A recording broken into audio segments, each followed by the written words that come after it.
yesterday before you left. Does any juror have anything to report with regard to those admonitions? Nope. If you do, raise your right hand. Nobody's raised their hand. General, call your next witness. Statement called Christopher Will Hoyt.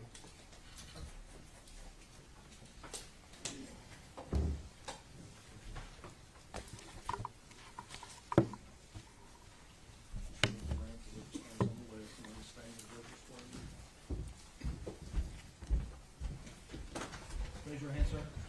State your name.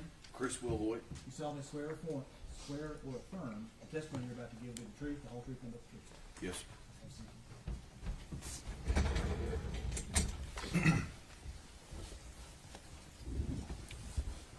Good morning. Good morning. You are Christopher Will Hoyt, is that correct? Yes, sir. And where are you employed? I'm employed with the Tennessee Bureau of Investigation. And what is your position there? I'm the Assistant Special Agent in charge of the Johnson City Criminal Investigation Division Okay. And how long have you been employed with the TBI? since 2001. What was your assignment back in February of 2020? Same assignment. I was the Assistant Special Agent in charge of that unit and working on the Evelyn Boswell case. Okay. You anticipated my next question. So you did in fact assist the Sullivan County Sheriff's Office in their investigation into the disappearance of Evelyn Boswell? Yes, sir. All right. And what was your role as far as within the TBI or in that investigation? Just participated in the investigation in any way possible. We also had a case agent that was assigned to the case, a number of agents that also worked on the case, and I was here to, for lack of a better term, lend a hand and help in any way possible. All right. Specifically, I want to draw your attention to February the 23rd of 2020. Did you encounter the defendant, Megan Boswell, on that day? Yes, sir. And did you have an opportunity to speak with her? Yes, sir. All right. If you would kind of tell the jury what the circumstances around you talking with Miss Boswell.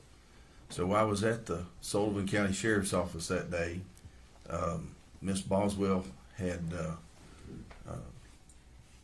been interviewed that day, and following her interview, she left and went downstairs. I walked downstairs, or I guess I took the elevator downstairs, and went outside where she was located, and merely asked her if she was waiting on a ride. And at that point, she began talking to me about Evelyn, and so I asked her if she wouldn't mind coming back inside and if I could take a statement from her. All right. Now, where all this occurred, is this over here at the Sheriff's Office? Yes, sir. Sullivan County Sheriff's Office. And Right as you walk out the front door there, it's kind of a ramp that goes down, and she was standing against those bars there. Okay. That's right around the corner from where we are right now here in Blumpville, Sullivan County, correct? Yes, sir. Okay. You mentioned that she began speaking with you. Did she know who you were? I don't know. I at some point in time, I'm confident she knew that I was with the TBI or that I was law enforcement. Okay. Did you identify yourself to her? Yeah. At some point in time, I told her, that I was Chris Will Hoyt and I was with TBI. All right. And I think you said this earlier, but when you actually went to speak with Miss Boswell, where did you go? Where over in the building did you all talk? I went back upstairs because I asked her to come back into the lobby, and I went back upstairs to get a pad, a piece of paper to write on, and a writing to her, a pen. And so I came back downstairs and I sat in the lobby and talked to her there. Okay.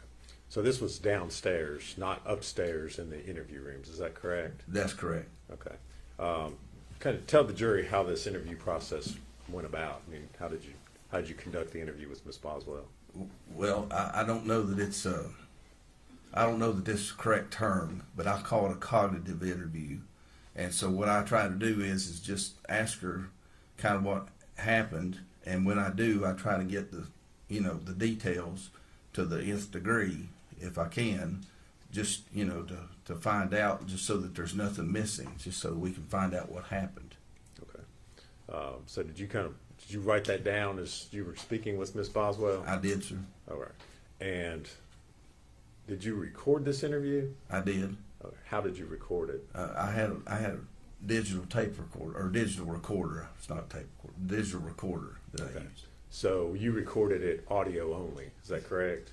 Well, recorded it on paper and recorded it audio. Okay. Yes, I that's guess correct. I guess to be a little more specific, there was no video recording of this. No, sir, there wasn't. No. Okay. You had a chance to listen to that recording of the interview that you did with Ms. Boswell, Yeah, yes, sir. and the recording that you listened to, was it a true and accurate recording of your interview with her on February the 23rd of 2020? Yes, sir. All right. Judge, I would move to make that an exhibit at this time. No, sir. Be Exhibit 228. Audio recording. Yes, Judge. I would ask at this time to publish that to the jury.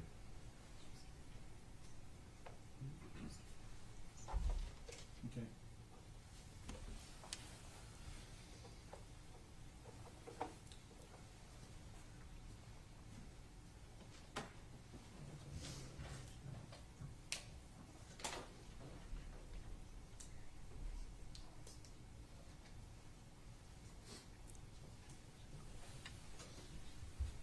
Are we ready? Yeah. February 23rd, 11:22 p.m.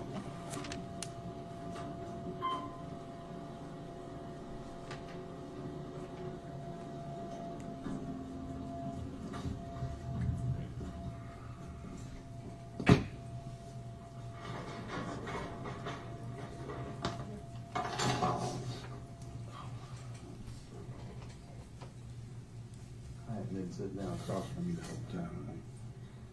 What's your full name? Megan Nicole Boswell. Megan? Yeah. N-I-C-O-L-E. I-C-O-L-E? What's your date of birth? 3/21/01. That girl that hung out with my mom went missing the same time Evelyn did. What if my mom gave her to her?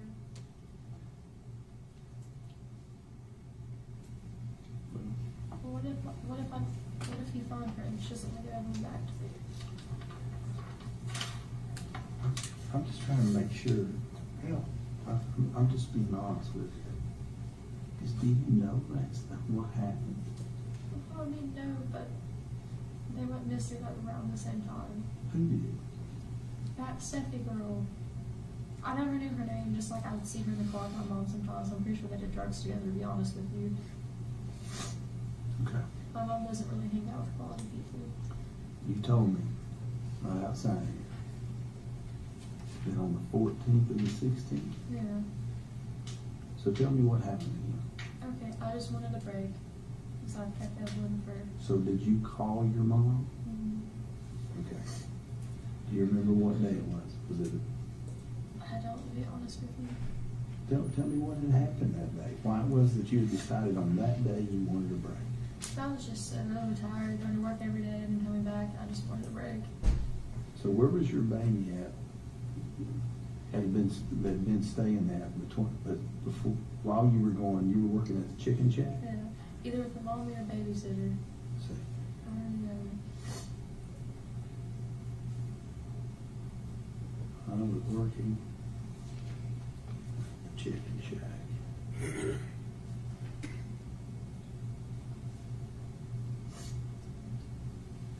My mom or my Oh, mommy. old mommy. No, I mean, mommy for the first one. Or babysitter. I'm sorry. That's all right. Old mommy or babysitter. I won't lie, there was a couple times my mom did watch Evelyn just because, like, her mom and every day. Child.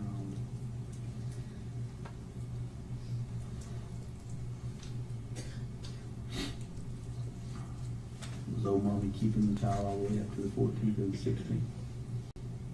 I went back and forth between people because sometimes she wouldn't feel good, and like sometimes babies are gonna watch her, and it was just a mess. But she kept her A lot, a lot. yeah. Okay. So, Can we just start there and then get this over with, please? Okay. I called my mom just because I wanted a break, and she told me that her remote was never been done that night. call 911. Cause I need a break. This was sometime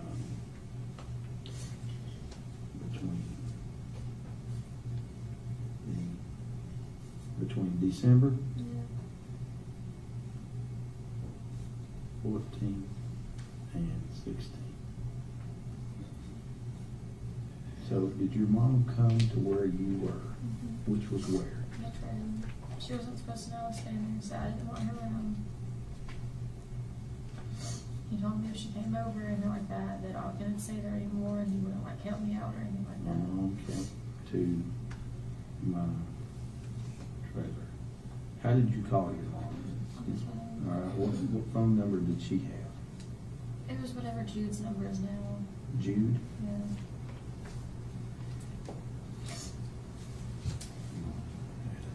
A phone. And the number I don't remember anymore, to be honest with you. is the number She's had like 10 different phones since then. I just, that Jude, who's Jude? this guy that they live with. Now, you don't remember the number? Okay. I'm sorry, like she's had 10 different numbers since then. I remember 3 of them, the rest of them just kind of, I just don't remember. Okay. So you called her, what time was it she came over? Not Tom. It wasn't too long after I was working, like 7. So you got off work Yeah. and you went over to the trailer? Mm-hmm. So,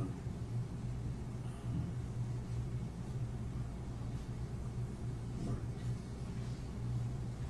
To the trailer. What happens we all find Evelyn? Am I gonna get her back, or if the person wants to speak to her? Let's work on finding her, honey. Okay? Well, can you give me the next phone number? I will. I'll do my best to find out what we can do. I got off work and went to the trailer. That's where you called your mom from? I called her on the way to work. My car, well, the cruise had Way like home Bluetooth. from work? Yeah, it had like a touch screen where, you know, you could just hit like phone, contacts, whatever, like you didn't have to like pick up your cell phone. You know what I'm saying? You had the number that you had back then. What was the number? My 579 number.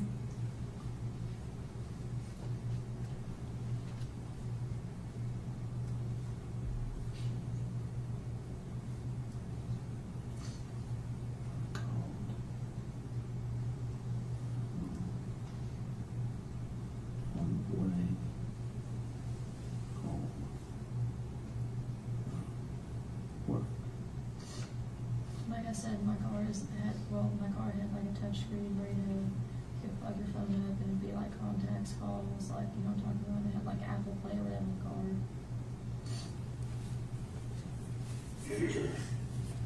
Apple. Called.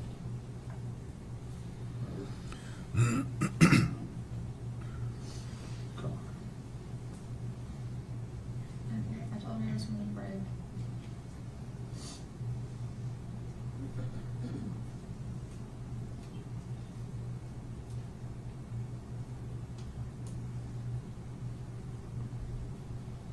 I was supposed to get her the next day.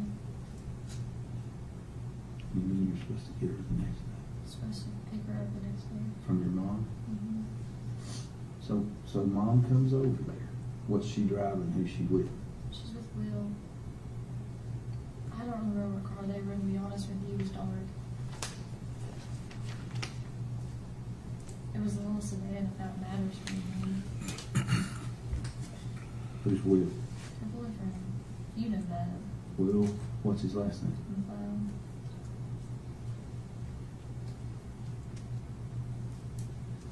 Small sedan,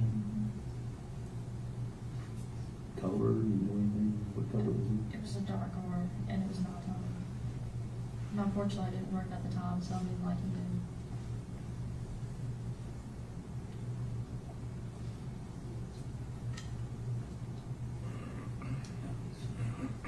I came in the door for maybe like 10 seconds, handed Evelyn to her, and then went back in.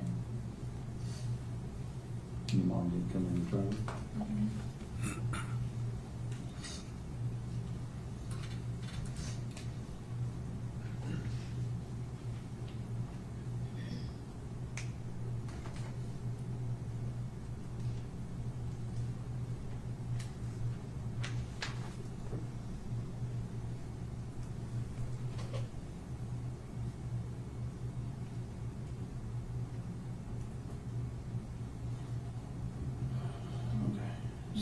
So what was Evelyn wearing when she went with your mom? I already told you about that little Puma. I wasn't in there. It was a little hot pink like tracksuit, the matching boat and shoes. It's a Puma tracksuit. Had she been wearing this all day? Oh yeah. I'm just asking. Does that make it bad because she's wearing it? No, no. No, So she was wearing it all day. Evelyn was wearing She didn't get dirty, so I didn't change it. a small. A Puma. A Puma? Tracksuit. It's hot pink. Track suit. It's hot pink and she had a belly match.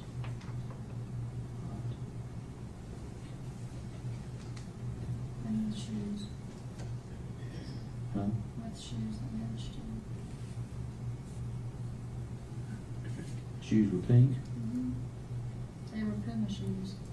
They matched the tracksuit.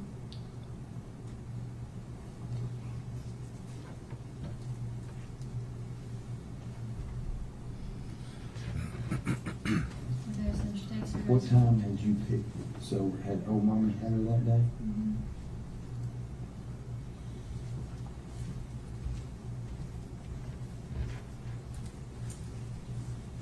To be honest with you, that was one of the days, like, a mommy kept her for a little bit, and like, the babysitter kept her for a little bit, and I just can't, honest God, remember which one I picked her up from, but I think it was a mommy. How did she get from old mommy to the babysitter? I like work. When? I don't remember when, to be honest with you. I'm sorry, it's tired, I'm sleepy. Who was the babysitter? Sue.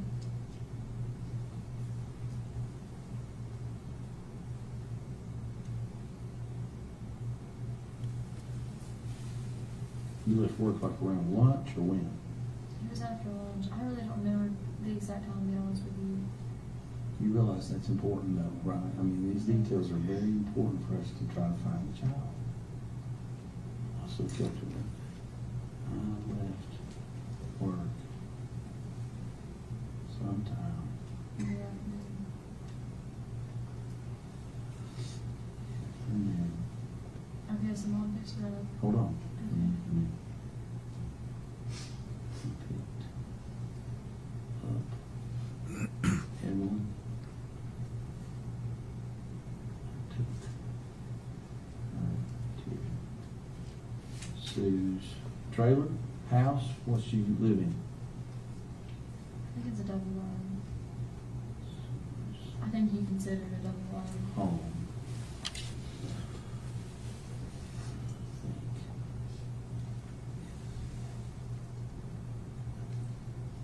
Tell me this. Why did you have to pick her up from old mommy and take her to Sue's? Why for the change? Mom would get tired watching her. So did old mommy call you and tell you she was tired that day? Yeah. She's old, she's 70 years old. So she called and told you, I'm tired, I can't watch her. Mm-hmm. She never meant it in a bad way. And when we called,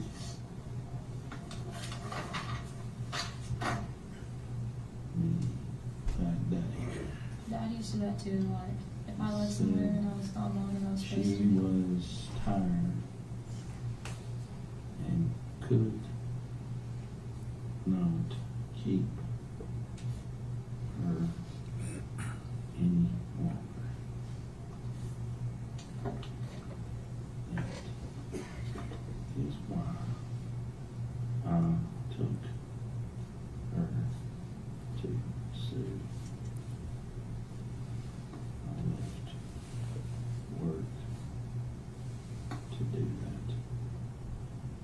call Sue before you took her over there?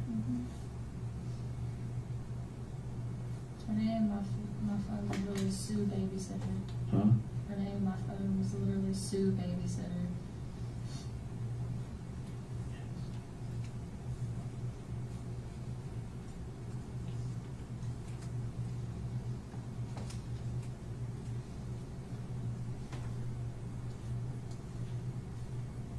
So, you think so then you must have picked her up from Sue that day?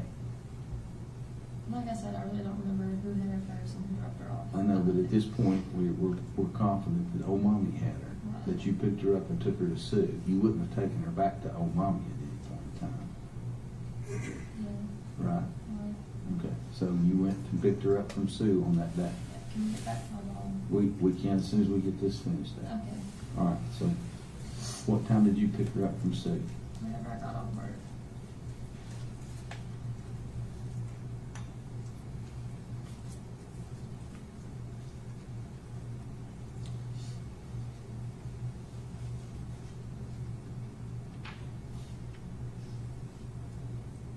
Which was about what time? Probably 6:30.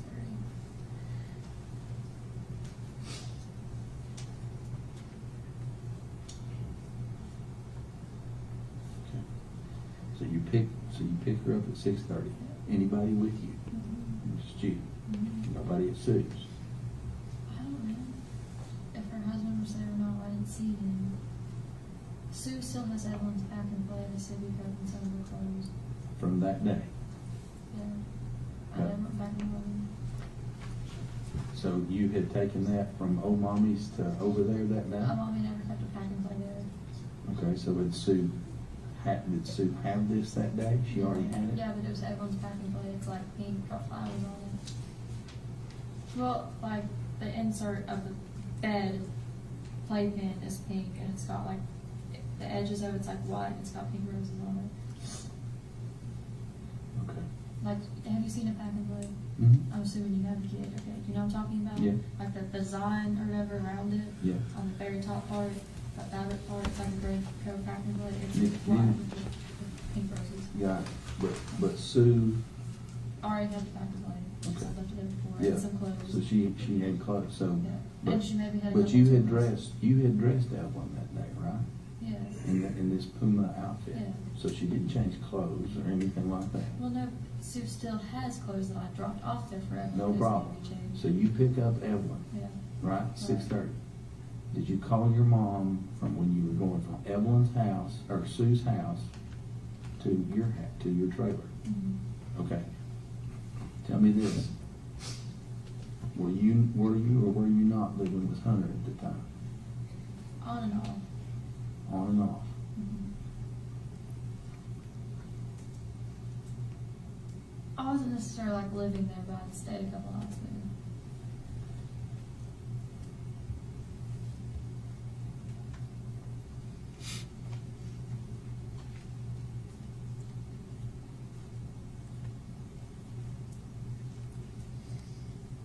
Okay, so mom picks Evelyn up. Uh-huh.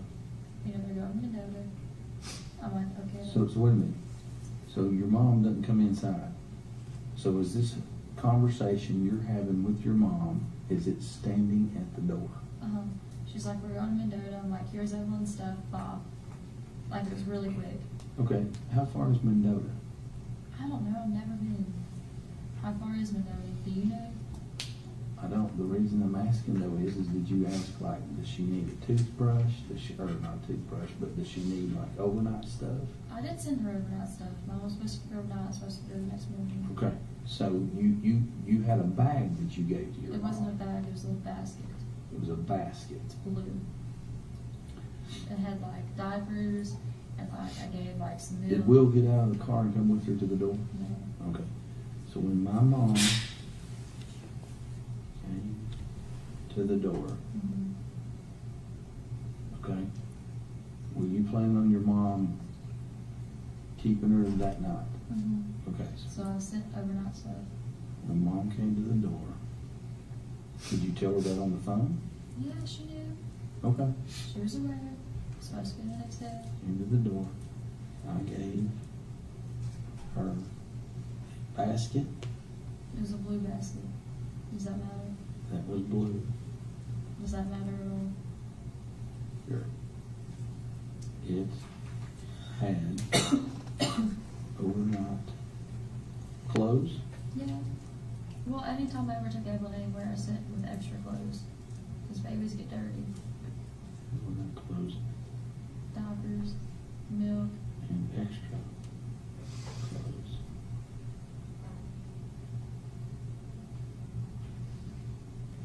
It also had You're really thorough. diapers and milk. Yeah. What kind of milk? All milk. Whole milk, not any kind of formula or anything like that. She just drank whole milk. Yeah, around 9 months old, like, she started spitting formula back up. So I switched her on whole milk. My pediatrician told me not to, but like, she never spit up again and she was fine, so I just kept her on whole milk. Just whole milk. Did you put some kind of cold thing in there to keep the milk cold? I gave it to her like out of the, whatchamacallit, the fridge. I'm sorry, I'm half asleep. Please bear with me. I've got one Okay. more.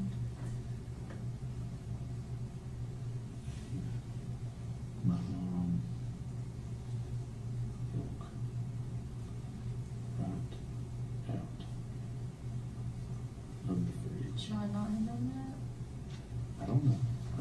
I don't know where she's going or what the deal was. So, what did your mom say to you when she left? That I can make her hard to grow. Okay. My mom said, I can make her hard to grow.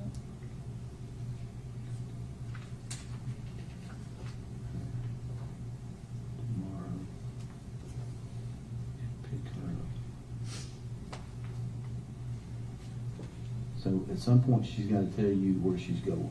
Mendoza. I know that, Megan, but it's important about how and when she told you. Did she tell you that at the beginning of the conversation, while you were on the phone, or at the door, or at the end?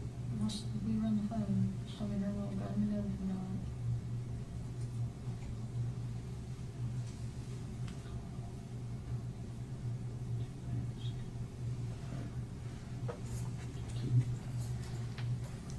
Ella.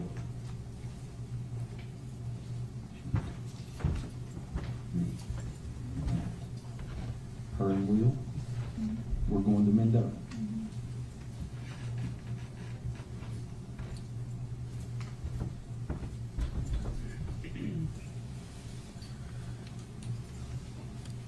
Okay. Now, did she say we're going over there to camp or to see somebody, or what did she say? I mean, I just assumed camp, I'm not gonna lie to you. They always camped out there. Will has a camper. At Mendoza? What's it look like? I've never seen it, to be honest with you. It's just a camper. I think it's at Jude's now. Or was at Jude's. It's just a camper. What kind of camper? A camper. I've never laid eyes on it to tell you that it was camper. Like what kind of camper it was or anything like that. I'm sorry.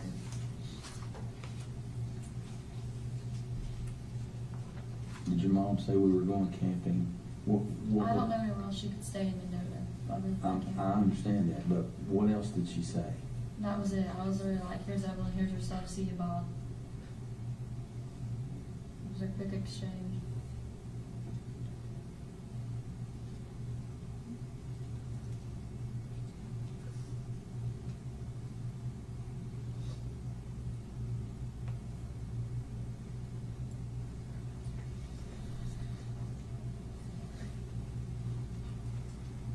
It's like along like Holston River, I guess. That's what my dad told me. How did your dad know?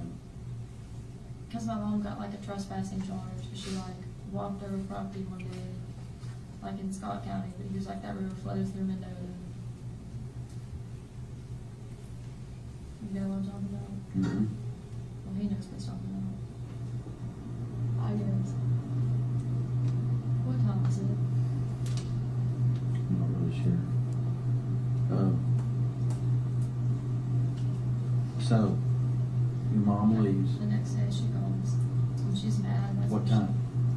In the morning. I mean, were you still in bed? Yeah, I was out of bed. I was getting ready.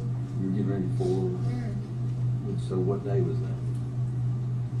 Evening. Huh? The 15th and the 17th.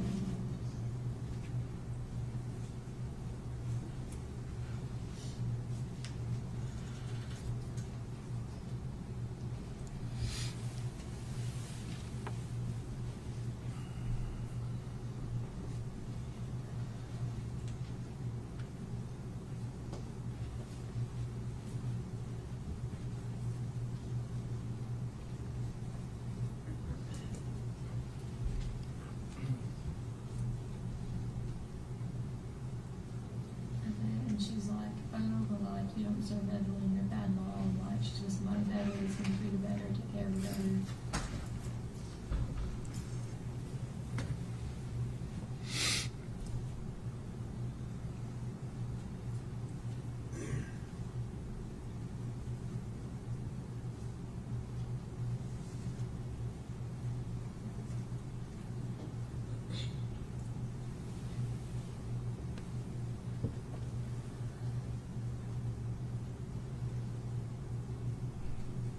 She kept telling me stuff like, oh, like, you don't deserve her. I said Evelyn was with. Somebody who would take better care of her, she'd be happy with.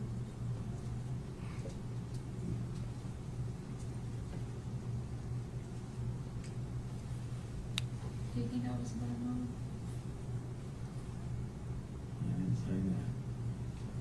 I don't know that anybody said that. You know why? Because we don't know what happened. And Megan, I'm not sitting here saying this isn't feasible, but I'm confident that you know more than what you're saying to me. That's all.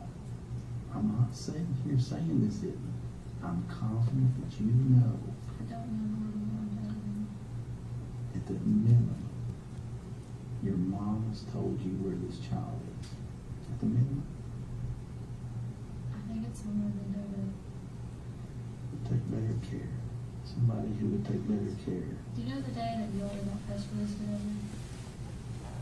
Mhm. She kept trying to take me back up there, and I told her, I was like, look, you just give her to me. I was like, so help me God, I will not bring your name into it. I will walk my ass up there with Evelyn on my head and be like, it's mad at my dad and don't want him to see the baby, like, you know, think of some bullshit. And I was like, I will let them just see the baby. I was like, you're taking me to her, just tell me. I that's want where you to you're listen taking to what you just said. me. Your mom kept trying to take you back up there. But she wouldn't tell me why. Megan, that is not feasible whatsoever. Why do you think that's not? Why feasible? would your mom say, I want to take you up there, but wouldn't say, this is where the Well, she kid wouldn't tell me is? that's where we were going. That's just where the road signs were pointing to. She was taking me somewhere way up in Virginia, and the road signs were like pointing towards Mendota. Okay. And you didn't go? No, because she wouldn't tell me. She just kept telling me that I don't need to talk to you all, that I need to like go with her and just like leave the whole situation and stuff like that. And you, and she told you that you needed to know where the child was. No, she never mentioned. Why else would she be taking you? She wouldn't tell me. I kept asking, she wouldn't answer me. That makes no And then I sense. told her that if she didn't take me, drop me off back up here and talk to you all, she was in a press release that I was gonna call and get myself and you come get me.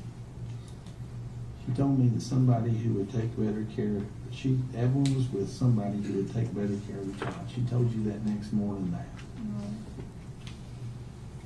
What else? That I didn't deserve Evelyn. That I was a bad mom, not gonna support her.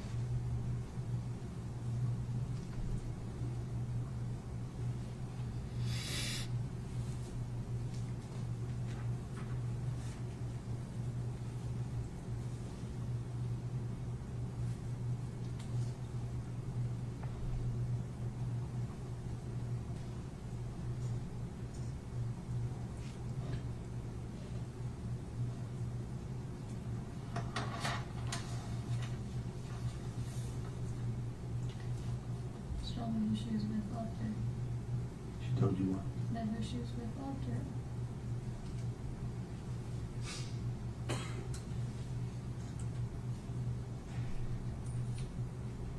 Like the person or the people? The person. she was on the phone too.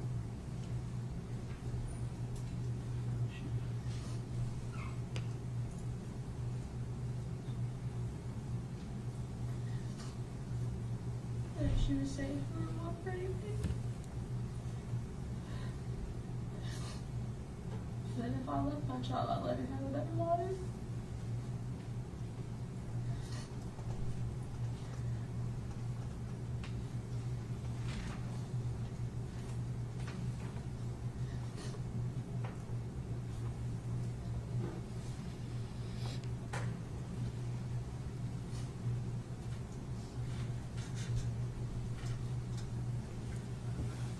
I love my child, what? I would let her have a better life. But she happened to me.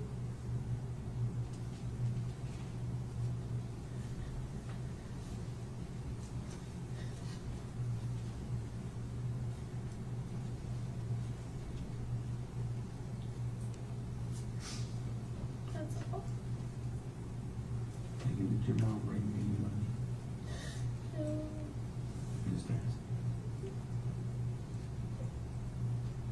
The only time she's ever given me money is when me and her started hanging out again. She gave me like $20 one time because I had it out in the car and was, gas and heard it and everybody. No, I'm talking about this time right here. No, Okay.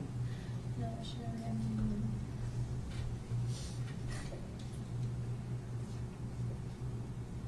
What else did your mom tell you? That's it. She just kept repeating those same like phrases over and over again. Just kept on saying if I wanted Evelyn to have a good life, it wasn't meant to be.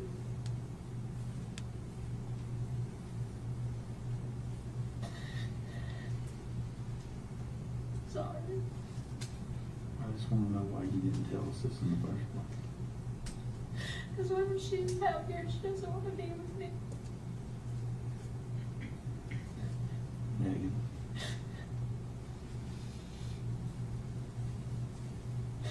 Everybody keeps telling me I'm a bad mom and she'd be better off with anybody but me.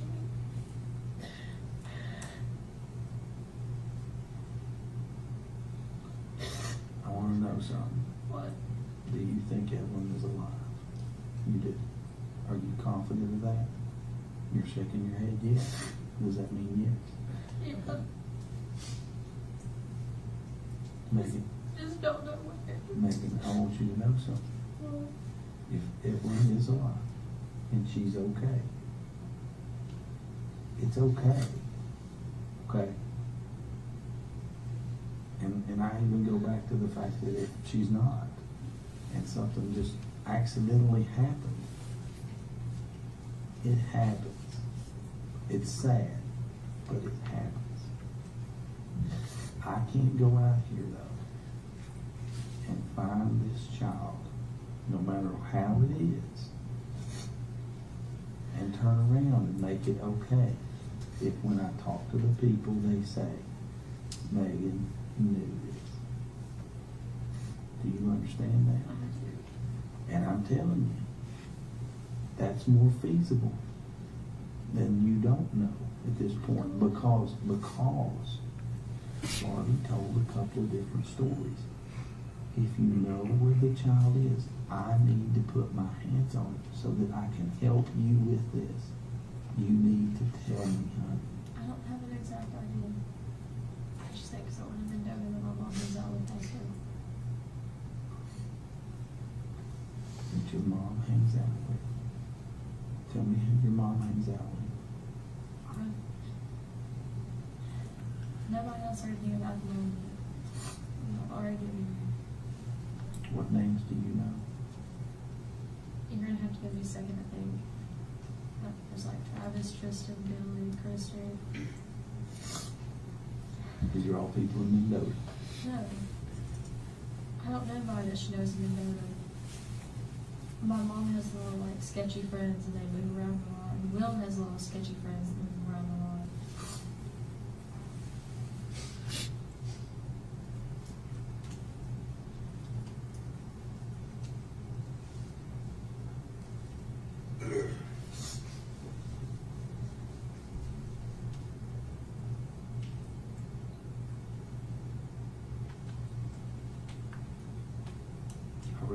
trying to help, honey. If you find her there, might ever get her back. I'm just telling you, this is the problem. The only problem is this is, I know that you want to sit here and say, hey, this first part or whatever, but if that story was true, there's no reason why you wouldn't have told me the whole thing, or told those guys the whole thing the first time. Before I get up from this chair, I need to know every bit of this. I'm telling you every bit that I know. Even when we started hanging out again, that's just all she would tell me. You do realize, Megan, that I know that you sat in that seat up there and you told those guys the last time that was everything you knew. But it wasn't, was it? I'm going to take a lot of lessons, so I pinky promise you that I will. You schedule in the morning. You'll have to come get me. I'll come right up to you. I'll take me.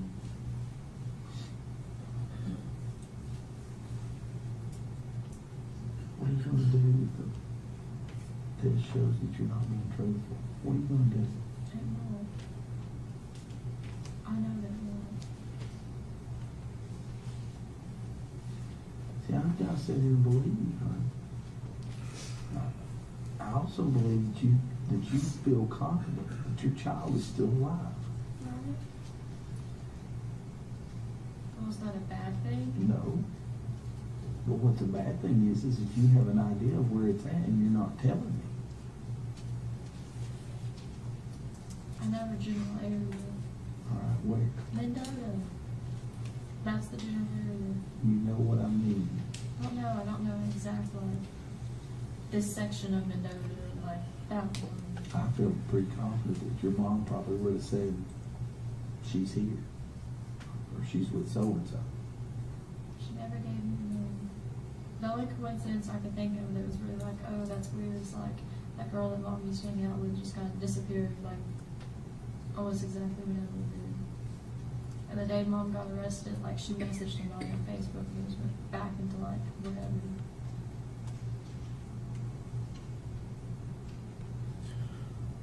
My mom never said people, it was always person, like singular, not like. Why is that? Would you have said that if you didn't know? Said what? Person?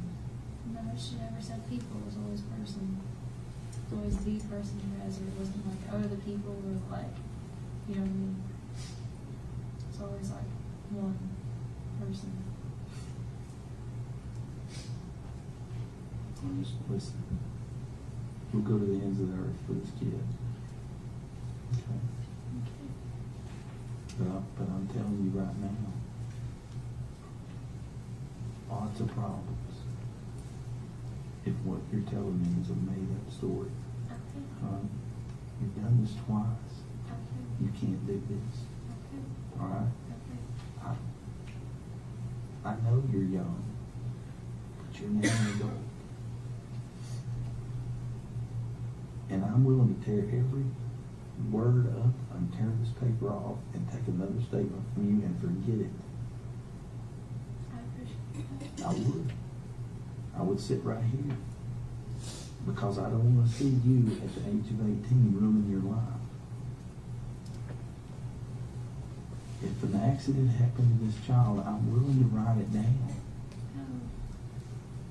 If you know where your child is, Yeah. I'm willing to write it Accidents down. never happened to Evelyn where she bruised her face or something while she was walking. I'm willing to write down what happened. I told you. And if there's more that you know, I've got to know. There's not. I just have theories, and I told you that. Like And I this said, is it. That one girl that went missing around the same time Evelyn did, like my mom hung out Do with you her. know the child to be with that girl? No, but don't you think it's weird they were missing around the same time? And literally, like almost down to the moment my mom was arrested, she talked to somebody. What's the girl's name? It's Lucy Staffy.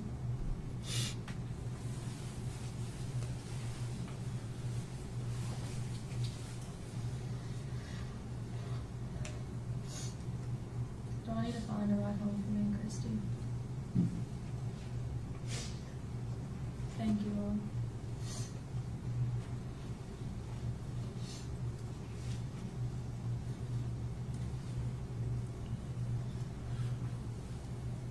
Can I ask you something? I'm listening. What if my mom told this girl that she was adopting Evelyn? Would you get her back? Because somebody there told me no. If they thought that under the pretenses of adoption, you couldn't get her back. I don't think your mom has the right to let her be adopted out. Well, still, Her name is what? Lucy Steffi. Spell Steffi. I think it's Stefy maybe. I'm sorry if I spelled her last name wrong. It's okay.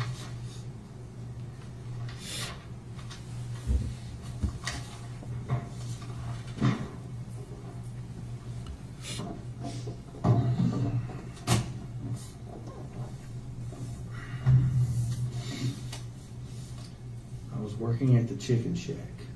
Oh, mommy or the babysitter was keeping the child. I called my mom because I needed a break.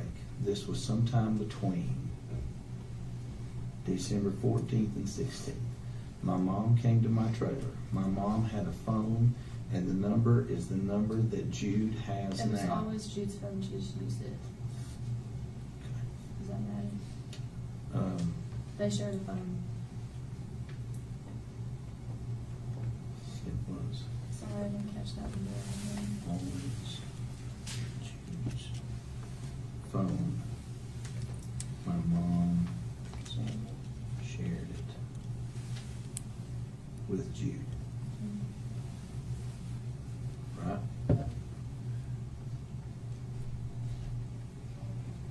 I got off work and went to the trailer. I had the 579 number. I called my mom on the way home from work. My car had Apple Play, and I called her from the car. I told her I just wanted a break. Well, technically, I called her from the babysitter's house, but to me, that's still on the way from work. So if you get down here, you know, like, oh, well, you called her from Sue's house, like, that means the same thing to me. But you called her from the car, right? Right. And on your phone? Right. Okay. I told her I just wanted a break. My mom came to the trailer with Will McLeod in a small sedan. It was a dark car and it was dark outside. My mom did not come in the trailer. I handed Evelyn to her while she was outside. Evelyn was wearing a Puma track suit that was hot pink with a bow to match. The shoes were pink Puma and matched the suit. Oh, mommy had kept the child that day. The babysitter, Sue, also kept her that day. I left work sometime in the afternoon and picked up Evelyn. I took her to Sue's home that I think is a double wide, right? I mean, I don't know what you call it, it just looks like double line. But it's not as long as double line. What do you want me to do? Initial right here, so that I don't add anything to your statement. Okay. Right here. Yep. You see where I've marked this out? Yeah. Initial everywhere where I marked that and that out. Above it? Yep. Here's the initial right here where we added this. And then initial right here at the bottom. So I don't add anything to your statement. Okay. All right. Oh, mommy called.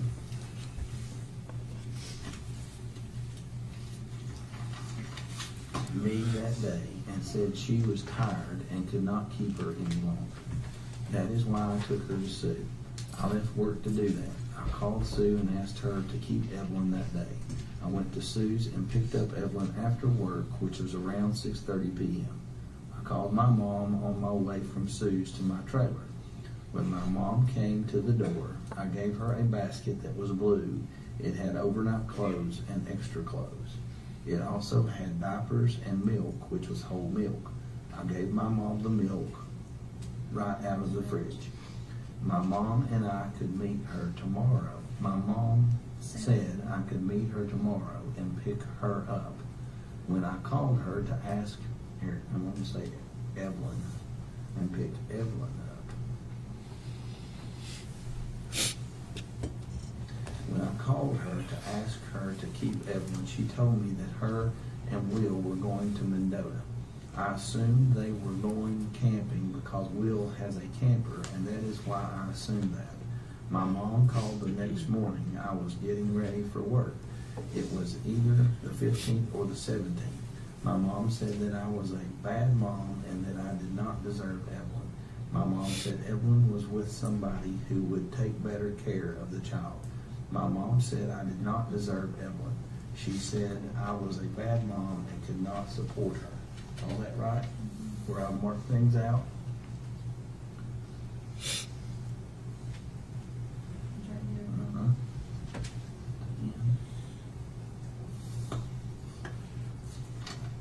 My mom said that the person she, Evelyn, was with loved her. My mom said she was safe and would not want for anything. My mom said that if I loved my child, I would let her have a better life than she would have with me.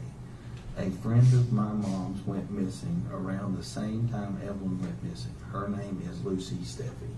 Is that right? Initial right there at that. Initial at the very end. Now sign and date it, please. It says, That's a good question.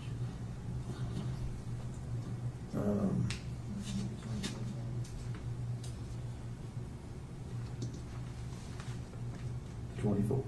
it's off if I can remember. Mm-hmm.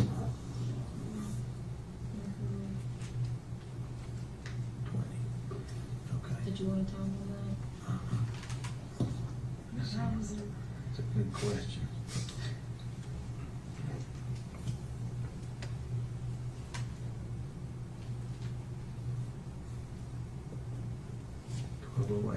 AM.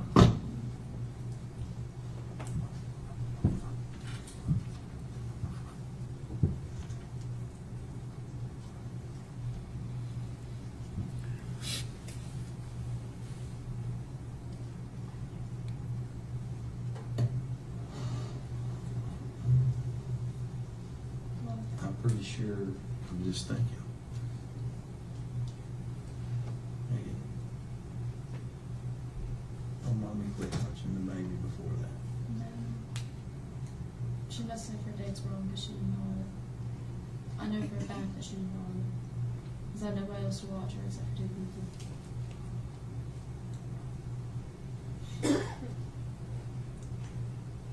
Mom is also 78 years old. And calls me the wrong name almost every time I see her. I mean, I call my kids the wrong name half the time. That And my doesn't mean dad. there's anything wrong with my And mind. then when I was going in and out of there, my dad's like, oh, I didn't see her after Thanksgiving. And like, he literally, he like, actually has pictures of her after Thanksgiving. Or she used to, before I got rid of that black phone that she had. I don't want us to get up from this chair and miss any opportunity. I've got an 18-year-old daughter.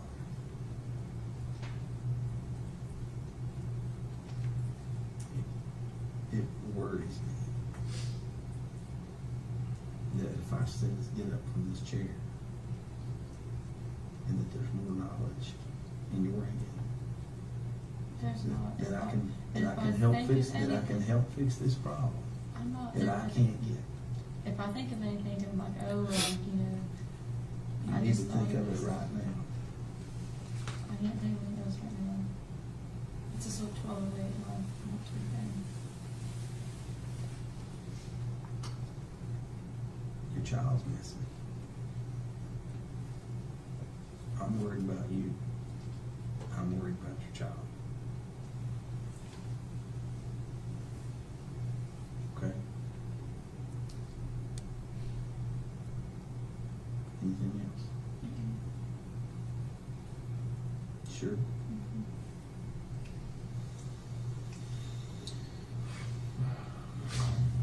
Are you gonna read it first? Fine.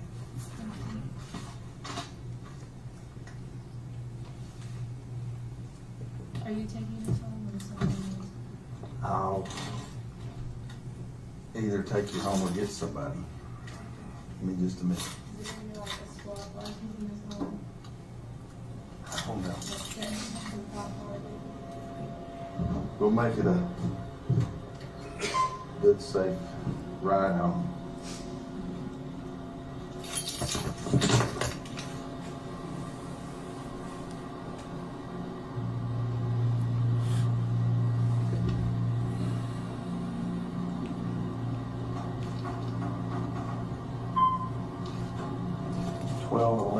AM.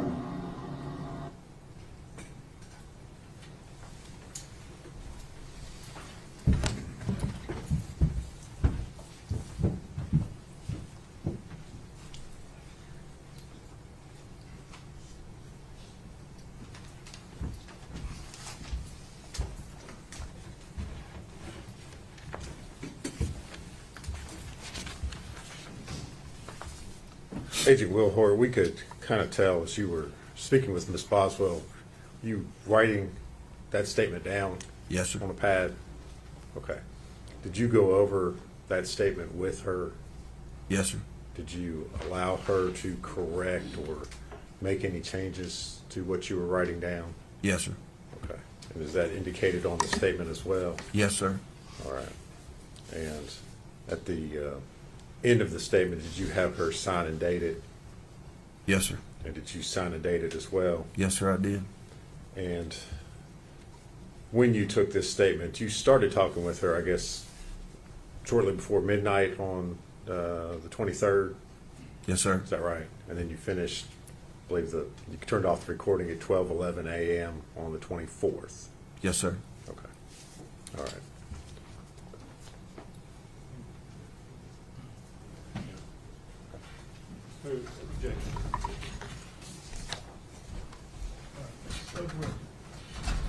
Agent Will Hoyt, I'm going to hand you a document and ask you if you can identify it.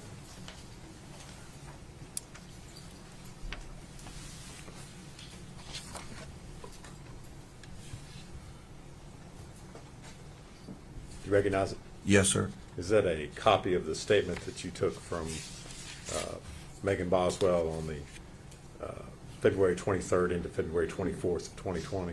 Yes, sir. All right. And you recognize her signature at the end of that statement? Yes, sir. And do you sign that as well? Yes, sir. All right. Judge, we'd move to make that Exhibit 229. The full exhibit 229 over the defense's objection.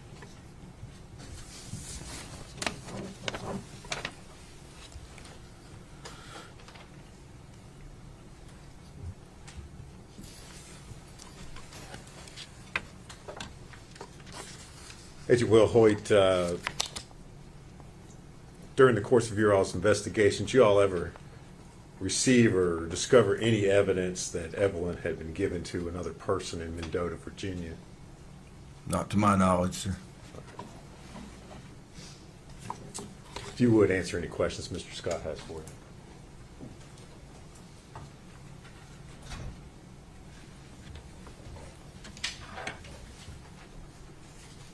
Morning, Agent Will Hoyt. How are you? Fine, sir. How are you? Good. Thank you for asking. You took this statement on February the 23rd. It appears it started up into the night. Is that a fair statement? Yes, sir. How long had Megan been at the sheriff's department that day prior to that statement being taken? Do you know? I don't. Did you Mirandize her? No, sir. The statement, the subject matter of the statement, obviously you're aware that several other statements had been taken from her. Yes, sir. Okay. You're in charge of the field office in Johnson City, basically, right? Yes, sir. So that means you review and sign off on everything that's done in every case. In the field division, yes, sir. So everything that Agent Gratz is doing, you're reviewing and you're signing off on. Yes, sir. So you were aware that she'd been interviewed several times prior to your interview.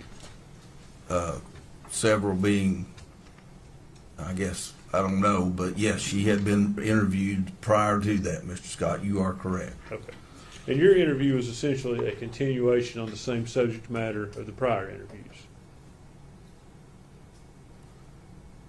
Could you repeat the question? Your interview was a continuation of the subject matter of the prior interviews, being the disappearance of Evelyn Boswell. Well, it was a different interview, but I guess I was questioning her about Evelyn, which I think was the subject of every interview. Sure. That's all the questions I have, Judge. Actually, no, I can ask one more thing. Were you aware that the TBI had provided Megan with a cell phone on the 23rd?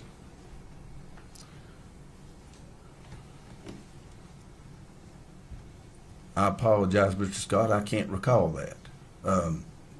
I believe that was the case, yes. But I don't know. I don't know the details of that. I'm sorry. So you don't know that cell phone could have been used to track her to see if she'd have went to the location after the 23rd where the body was found? If you know. I don't. That's all the questions I have, Judge. Thank you, sir. Redirect, No, Your Honor. is he free to go? For the state, yes. Judge, he is, I would ask that he be subject to recall, but free to leave the courthouse. Agent Woodward, your testimony right now is over. However, you are subject to being recalled. You don't have to stay at the courthouse, just make sure that we can get a hold of him and get you here soon. Yes, sir. All right, next. State would call Special Agent Paul Durant.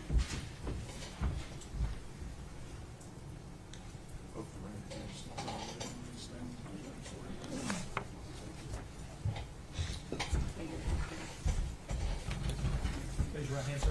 State your name, please. My name is Paul Durant. You solemnly swear or affirm the testimony you're about to give is the truth, the whole truth, and nothing but the truth. I swear.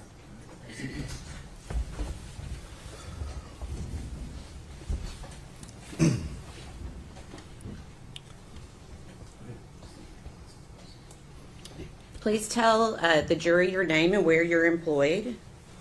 My name is Paul Durant. I'm a special agent with the FBI assigned to the Johnson City RA. Okay. And is your last name spelled D-U-R-A-N-T? Yes. Okay. How long have you been employed in that capacity? I've been employed with the FBI for about 5.5 years. Okay. And you stated your title was special agent? Yes, ma'am. Okay. Can you tell the jury a brief description of your current duties with the FBI? So, as a special agent with the FBI, I'm primarily assigned to investigate crimes against children. So anything with sexual exploitation, kidnapping, human trafficking, things of that nature. Okay. Can you give the jury a brief summation of your education? Yes. So I have a bachelor's degree in finance that I attained from the University of Central Florida. I have a second bachelor's degree in biomedical science, which I also attained from the University of Central Florida. Okay. And during the time you were employed with the FBI, were you asked to aid in the investigation of missing child Evelyn Boswell? I was. What were you tasked with doing at that time? So the FBI in general was tasked with supporting our local and state partners. We did anything from interviews to phone extractions to assisting interviews outside of the state. Primarily, my responsibility was reviewing all of our documentation and looking for any patterns and things like that. Okay. When you say documentation, are you referencing digital documentation or other items? Mostly digital documentation, as well as like interviews and notes and stuff like that from the other investigative agents. Okay. And from the time you first assisted until now, have you continued to receive training in the area of forensic examination of digital devices? Yes, I have. Okay. Can you tell the jury briefly what type of training you've received? I received training through the FBI as part of the Computer Analyst Response Team technician, as well as the Digital Evidence Examination technician. Okay. When you say response team, what does that mean exactly? Essentially, like any of the response teams, are teams that can be deployed. We can go to search warrants. For example, like we call it CART for short. The CART team would join investigative agents in the field. We would examine any computers that were on and available during the time, as well as cell phones, and then bring those back to our office for further examination and extraction. So CART is short for Computer Analysis Response Team? Yes. Okay. And how long have you been a part of that team? I believe about 3 years now. Okay. And have we sufficiently covered your training regarding digital evidence, or is there anything else you would like the jury to know? So that's the majority of my training with digital evidence.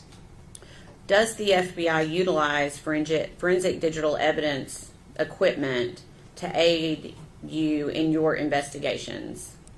Yes, so we have several different forensic softwares that are FBI approved, as well as specific devices to help us extract and image electronic devices. Okay. And we'll briefly go into what the FBI utilizes. When it comes to cellular devices like telephones, what would a digital analysis entail regarding cell phones? So regarding cell phones, we do what we call extractions of cell phones. So we use a forensic software to extract different data from the cell phones. There's several different extraction methods that you can use. Three main ones. The first one is kind of a logical extraction. Essentially what that does is we ask the cell phone, what can you provide us? And the cell phone will provide us X data. The next analysis that we can do or extraction that we can do is called a file system extraction. That's kind of where our software goes into the cell phone and then tries to pull as much data as we can from that cell phone. The last extraction that we can perform is called a physical extraction. Essentially, that is a bit-for-bit copy of whatever that electronic device is. Okay. And just so we know, when you say extraction, do you mean taking the information off of that device to be able to utilize what you're looking at? By extraction, yes, we don't take anything physically off of that device, but we make a copy of those items on that device and put it onto another, like electronic storage media. Okay. So we're not changing anything on the device. Okay. We have different methods that ensure that we have made a what we call a forensic copy of that device. So it's essentially a copy of what was on that device. Correct. Okay. Can you, and you've done this a little bit, can you tell the jury how that's done? How does a technician take that copy from a cellular device and put it into another place? Yeah, so we'll connect that electronic device up to like our computers and our forensic extraction software. We use things like write blockers to ensure that no information from our devices or our computer is transferred over to the cell phone. Once the data is extracted from that device, we'll go ahead and ensure that a copy has been made, a forensic copy. We do that through hash verification. There's two different ones that we use. One is MD5 hash, and the other one is SHA-256 hash. Essentially what a hash is like a fingerprint of that electronic device. It just shows that we made a exact forensic copy of that content. Okay. Once that content is created, we transfer that to another electronic storage medium, whether that's a USB drive, whether that's just any kind of external media drive. And then we run a hash verification to ensure that that copy was not altered during that transfer process. Okay. That is typically what is done best practice. Okay. Can you tell the jury what types of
have just a moment, Your Honor.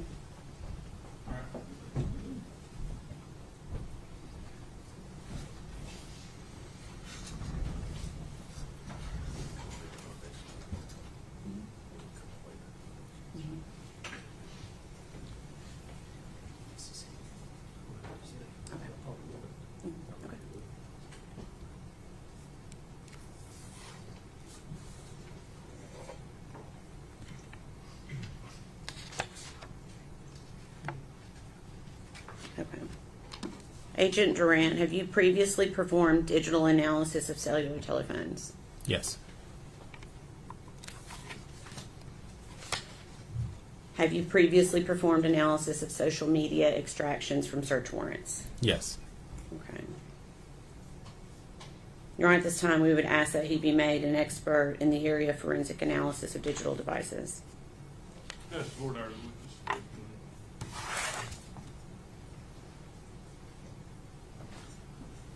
Sir, how long have you been employed by the FBI? I've been employed by the FBI for about 5.5 years, since September of 2019. And in that time, how many times have you been qualified as an expert in court? Or have you? I don't believe I've been qualified as one as per a digital evidence extraction. So I've been qualified in the areas of child investigation, like child crime investigations. But as far as digital forensics, you have not been qualified previously? No, I don't believe so. And if we could go back to your training, if you would go over that again with me, specifically as it relates to digital forensics, what training do you have? In terms of digital forensics, so I have two trainings that I pretty much attended to. One was the computer analyst response team technician. Essentially, that is the one that I explained that you kind of go out there and you're able to collect those electronic devices and then kind of take them back, prepare to do like the digital extraction portion. Okay. And how long was that course? So that course was 2 weeks. Okay. What other training do you have?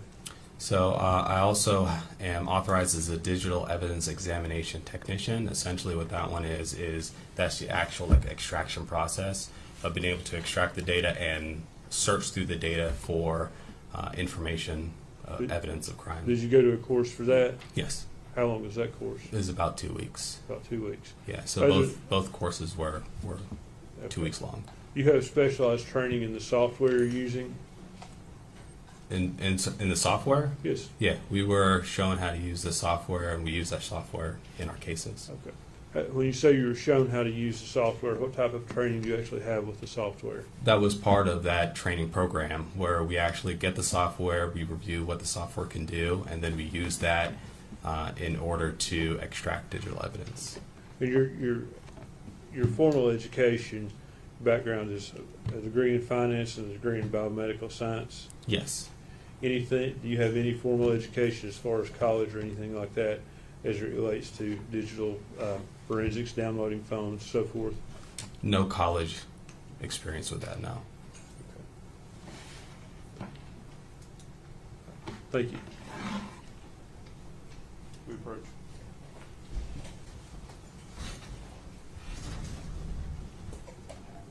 Agent Durant, Yes. during the course of your career, how many of these digital forensic analysis have you performed?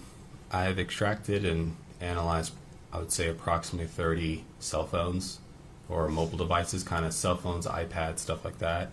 And in terms of computers, probably about another 20 for computers in terms of like laptops, external hard drives, and things like that.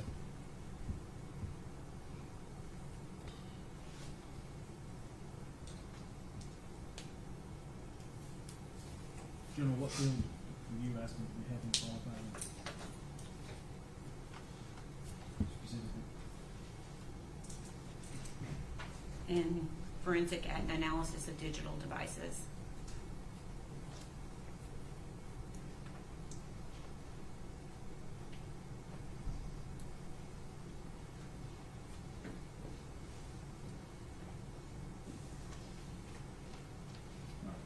I'm gonna overrule the defendant's objection, he'll be declared to be an expert in forensic analysis of digital devices Thank you, Your Honor.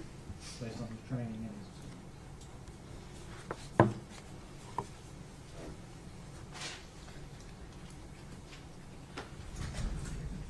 Okay. So we're going to back up just a few questions back to the cellular. I believe you were testifying as to the cellular phone analysis and software that the FBI used. I believe we talked about the types of data that can be, and I think that was actually my next question. When we were talking about cellular phones or cellular devices, can you tell the jury what types of data can be obtained from an extraction of a cellular device? Yes, so extractions of cellular devices can provide a lot of different data, such as images, videos, text messages. You could do web searches, GPS, pretty much anything that could be stored on a cell phone can be found through an extraction of the cell phone. Okay.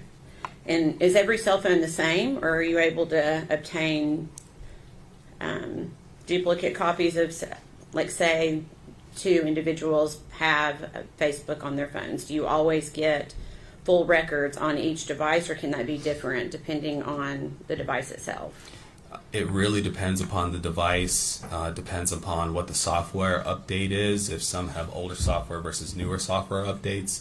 There's a lot of different factors that can play into what can be extracted from an electronic device. In terms of social media, when you're extracting social media information from the device, it's only the information that is found on it. So a lot of social media companies will store stuff in like the cloud or off of your cell phone. So when you do an extraction, you may only get a couple of days of social media conversations. You may get more, you may get less, you may not get any at all. It really just depends upon the extraction method used and the data that was stored on the actual electronic device. Okay. Do you also, as part of your training and experience, also analyze social media extractions based on search warrants? Yes. Okay. Do those tend to offer more information than pulling social media directly from a cellular device? Yes. So information that you obtain through a search warrant for a social media company is going to have a more complete record of the conversations and the activity on that account, as opposed to one that is pulled from an electronic device. Okay. And can you tell the jury why that is? So kind of like I stated before, the information that you're going to get from an extraction of an electronic device is only going to be the information that's found on that device when you do the extraction. So so one of the things that we do when we do an extraction is we put, like, for example, the cell phone in airplane mode. And in airplane mode, the cell phone is not able to communicate with any of the servers, the social media servers. So it's just whatever's on that device at that time is what you can get. However, when you do legal process through social media, they have access to all the information that they would store. All that information that would be on a cloud account can then be provided to law enforcement through legal process. Okay. You may have already asked this when the judge asked you these questions. Have you previously performed a digital analysis of cellular telephones? Yes. Have you also performed analysis of computers? Yes. And what about social media extractions from search warrants? Yes. And were you provided with digital extractions in the case we're here on today? I was. Okay. Do you know what types of digital extractions you were provided with? Yes, so the two main ones were a few cell phone extractions as well as social media search warrant returns. Okay. Were any of those directly linked to the defendant, Megan Boswell? Yes. Okay. What were you specifically asked to do with the information that you were given? I was asked to review the social media search warrant proceeds from Ms. Boswell's Facebook account and Instagram account. Okay. And tell us what proceeds are. Proceeds, so when you submit a search warrant to social media companies, essentially what they send you back is the proceeds of that warrant. So when I say search warrant proceeds, I mean all the information that's Facebook or Instagram or any social media has provided the law enforcement officer. Okay. And were you actually able to perform an analysis on the defendant's social media that was provided to you? Yes, I reviewed both the Facebook and Instagram accounts. Okay.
Ladies and gentlemen, I'm ready to go with y'all. Everyone stand. Why this is important is it shows that the records that we received for the specific count we received them from are accurate. Okay. All right, that can be passed back down. Thank you. To your knowledge, do you know who owns Instagram? Yes, Instagram and Facebook are both owned by Meta. Okay.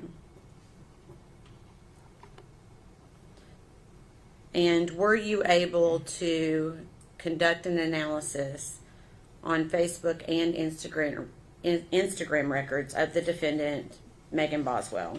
Yes. And were these records obtained via a valid search warrant for those records? Yes. Okay.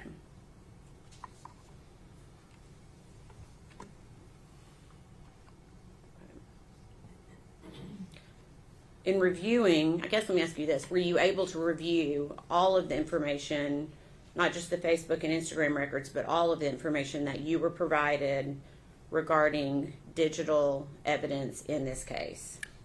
Yes, I reviewed a number of different phone extractions as well as search warrant returns. Okay. Based upon this, were you able to identify conversations pertinent to this investigation? Yes. Have you identified and reviewed those in preparation for court today? Yes.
going to pass you 2 pages here.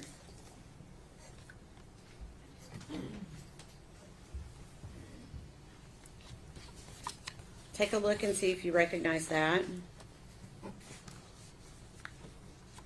I do. Okay, and what is it? So there are conversations that were located on Miss Boswell's Facebook account. Okay, and is it a conversation between the defendant and someone else? Yes. And who is the other person? It is Haley Spiro. Okay, and is that a fair and accurate representation of the conversation that you reviewed on Megan Boswell's Facebook search warrant extraction? Yes. Okay, and can you tell me the date of that conversation? This was on December 8th, 2019. Your Honor, at this time, we would ask that be admitted as exhibit number 231. Objection.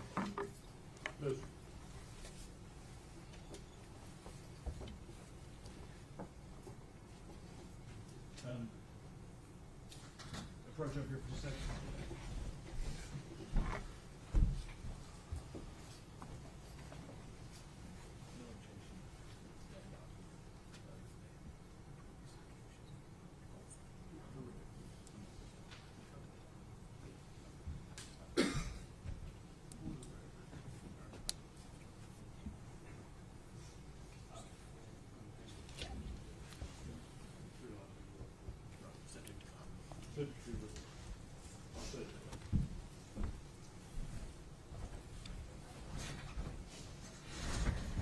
There's no objection to 231, subject to the court's previous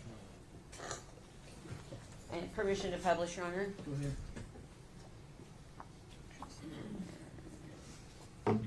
Okay.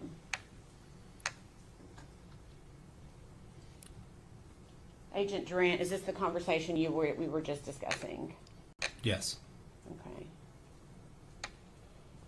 And can you tell me what the defendant states right after it shows that she called Haley on the phone? So the defendant states, I'll have to double check with her dad as her, or her dad has her, but I should have an extra. Okay. And then it goes to, I don't think I sent them all with him, but then again, I might have because I'm irresponsible. Okay, thank you.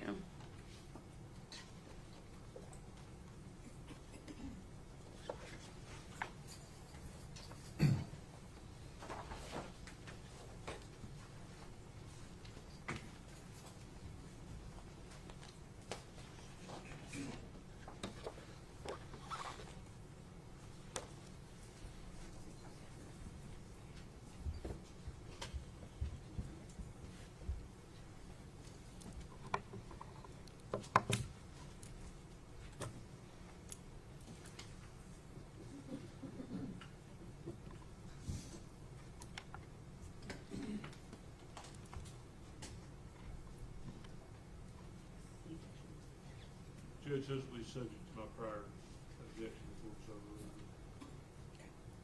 I'm going to pass you 2 documents. We're going to go through them one at a time.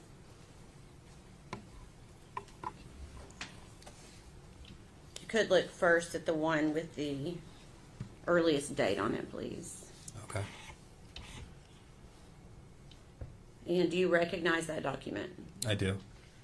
And can you tell me what it is? So it's a conversation between the defendant, I believe it was Alexia Roop. Okay.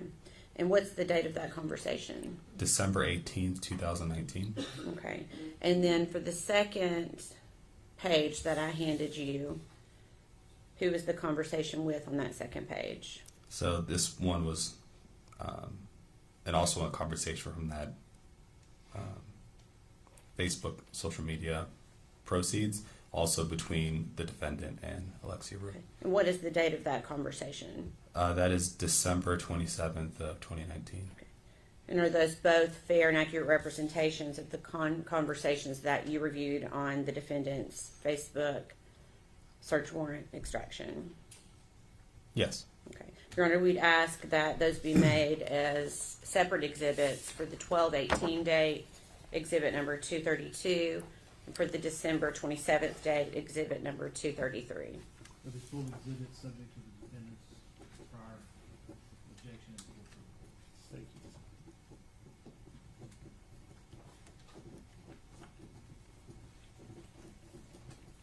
Thank you. Permission to publish.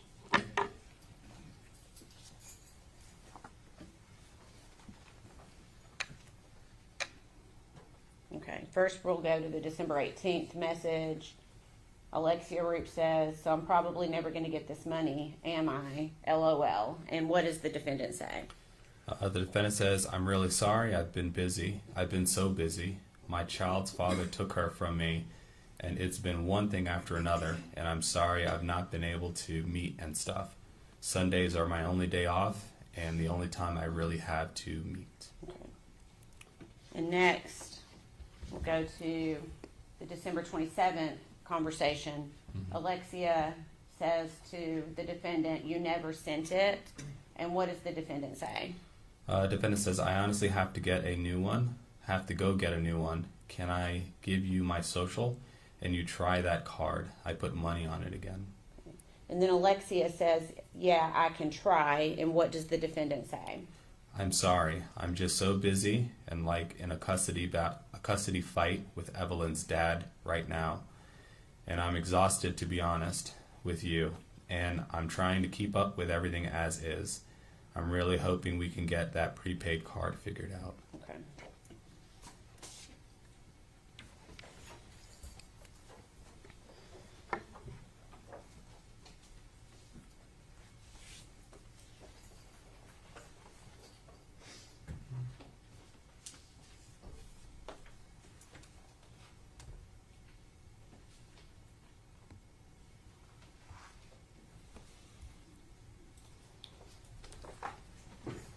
Has you one page and ask if you recognize it. I do. Okay, can you tell us what it is? It's another conversation from the Facebook warrant between Miss Boswell and Jesse Rosenbaum. Okay, and is that a fair and accurate, let me ask you, what is the date of that conversation? It's January 13th, 2020. Okay, is that a fair and accurate representation of the conversation as you saw it on that social media extraction? Yes. Okay, we'd ask that be made exhibit number 234. 234, subject to prior rule.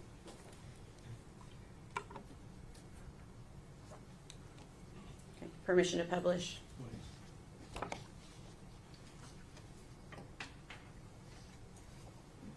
Okay. If you could tell us what the defendant says on January 13th of 2020. So the defendant says, I lost custody of Evelyn to Ethan, and I've been in a mood. I really don't want to deal with their shit right now. I've not told anyone but you that. He told me our court date was a different date than what it was, and I didn't know, so I was late to it. Okay. And then Jesse Rosenbaum says, damn, that sucks. Effed up shit. You could call a retrial. And then what does Megan say? I'm trying to. I've not even told anyone that happened yet. I just don't want to deal with them, you know. And then she also says, like they always drag me into their problems, then bitch at me for being in their problems after they put me in the middle. LOL. Okay.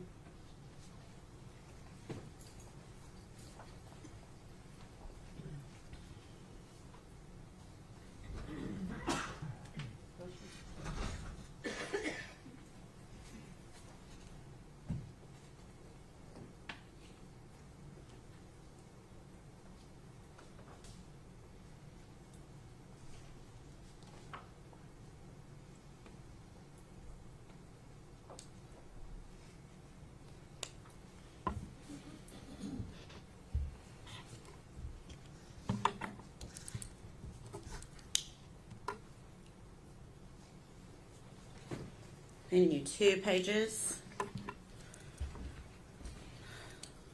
gonna ask you the same thing if you can recognize them.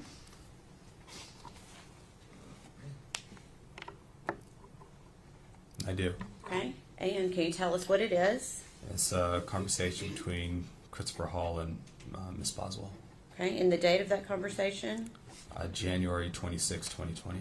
Is that a fair and accurate representation of how that looked when you analyzed Megan Boswell's Facebook extraction? Yes. We would ask that be made exhibit number 235. Exhibit 235, subject to court decision. What was that date again? January 26, 2020. Permission to publish? Go ahead.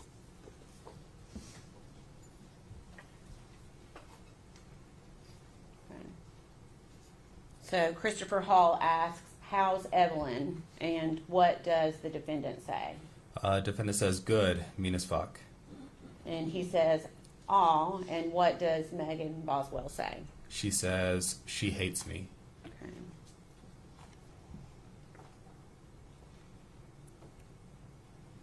Okay.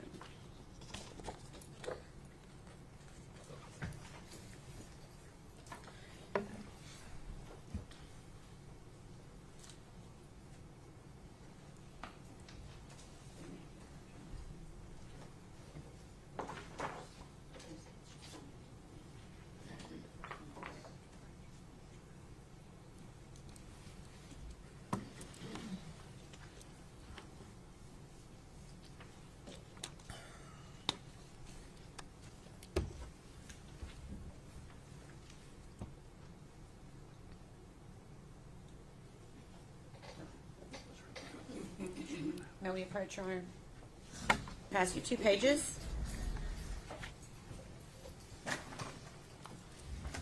And ask if you can identify that. Yes. Okay, can you tell us what it is? So it's this was a conversation on Facebook between the defendant and Miss Shirley Lowry. Okay. And what was the date of that conversation? This was February 18th, 2020. Okay, is that a fair and accurate representation of the conversation from the defendant's Facebook extraction? Yes. We'd ask that be made exhibit number 236. The full exhibit 236. Pursuant to the court's order. Permission to publish? Go ahead.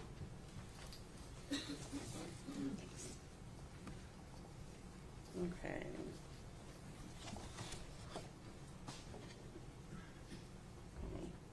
For the first page of this, can you, I'm trying to get a little bit bigger, can you just read to the jury what the defendant says on February 18th of 2020?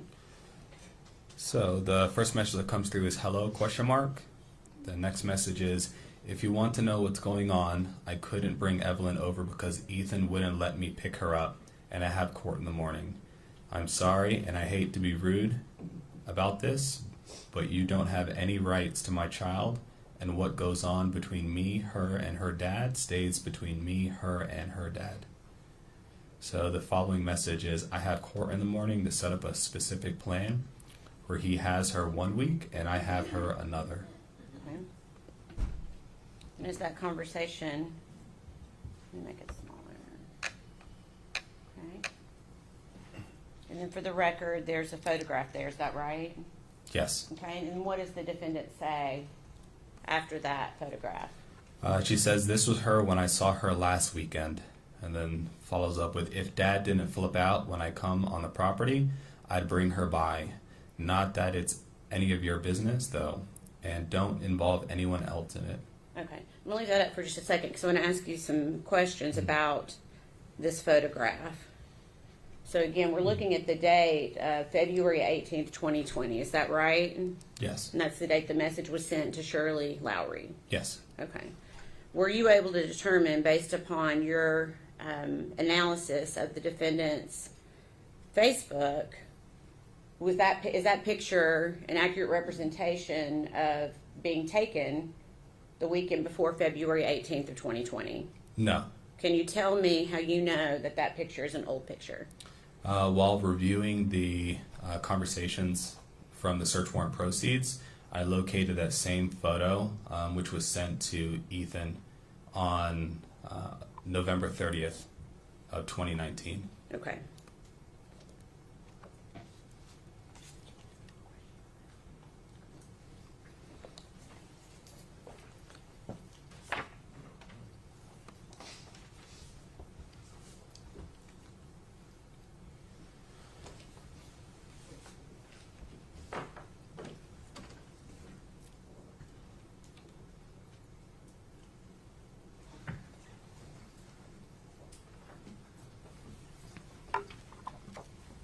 Okay. Same thing, I'm gonna ask if you're able to identify that. Yes. Okay, can you tell me what it is?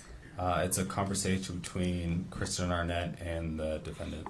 Okay, and is there a date on that conversation?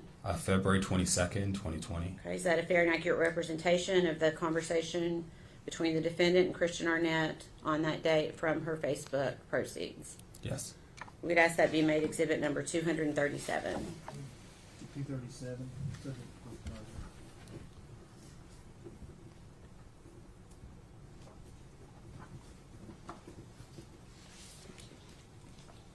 Permission to publish. Go ahead. I'll try to make this one a little bit bigger.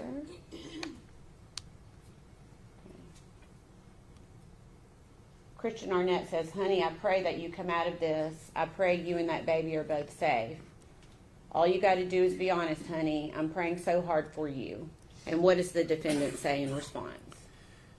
I am being 100% honest and trying to help find my baby. I was scared of the person who took her. Thank you. Okay.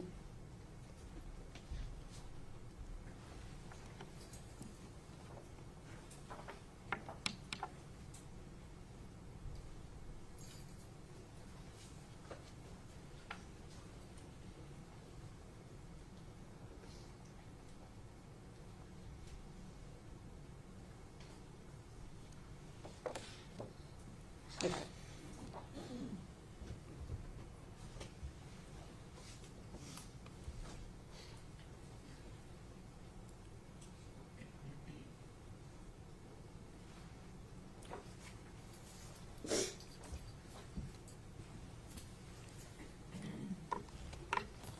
Okay, passed you a document. Do you recognize that document?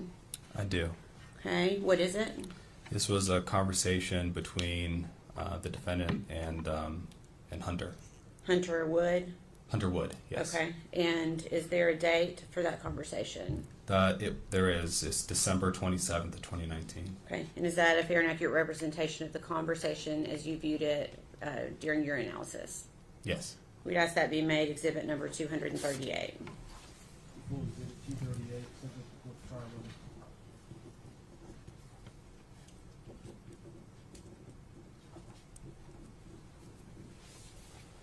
And permission to publish. Okay. If you can, just tell us what the defendant says to Hunter Wood on December 27th and December 28th.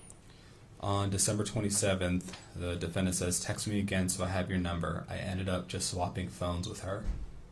And then follows on with, "Hey, I'm gonna leave here soon. Ethan and I talked, and he's going to stay home." And then is followed by, he thinks that what would be best, also because I'm obviously not a very stable parent right now, and Evelyn doesn't want to come home with me. Okay.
Okay, same question.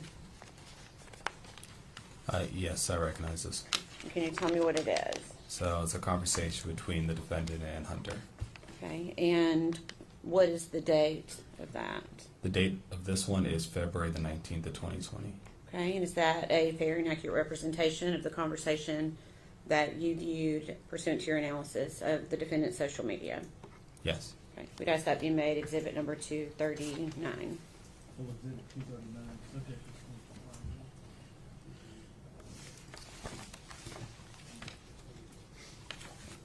And permission to publish.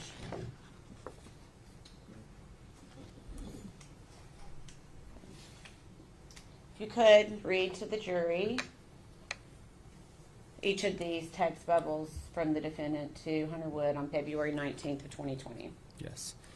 It says, hey, I have no clue why you're mad at me, but I've been waiting for Mom for fucking hours at the BP. Can I please come sleep in your truck if I get a ride there? And she says, like, seriously, I've done nothing. I've not done anything for you to be mad at me. I love you, and I was supposed to leave so long ago, and I tired as fucking hell. I'm also pregnant with your child, so you could let me sleep in your truck. I'm gonna just come anyways and sleep in it when I can find a ride. I'm so tired, and I needed you tonight, but thank you, Hunter. I might just say fuck it and come in. And then she tried to call, and Hunter missed a call. And then the final one is, I've tried to call. Okay.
Okay, I'm going to pass you 7 pages.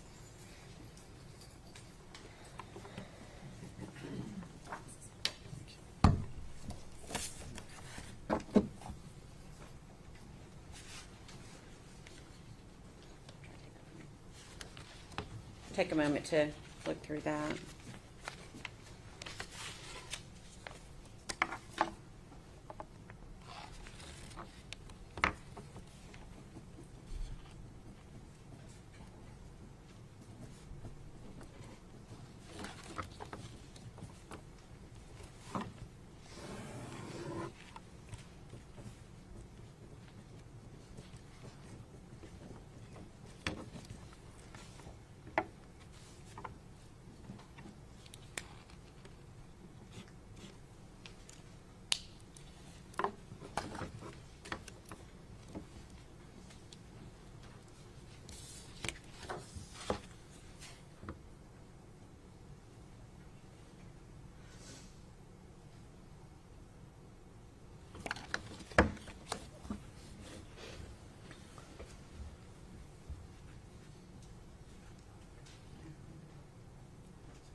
You ready? Yes. Okay.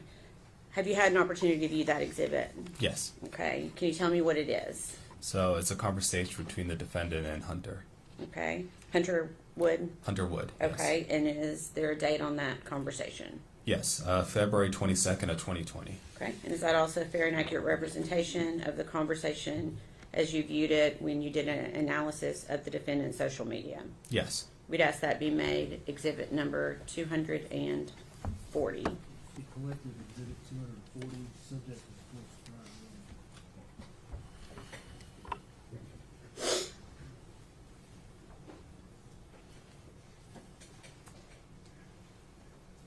Permission to publish. Go ahead. We're just going to go through it page by page. Okay. Okay. Okay. What does Megan Boswell start out saying on February 22nd of 2020? The defendant states, "Hey, I texted you just so that you know it's really me. And Hunter Wood says, change your Facebook name. And what does the defendant say? I will in a few. Will you please bring me a change of clothes? TBI is in North Carolina with my mom. Literally, I don't care what clothes are.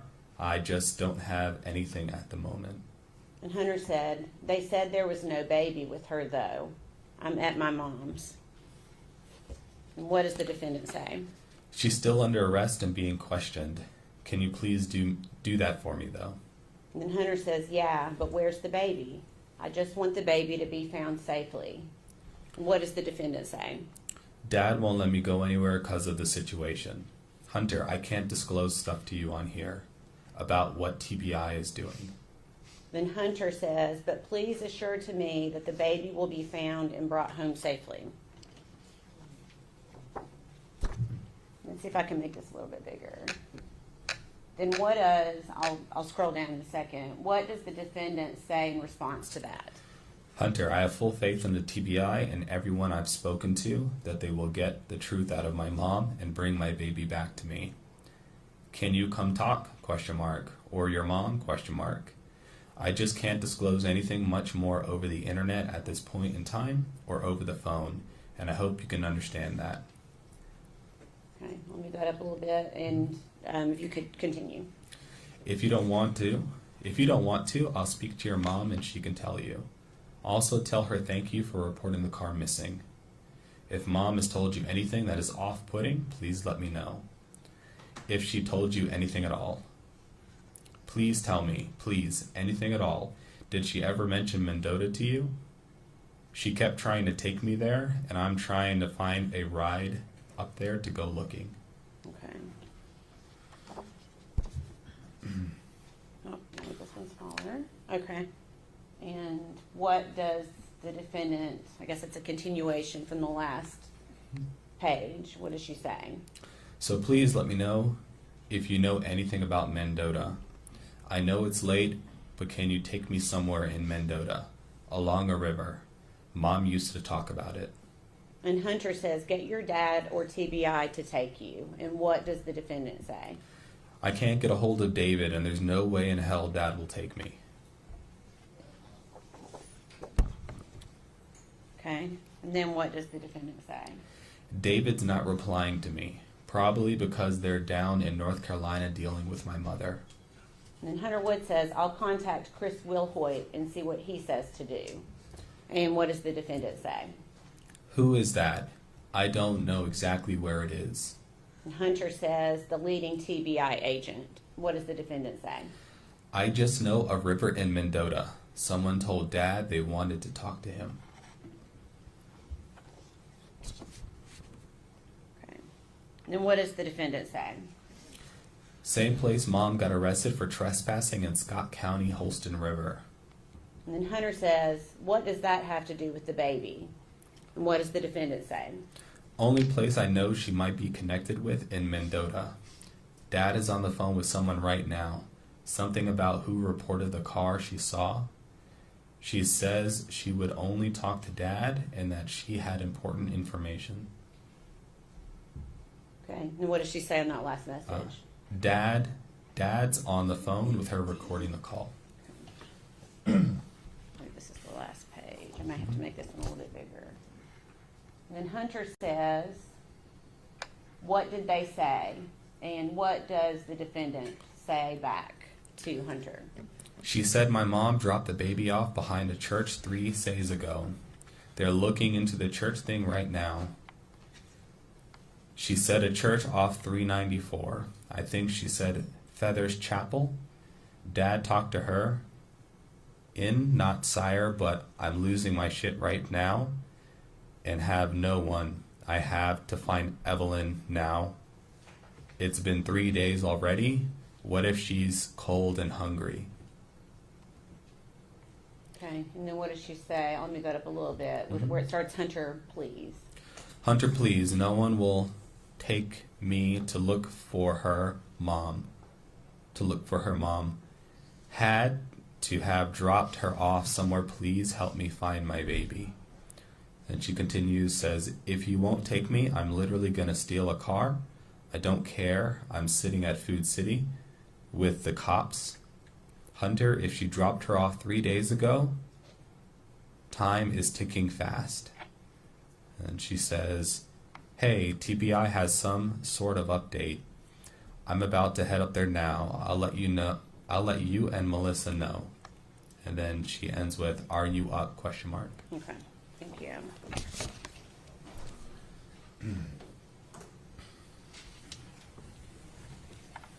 Permission to publish, Your Honor? Go ahead. Okay. Okay, so is this the photograph you were referencing Yes. a few moments ago, dated January 20th of 2020? Yes. Is that right? And based upon your work on this investigation, are you able to identify who the individuals are in this photograph? It appears to be the defendant and Hunter. Hunter Wood? Hunter Wood. It's kind of difficult to see it, but Okay. it's believed to be Hunter Wood. Yeah, I think it's always a little bit more difficult on these screens. Mhm. Okay, and then previously marked exhibit number 79. Did you also locate that in your analysis of the defendant's social media extraction? Yes, this appears to have been a message sent on Instagram from the defendant to Bailey. Okay, and was that also on January 20th of 2020? Yes. Okay. Were these sent together? Are you aware if they were sent together or not? Yes, I think the photo came through first, and then the message came through right after the photo, but they were sent pretty much at the same time. Okay.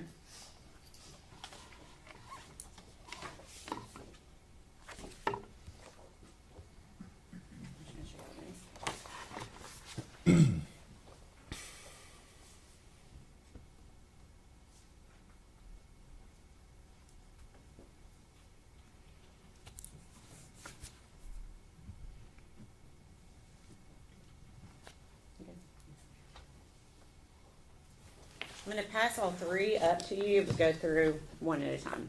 Okay.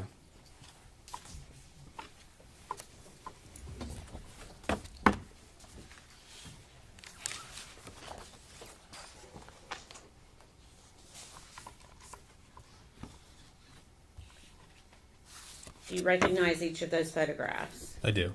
Okay. And we'll go through them one at a time. The first photograph, what is that photograph of?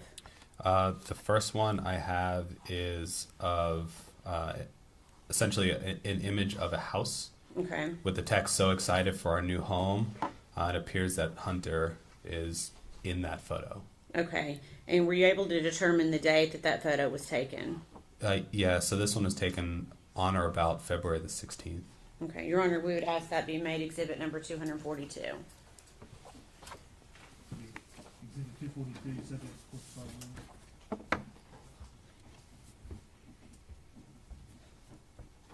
And again, that came from the defendant's social media extraction.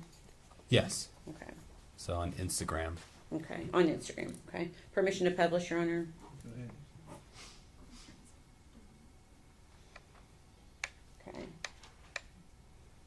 And is this the photo that you were referencing from February 16th of 2020? Yes. Okay. Okay. If you can tell me the next photograph that you have in your hand. The next one I have appears to be Hunter laying on a bed with the caption "Picking out furniture for our new house" heart emoji. Okay, and were you able to determine a date of that photograph? Yes, so this was posted, this appeared to be posted on Instagram on or about February the 17th. Okay. So for both of the one before and this one, they were actually posted on the dates that you gave? They appear to be posted Okay. according to the proceeds. And posted by whom? The defendant. Okay. Your Honor, we'd ask that be made exhibit number 243. 243.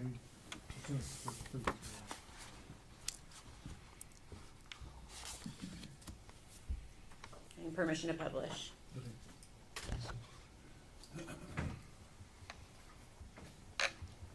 This one, okay. So the photo you're referencing is being posted on February 17th of 2020 Yes, on the defendant's Instagram? yes. Okay. And then you've got one more photograph, I believe. Yes. Okay, can you tell me what that one depicts? This is a picture. It appears to be Hunter in the picture with a car behind him. The caption at the bottom says, "So proud of my baby!" Exclamation point. New 2020 High Country. Okay, and are you able to determine the date that that was posted? Yeah, this appeared to have been posted on or about February the 18th. Okay, and did you also obtain that from the defendant's social media search warrant? Yes. Okay, we ask that be exhibit number 244. Full exhibit 244, pursuant to court's previous And permission to publish. Go ahead. So is this the photo you're referencing that the defendant posted on February 18th of 2020? Yes. Okay.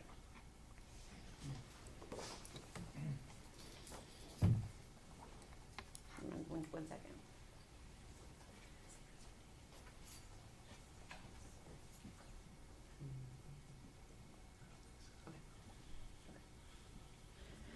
Were you also asked to review the defendant's social media records regarding Ethan Perry?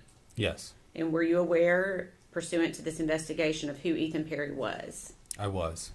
Okay. And did you actually review communications between the defendant and Ethan Perry? I did. Can you tell the jury a summation of what you noticed regarding their communications? Objection.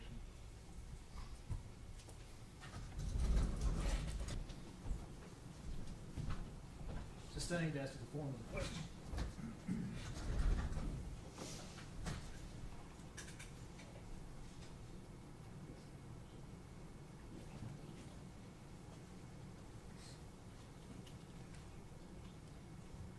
Okay, let me ask it a different way. Can you please give us, based upon your review of their communications, a pattern of behavior by the defendant to Ethan Perry?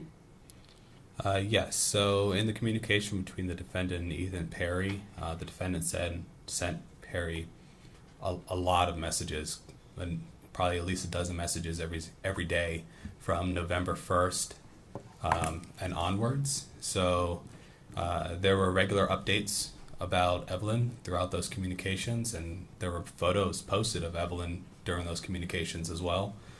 And the communications went until about December 3rd.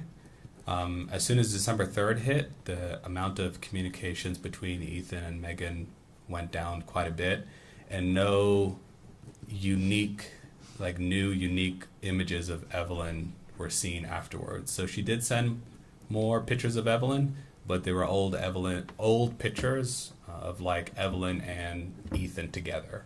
So I didn't observe any new photos after approximately December the 3rd.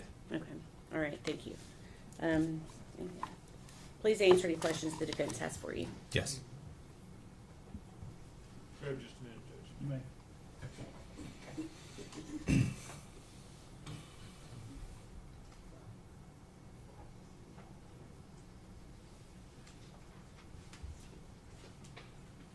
No questions. Is he free to go, or does he need to be subject to recall? There's a potential for recall, but if so, we will get in touch with him and let him know. Agent Durant, you're finished right now with your testimony. You are being subject to recall.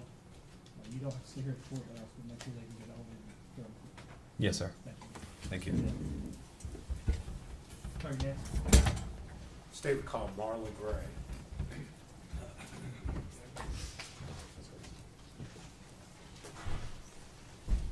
Raise your right hand. State your name. Marla Gray. You solemnly swear or affirm the testimony you're about to give will be the truth, the whole truth, and nothing but the truth. I do.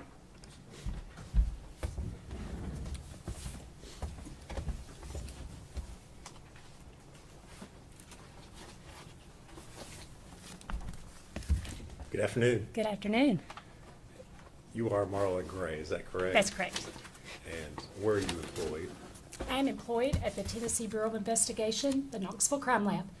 And what is your position there with the TBI? I am a Special Agent Forensic Scientist Supervisor, and I'm assigned to the Forensic Biology Unit. And Agent Gray, if you would, kind of give the jury an overview of what your duties are there within that division. So we analyze evidence for the presence of bodily fluids and skin cells, and then we determine who those fluids or skin cells belong to, doing DNA analysis. And what sort of educational background do you have that allows you to perform these duties? I have a Bachelor's of Science degree in biology from the University of Tennessee in Knoxville. I have also completed the in-house training program that is set forth by the TBI. And have you had specific training relating to serology and DNA analysis? Yes, during that 18-month training program, we cover serology, all the testings that we do, DNA analysis, and interpretation. Approximately how many examinations would you say you've performed over your years in the TBI? Yeah, I've been there for 14 years, and in that time, I've worked almost 1,600 cases. Do you hold any certifications? I do not. Okay. Does the TBI provide technical equipment that you're able to use in the performance of your duties there? Yes, they do. All right. And is this equipment standard across the state and within the scientific community? Yes, it is well known, not just across the state, but in forensic labs all over the world. Have you been qualified to testify as an expert witness in the criminal courts here in Tennessee? I have. And in fact, have you been qualified as an expert here in Sullivan County? I have. All right. And after having been qualified as an expert witness, have you then gone on to give testimony as an expert witness? Yes, I have. And was your qualification as an expert in the field of serology and DNA analysis? Yes, or in forensic biology, which encompasses both of those. All right. Judge, we would tender Agent Gray as an expert in the field of serology and DNA analysis. Judge, I agree, she's an expert. All right. She'll be deemed to be an expert in the field of serology and DNA analysis.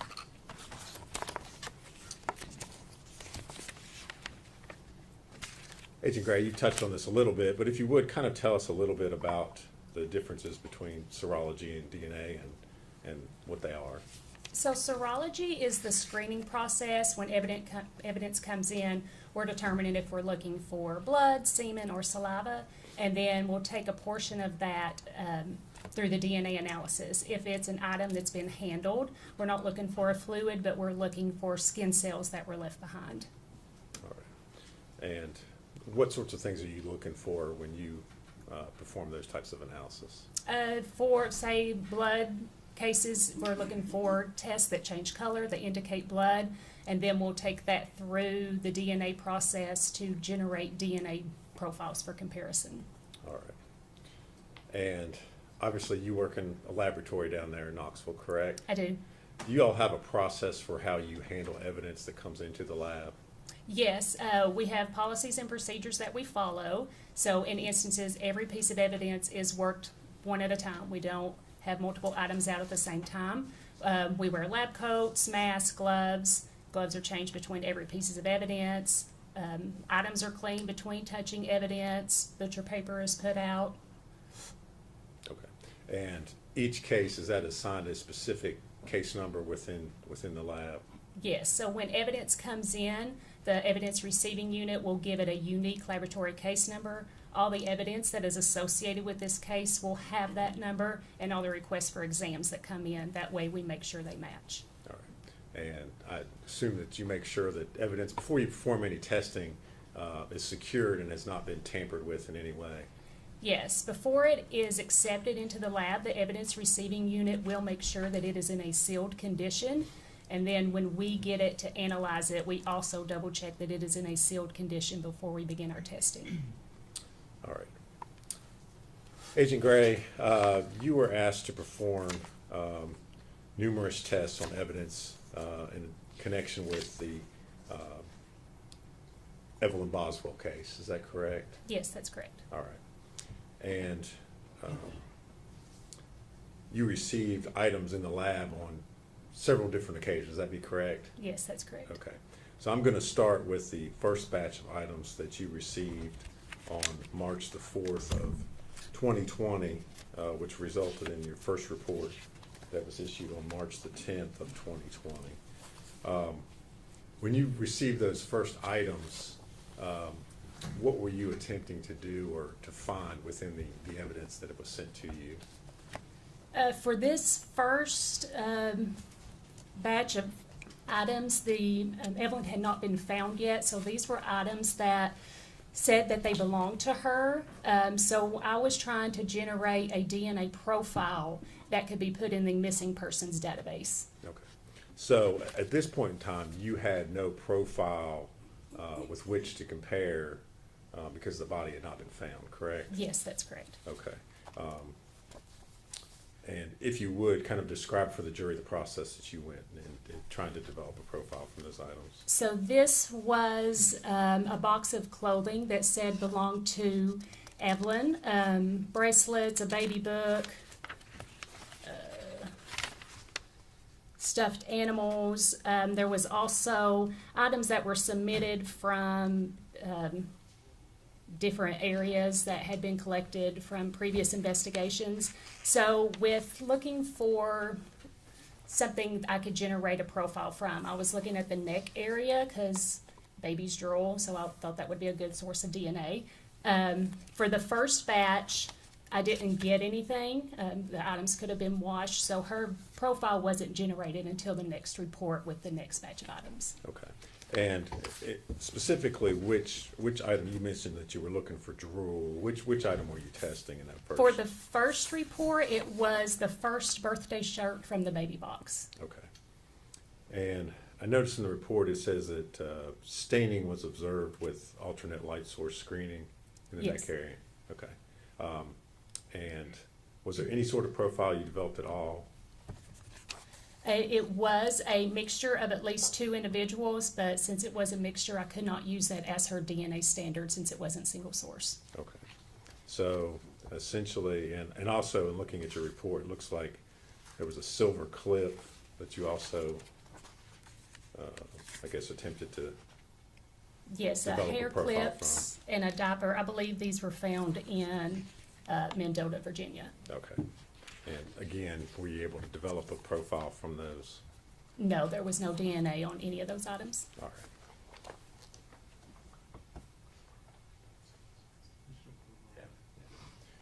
Agent Gray, I'm going to pass you a document and ask you if you recognize it.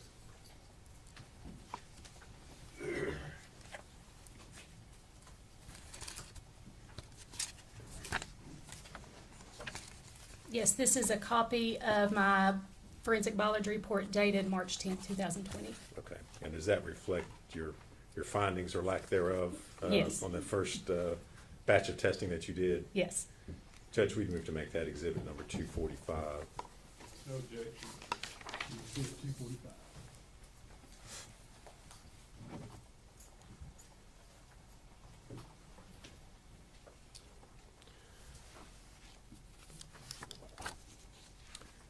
Now, Agent Gray, I want to ask you about another report. You were aware of an item of evidence, which was a trash can that was collected from the scene. Is that correct? Yes.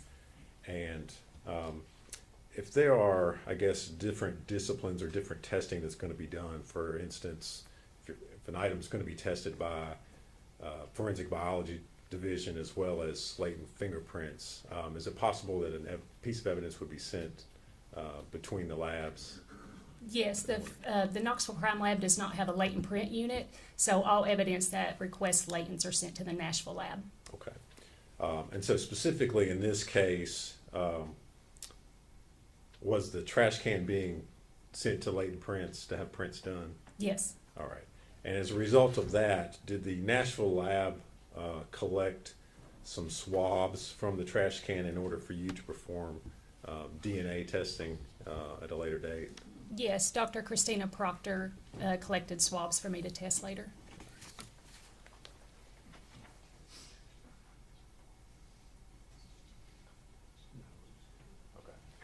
And Agent Gray, I'm going to hand you another document, ask if you recognize that.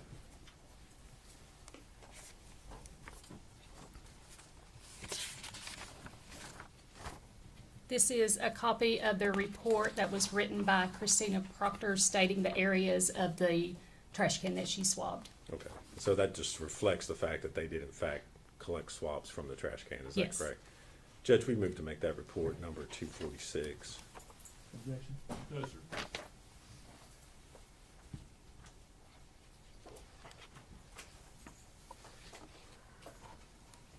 P-246. All right. Agent Gray, the next batch of items that you tested, those were items that had been taken from the trash can and from trash bags that were found in the area where the victim was located. At the point in time which you began your testing on these items, had you received additional information as far as the profile of the victim was concerned? Yes, I received a call from Special Agent Brian Fraley the night that Evelyn was found regarding her condition, and they were just making sure that a body could generate a DNA profile after it had decomposed that badly. Okay. And did you subsequently receive items from the forensic pathology department at ETSU after the autopsy had been performed? Yes, I received a blanket that she was found wrapped in, her diaper, clothing, and an FTA card, which is a DNA standard from blood of the victim. And so after you received the FTA card, were you able to generate a profile of the victim? Yes, I went back and worked the pants belonging to Evelyn Boswell and a shirt that belonged to Evelyn Boswell. I compared that to the FTA card that was submitted, and it matched. Okay. So you were able to perform testing on those items that you've previously been unable to. Yes. Is that correct? All right. And if you would kind of walk us through the items, the first item, was that the pants?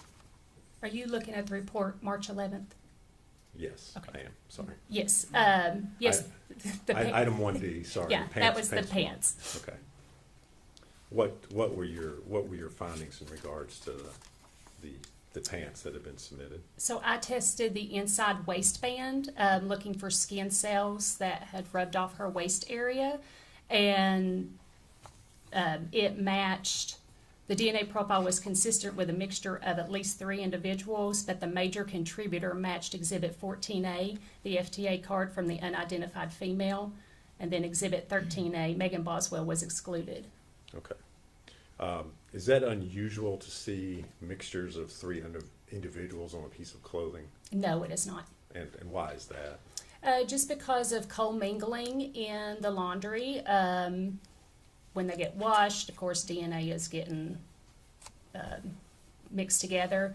Even with articles of clothing, if they hadn't have been washed prior to her wearing them, you're looking at people that might have picked up the clothing at the store or people that manufactured the clothing. We could still get their DNA on clothing items. All right. And again, you identified the major contributor as being the victim in this case, correct? Yes, there was enough major DNA profile to do a comparison.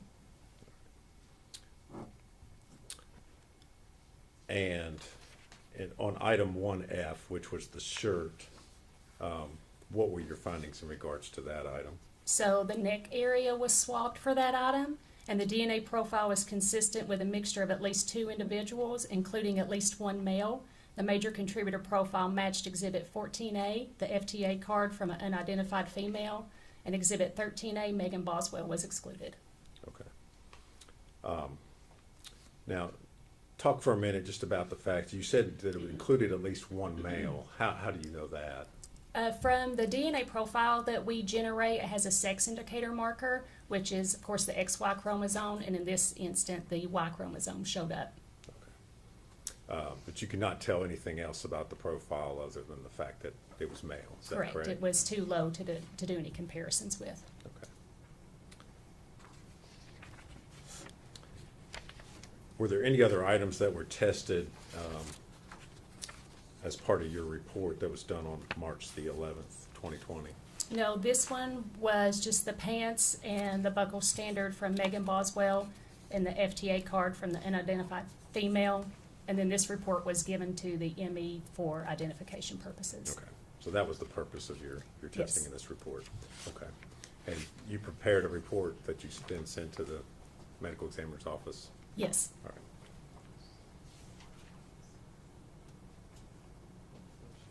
I'm going to hand you a document, Agent Gray, and ask you if you can recognize that.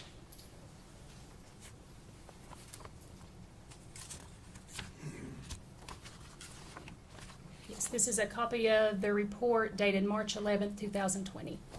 And is that a true and accurate copy of the report that you prepared of your findings Yes. on that day?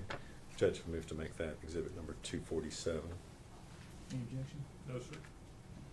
Full exhibit 247.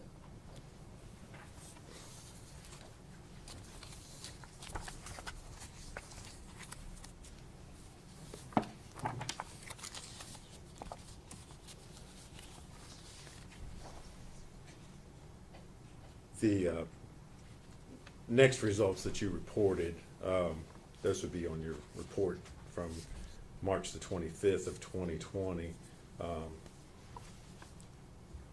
The items there were ones that were taken from the trash can and the trash bags. Is that correct? Yes.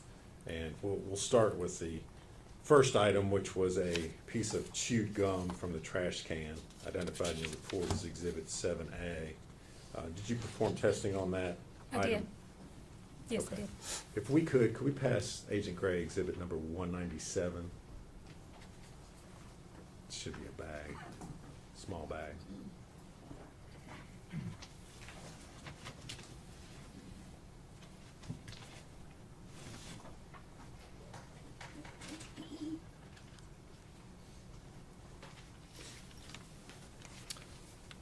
Agent Gray, will you take a look at that and see if you recognize it? Yes, this is my exhibit 7A, which is the chewed gum. This is the seal, has my initials on it. This barcode, this is what is generated by the evidence receiving unit that has that unique laboratory case number. And this is how the internal chain of custody is maintained throughout the lab. And these are, of course, my initials. Okay. You recognize your initials there on that item? Yes, All right. Did you perform analysis on that particular item? I did. And if you would, tell us what the results were that you obtained. The DNA profile matched Exhibit 13A, Megan Boswell. The probability of randomly selecting an unrelated individual who would be included as a contributor of the DNA profile is 1 in a number greater than the current world population. Any other profiles besides that? No, that was a single source profile. Okay. And, thank you. If we could hand her exhibit number 217. Again, should be a bag.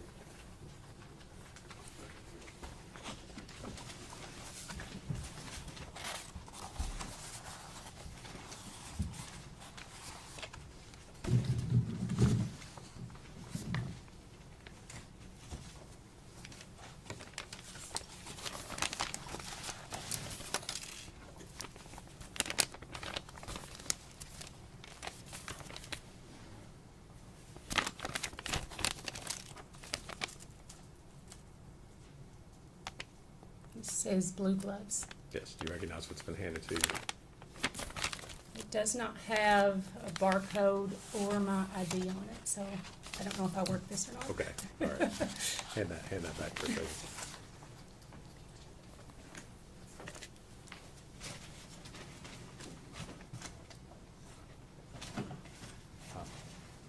I'm gonna come back to that.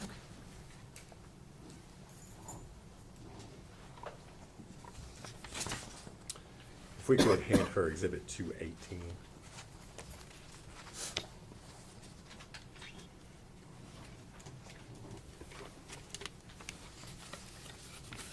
You recognize that item? Yes. And what is it? This is my Exhibit 18A, which was a cold and cough medicine bottle. There's the barcode that is generated by the TBI and the seal that I placed on it after I was done with the evidence. Okay. And did you perform analysis on that particular item? I did. And if you would, tell us what the results were of your analysis. The outside of the bottle was swabbed. A limited DNA profile was obtained and is consistent with a mixture of at least 2 individuals, including at least 1 male. Due to the limited profile obtained and the unknown number of potential contributors, interpretation is inconclusive. All right.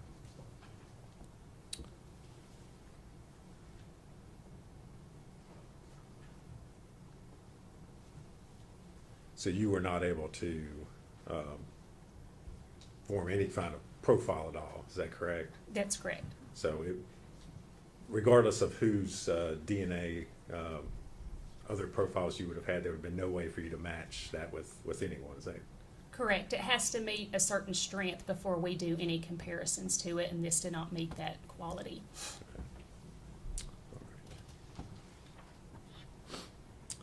And can we next hand her exhibit number 200?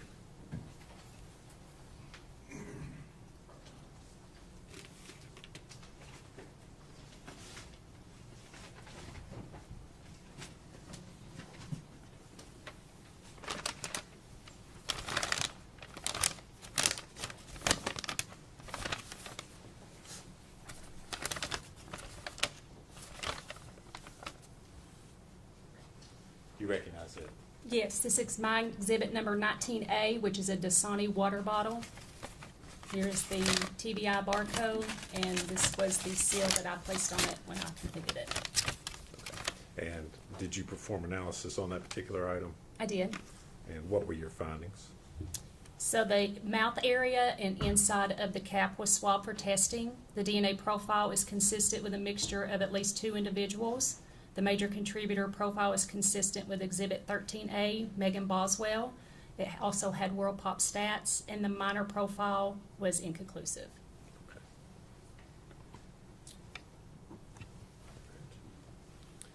And if we could next hand her exhibit 211.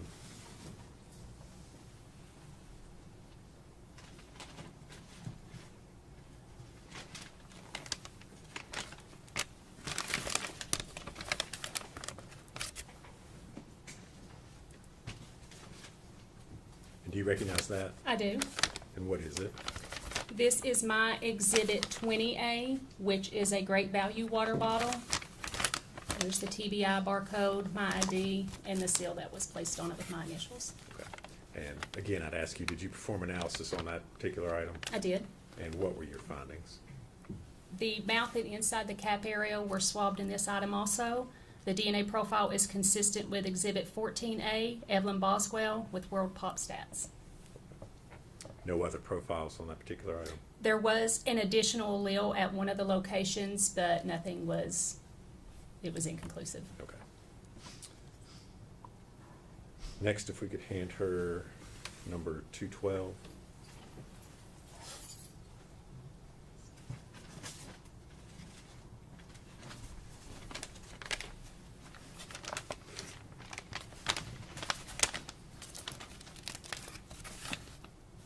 Do you recognize that item? I do. This is my Exhibit 22A, which is a Misty water bottle. The TBI barcode with my ID and the seal that was placed on it when I was finished. And did you perform analysis on that piece of evidence? I did.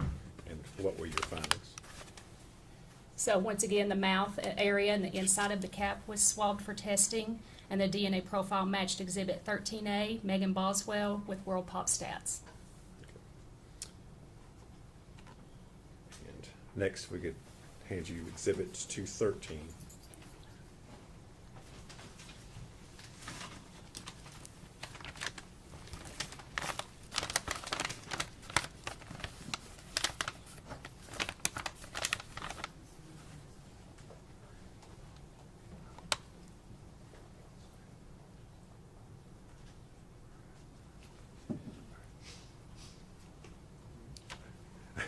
I'm sorry. Let me pick up what were you just handed 213? Yes. Do you recognize that? I'm sorry. That's okay. Yes, it is my exhibit 24A. It is a Food Club water bottle. Here's the TBI barcode label and my seal that I put on it when I was complete. Okay. And did you perform analysis on that particular item? I did. And what were your findings? So once again, the mouth area and inside the cap was tested. Quantification results did not indicate a sufficient amount of human DNA for analysis, so no further testing was performed. All right. And next, if we could enter 223, which should be one of the pillows.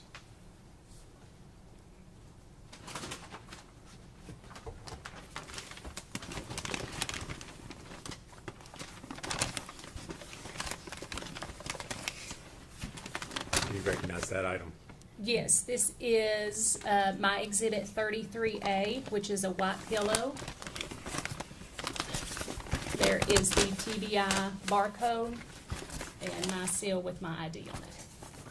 Okay. And did you perform analysis on that? I did. Okay. If you would, tell us what your findings were. So the first thing I did was screen the item with the ALS, looking for saliva where somebody slept on it. And the center of the area did indicate a positive result, so that area was cut for testing. And the DNA profile is consistent with a mixture of at least 2 individuals, including at least 1 male. The major contributor profile is consistent with Exhibit 14A, Evelyn Boswell, and with World Pop stats, but the minor contributor profile was inconclusive. The edges were also tested on the pillow, and this DNA profile obtained is consistent with a mixture of at least 3 individuals, including at least 1 male, but due to the complexity of the mixture, it was deemed to be inconclusive. All right. So the only profile you were able to develop was the victim, Evelyn Boswell. Is that correct? Yes, from the center of the pillow.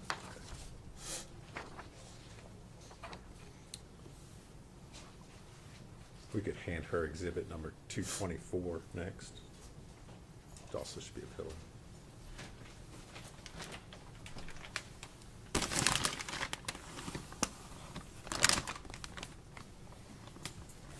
Do you recognize that item?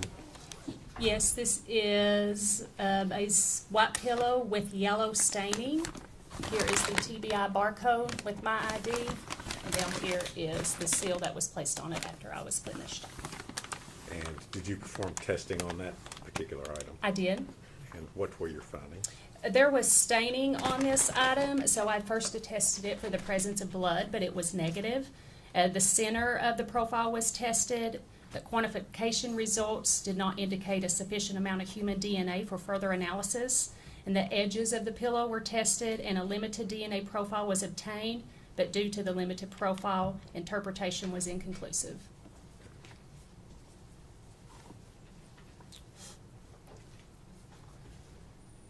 If we could hand her at 215 next.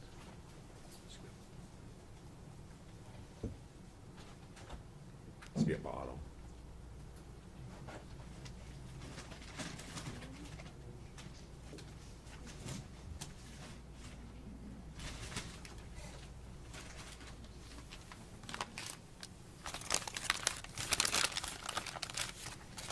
You recognize what's been handed to you? I do. This is my exhibit 39A, which is a Nuke baby bottle with contents. Here is the TBI barcode and the seal that I placed on it. Okay. And did you perform analysis on that baby bottle? I did. And what were your findings? So the nipple area was swabbed, and the DNA profile matched Exhibit 14A, Evelyn Boswell. And the sides of the bottle were also swabbed. The DNA profile is consistent with a mixture of at least 2 individuals. The major contributor profile was consistent with Exhibit 14A, Evelyn Boswell, and the minor contributor profile was inconclusive.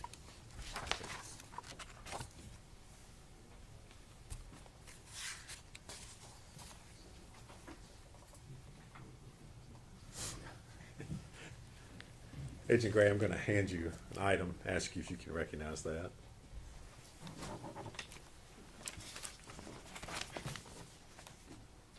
Yes, this is my exhibit 9A, which is blue latex gloves with hair.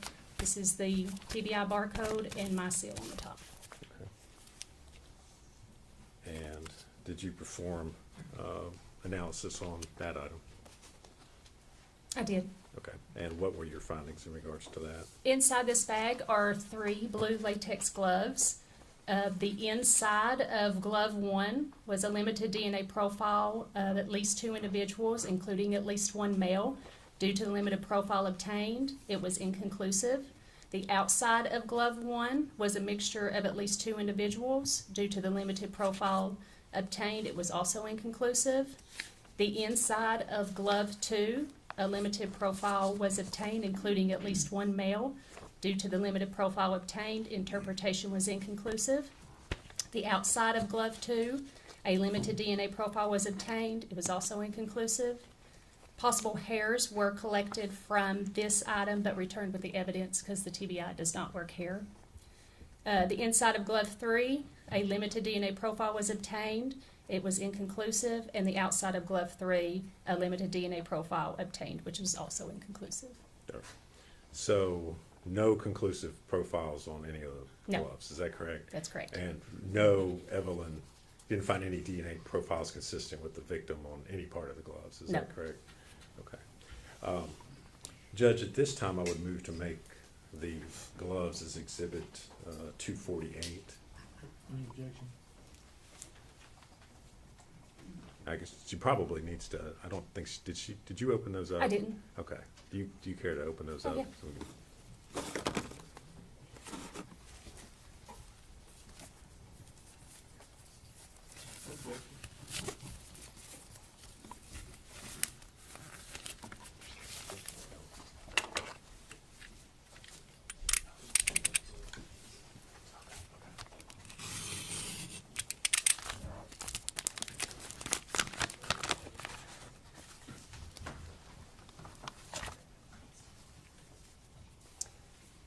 This is the first glove, glove 1. It has a 1 on it.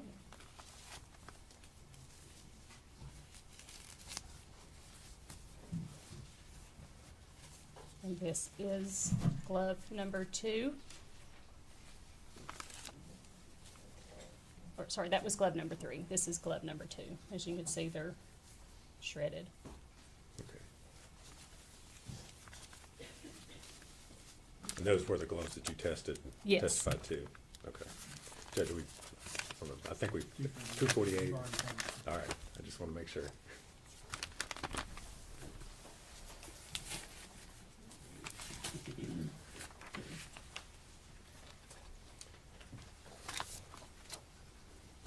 Agent Gray, did you prepare a report of your findings in regards to those items? I did. And I'm going to hand you a document.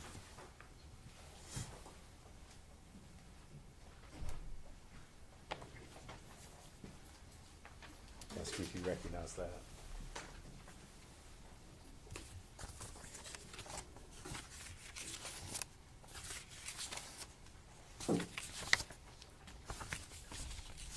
Yes, this is a copy of my forensic biology report dated March 25th, 2020. Is that a true and accurate copy of your report that Yes. you issued on that date? Judge, we move to make that exhibit number 249. Any objection? No, sir. Be full exhibit 249.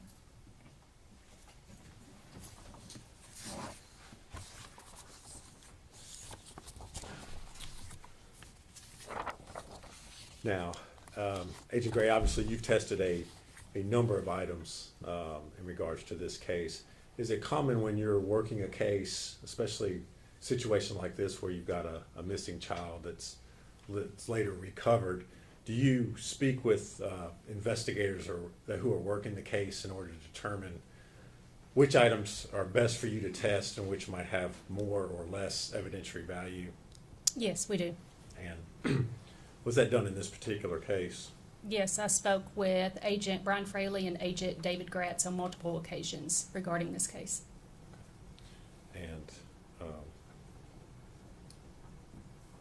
as a result of that, were certain items, I guess, initially you thought may not have had evidentiary value, but then later on you decided to test anyway to see perhaps they had more value? Yeah, there were some items that weren't tested on the front end because, like the baby food containers, just because we expected if there was DNA, if it was Evelyn's, we didn't know how probative that was to the case. But later on, we did decide to go ahead and test those items. Okay.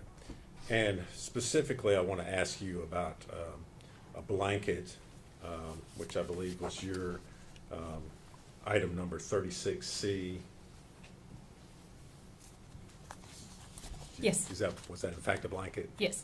And was that item initially not worked due to the amount of, or why was that, now let me ask you this way, why was that item not initially worked by you?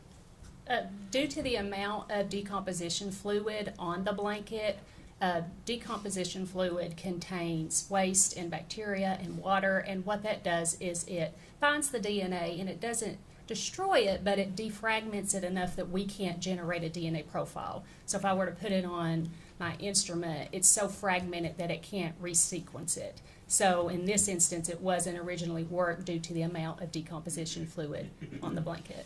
All right. Did you all ultimately make a decision later on to take a shot at it, I guess? Yes, after speaking with Special Agent Gratz, we decided to only see if there were areas that were not stained and possibly get DNA off of that. So I tested the areas that didn't appear to have decomposition fluid on it and did not test the stained areas. All right. And were you able to develop any sort of profiles as a result of your testing? It was a limited DNA profile that was a mixture of at least 2 individuals, but due to the limited profile obtained, it was inconclusive. All right. And did you prepare a report of your findings in that regard? I did.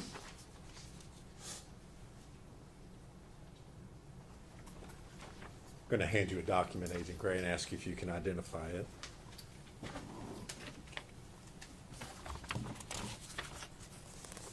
Yes, this is a accurate copy of my biology report dated April 22nd, 2020. All right. And is that a true and accurate copy of your report in regards to your findings on the blanket? Yes. Judge, I'd move to make that full exhibit number 250. Any objection? No, sir. Full exhibit 250.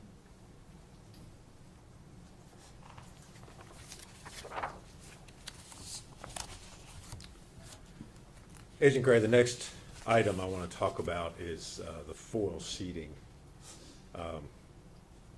Talk a little bit about the condition of the foil as you received it there in the lab.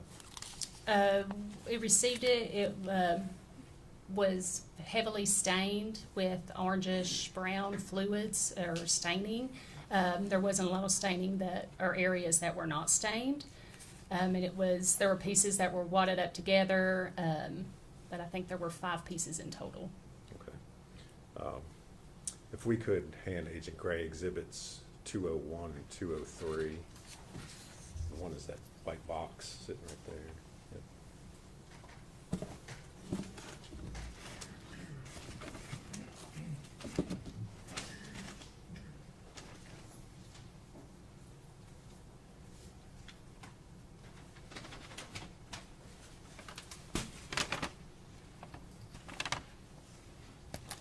You recognize those items? Yes, this is my exhibit 15A. This was my seal down here at the bottom. And this is my exhibit, also 15A, but it was just piece 3. And then my seal is at the bottom. Okay. And is that the foil sheeting that you tested? Yes. If you would, tell us what the results of your testing on those items were. So for all of the foil sheeting, presumptive testing, chemical testing indicated the presence of blood, but presumptive immunological testing did not indicate the presence of human hemoglobin, which is a component of human blood. And for all of the stained and non-stained areas, which were 10 areas total that were tested, The quantification results did not indicate the presence of human DNA, so these items were sent to the latent print laboratory. All right. And did you prepare a report of your findings in regards to the foil seeding? I did. I'm going to hand you a document and ask you if you can identify it.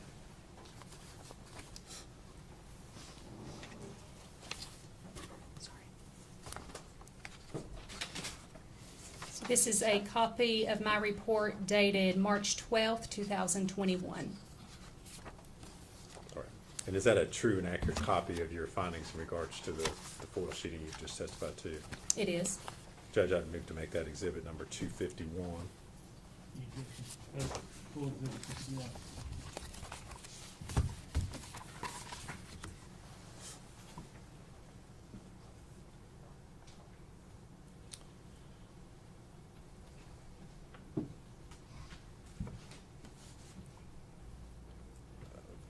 Finally, Agent Gray, I'm going to, again, we mentioned the fact earlier that sometimes through communications you were asked to test additional items. Is that correct? Yes. And this last batch of testing that you did, was also some additional material that was found in the trash bag, where the victim's body was recovered. Is that correct? Yes, there was a black spoon, some Gerber baby food. One was a apple mango strawberry flavor, the other was a banana blueberry flavor, and then there was a tissue. Kind of walk through these one at a time. You mentioned a black spoon. What were your results in regards to that item? So the mouth area was swabbed for testing, and quantification did not indicate the presence of human DNA, so it was not taken any further. Okay. And what about the Gerber apple mango strawberry baby food? The sides of the pouch was swabbed. There was still food on the mouth area of the swab, so I stayed away from it just due to bacteria and focused on the sides of the swab, the sides of the pouch. And quantification was inconclusive for the presence of human DNA, so no further testing was performed. And what about the Gerber banana blueberry baby food? So once again, the sides of the pouch were swabbed, and quantification did not indicate the presence of human DNA. All right. Could I see exhibit 164?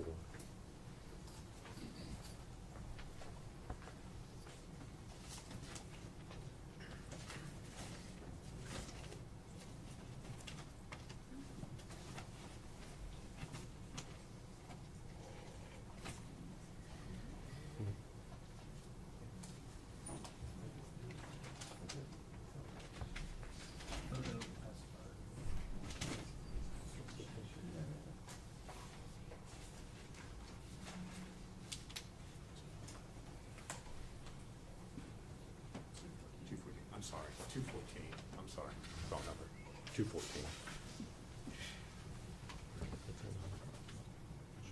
I want to see it first, yes.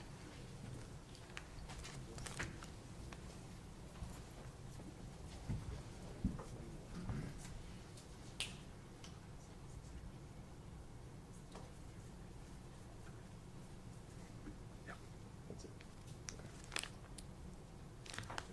Okay. Agent Graham, I'm going to hand you what's been previously introduced as Exhibit 214. Ask you if you recognize that. Yes, this is my exhibit 37A, which is a tissue. Here's the barcode. Okay. And did you perform analysis on that particular item? I did. Okay. And what were your findings in regards to the tissue? So this tissue was heavily saturated in a reddish brown stain, so I initially tested for the presence of blood, and presumptive chemical testing indicated the presence of blood, and presumptive immunological testing indicated the presence of human hemoglobin, which is a component of human blood, and the DNA profile matched Exhibit 13A, Megan Boswell, with World Pop Stats. Okay. And using the expression world pop stats, what does that mean? So right now the current world population is over 8 billion people, and out of 8 billion people, no one in the world has the same DNA profile as the one that generated.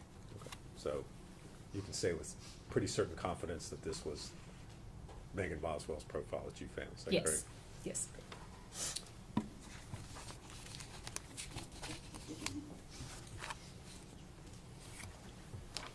Agent Gray, I'm going to hand you a document and ask you if you recognize that one.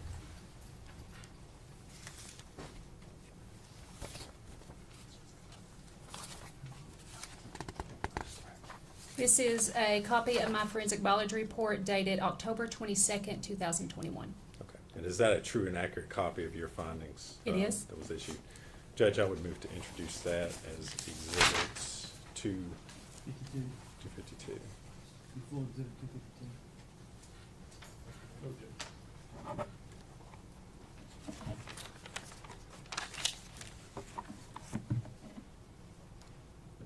Agent Gray, in addition to your responsibilities and duties within the lab there, are you also a member of the TBI's Violent Crime Response Team? Currently, I am not. When I became a supervisor, they took me off the BCRT, so that was 2022. But in 2020, I was a team leader and a forensic biologist for BCRT. Okay, so back in February of 2020, you were a member of that team. Yes. And specifically in regards to this case, were you asked as a member of the Violent Crime Response Team to perform a couple of searches? Yes, I was. All right, and specifically on February the 19th of 2020, did you go to Middlesboro, Kentucky to search a 2018 red Chevy Cruze? We received the request on February 19th. We went to Middlesboro on February 20th. Okay, and did you in fact perform a search on a 2018 red Chevy Cruze? I did. And what were y'all looking for? In this instance, we were just asked to process for the presence of blood to see if maybe, since the victim had not been located, if there might have been blood in the car. All right, and did you all find anything of evidentiary value searching through the car? No, it was negative for the presence of blood, and we did not collect anything from the car. Okay. And subsequent to that, did you also receive a request around February the 28th of 2020 to search a mobile home that was located at 967 Sugar Hollow Road in Bluntville, Tennessee? Yes, we received the request on February 27th, and we went on February 28th to 967 Sugar Hollow Road. All right. And again, what were you searching for there at that location? At that location, we were searching for the presence of blood, and we were also searching for Evelyn. Okay. Find anything of evidentiary value at that location? No, everything was presumptively negative for blood, and we did not collect any evidence. VCRT did not collect evidence. 1 second, Judge.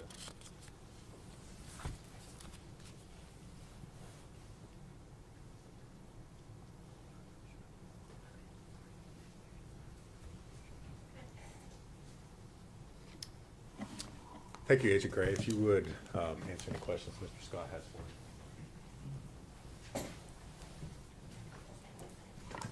Could I see Exhibit 249, please?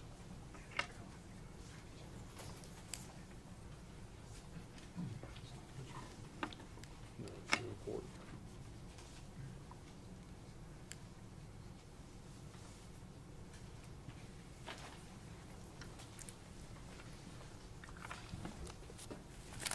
Good afternoon, Agent Gray. How are you? I'm good. How are you doing? I'm good, thank you for asking.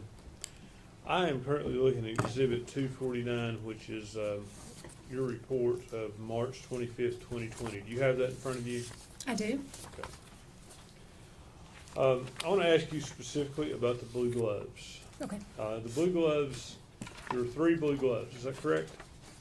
Yes. And 2 of those gloves had male DNA. You can confirm that. Yes, the inside of glove 1 had male DNA, and the inside of glove 2 also had male DNA. And that was it.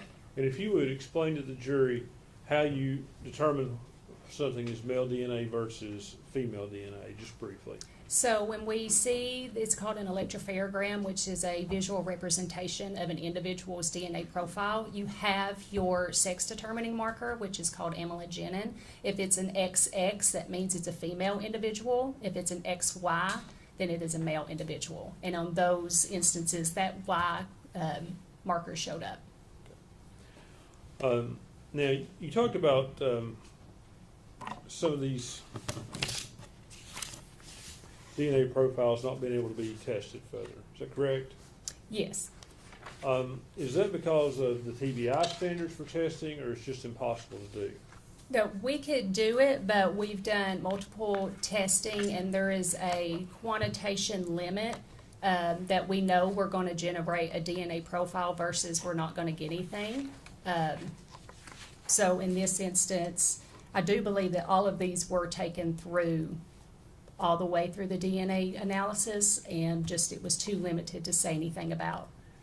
But mostly across the nation, we follow the same QAS guidelines, which are set forth by the FBI, so it's not just TBI specific, and they are specific into the quality of DNA before we can interpret it. Would other labs have greater capabilities? Not to my knowledge, is if they are accredited by the same accrediting body, they have to follow the same QAS guidelines. Okay. So it's your testimony that no lab in the world would be able to perform more specific testing than a TBI lab? There's probably labs out there that might do a different type of DNA that we do, but that we follow like STR DNA. Okay. So, to your knowledge, these profiles were not tested by anyone after you got finished with them. Is that correct? That is correct. Okay. What about the glove, outside of glove twos, mentioned hairs were collected from that exhibit? Yes. Did you photograph the hairs? No, I did not. I just documented the hairs. Okay. Did you make a note of, are they long hairs, are they short hairs, color, anything like that? I do believe.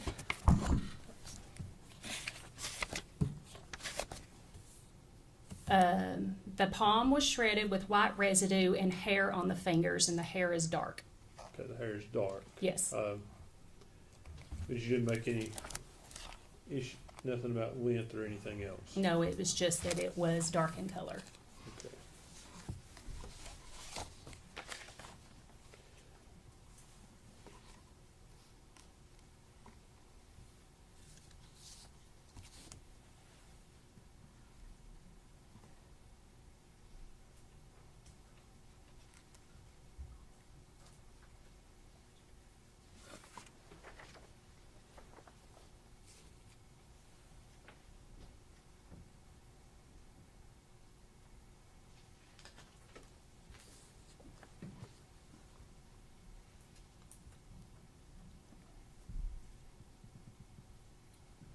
Let's talk about the pillow. I'm having a difficult time on this sheet finding the pillow. 32A. Thank you. The pillow had Evelyn Boswell's DNA on it, is that correct? Yes, in the center of the pillow. Okay. Could you tell if that came from saliva or what that came from? I did not do any testing for saliva, but the area I did test tested positive for what was indicated a luminescence, so it could have been sweat or saliva. Okay. And it also had male DNA, is that correct? Yes, it did. Okay. Were those two mixed in the same spot, or? Yes, it was the same, the center area that I took a cutting from, so it would have been the same area. Okay. Bear with me 1 second.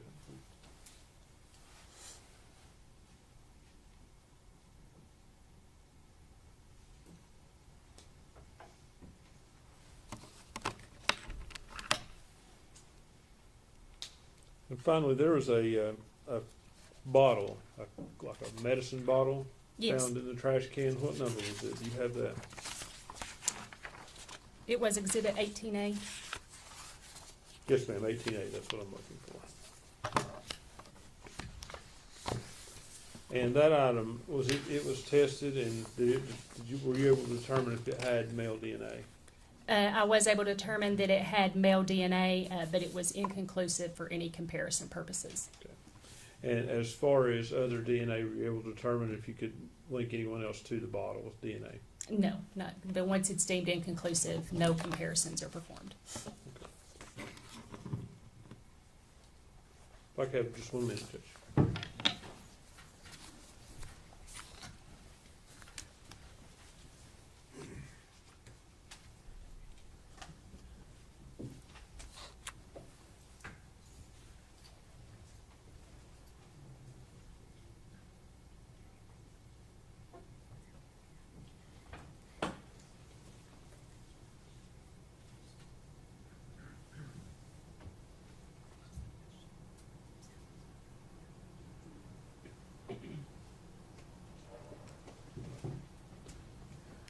Ms. Gray, were you ever asked to compare any of these items to Hunter Woods or Preston Hunter Woods DNA?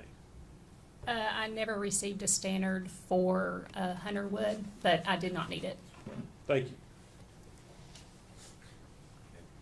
Agent Gray, I guess I'll follow up on your last answer there. When you said you didn't need it, why didn't you need it? I didn't have any unknown male profiles to compare it to. Okay, so there was nothing there that you would have been able to compare to anyway, correct? Correct. So all these male profiles Mr. Scott's asked you about were also limited. There's no way you could have drawn it. If I had submitted to you every DNA sample from every male in the world, you would not have been able to tell me Correct. who it was, correct? I wouldn't even ran them since I didn't have any unknown male DNA. All right, thank you. That's all I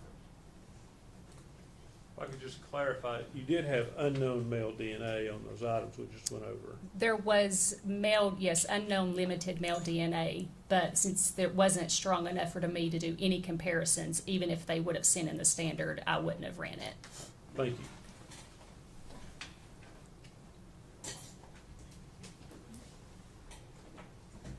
That's all.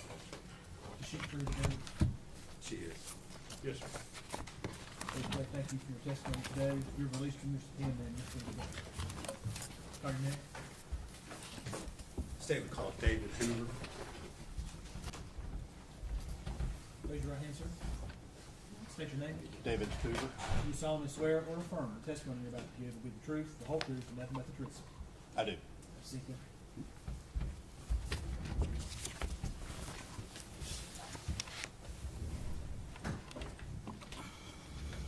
Good afternoon. Good afternoon. And if you would state your name for the record, please. David Hoover, David Hoover. Thank you. And where are you employed? I'm employed with the Tennessee Bureau of Investigation at the Nashville Crime Laboratory in the latent fingerprint or latent print unit. And what is your title or position there? I'm a special agent forensic scientist. All right. And Agent Hoover, if you would, kind of give the jury a brief overview of what your duties are there within the latent print division. My duties typically include processing evidence for fingerprints, any developed fingerprints or any developed prints that I find on the evidence I photograph or in some way capture them, then compare them and make identifications to individuals if that's possible. Also enter stuff into the APHIS database, search through the database for individuals as well. I also write my reports and testify in courts of law. You mentioned the APHIS database. Could you explain what that is? The APHIS database is essentially a database of fingerprint cards that we have on file at the TBI, and then we're able to search unknown fingerprints against that database to see if we can find an individual who may have left that print. And how long have you been doing this there at the TBI? I started in March of 2000, so about almost 25 years. If you would, tell us a little bit about your educational background that allows you to perform those duties there at the TBI. My background includes a Bachelor of Science degree in biology from David Lipscomb University with a minor in chemistry. Then at the TBI itself, I underwent a 2-year training period under court-qualified fingerprint examiners with over 100 years of experience. Since then, I've also had training from the Florida Department of Law Enforcement, the Mississippi State Crime Laboratory, Arizona State Crime Laboratory, I believe, other agencies that have produced classes, as well as gone to conventions and things that also had classes throughout those 25 years. How many examinations would you say that you've performed over your almost 25 years there at the lab? At this point, I would think it was in the tens, if not hundreds of thousands. Do you hold any certifications in the field? I do. I'm a certified latent print examiner with the International Association for Identification. And what type of technical equipment do you have there that you use at the lab? We typically use a lot of the same things you actually see on TV. A lot of times you will see the dust fingerprint on a car or window or something, and they'll dust it and lift it. We actually still do that. We also use fluorescent dyes, which fluoresce at different wavelengths. So we have light sources that do different wavelengths as well. We now also have a system that we've had actually for quite a while.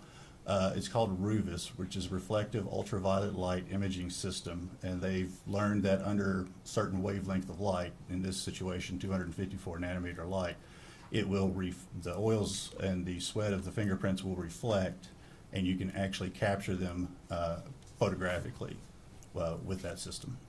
All right. And is this pretty standard equipment that's used across the country in various labs?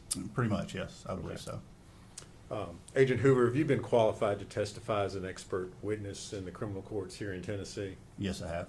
And after having been qualified as an expert, have you then gone on to give expert testimony? Yes, I have.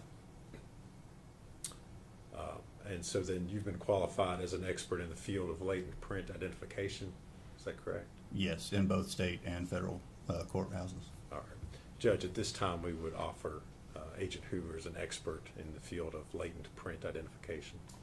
He's an expert. All right. You'd be declared to be an expert in the field of latent print or fingerprint identification. Agent Hoover, if you would, just tell us a little bit about what latent prints are. A latent fingerprint is essentially a reproduction of the ridges of your fingers or palms, and it can also include your feet. This is called friction ridge skin. It helps you hold on to things. So a latent print is essentially a reproduction of those ridges on a surface after you've touched them. Essentially, you've touched something, you've left sweat or oil in that reproduction of your ridges behind on that surface. Okay. And as a latent print examiner, when you look at an object or you're looking for prints, what exactly is it that you're looking for? I am looking for the ridge formations that we have in our fingerprints. Predominantly, we'll look for what is called level 1 detail first, which is the ridge flow and the pattern types within the fingerprint. Sometimes we don't have the pattern types and we can only look for the ridge flow itself. We're also looking for what we call level 2 detail, which is bifurcations, ridge endings, dots. These are the types of things that happen within the ridge flow itself. So a ridge is flowing along and then it suddenly stops and the two ridges on either side continues to go. That's an ending ridge. A bifurcation is essentially like a fork in a road. So you have the same thing except for that ending ridge touches one or the other side of that those other two ridges, forming essentially a fork in the ridge flow itself. A dot is essentially what it describes. It's defined. It's just simply a small area that's just a ridge, and it's just a small dot that shows up. All right. Are latent prints more than just what we talk about as being fingerprints? Yes. Okay. They- What all is? There can be fingerprints, there can be palm impressions, your joints of the fingers also have the same type of detail that we can use to identify people. And like I said a little earlier, your feet even has the same thing where you can actually develop footprints and then compare them to individuals, their footprints, and see if it's the same individual or not. It's rare, but it can be used for identification purposes. Okay. If you would, talk for a second about how a latent print is created or left on a surface. Like I said, when you touch something, you can leave behind that sweat and oil on that surface, and it can remain there, and then I can process it and develop it to be able to actually see it and capture it. Do certain things affect whether or not you're able to develop a latent print on a surface or an object? Yes. Some surfaces are not very good at retaining a latent print. Rough surfaces typically are not something that's very good in retaining a usable latent print, because as you touch a rough surface, that rough surface is going to break up that ridge flow. What you're touching, what you're using to actually leave behind, like I said, is sweat and oils, which typically also have a lot of water to them as well. So you're talking about a liquid medium, and if you're touching something that's very bumped and bubbled up, then some of that medium is going to be lost in the valleys and crevices of the rough surface. Some of it's going to be left on top. So it's going to be very broken up, and you're not going to be able to see or use it to actually identify somebody. Because what we're looking for is enough information and enough clear information to be able to say this latent print was left by this person's finger or palm or footprint. Okay. And does whether or not a surface is clean or dirty, does that affect? That can also affect it, yes. Okay. Now, you work at the lab in Nashville, is that correct? That's correct. Okay. Do you have a process as far as processing evidence that comes into the lab there in Nashville? Yes, we do. If you would explain to the jury how that works. So an agency will bring in a piece of evidence. It will go through our evidence receiving section, in which case that piece of evidence is given a specific lab number and an evidence number. If that lab number is already created, then that's another lab number, or excuse me, another evidence number.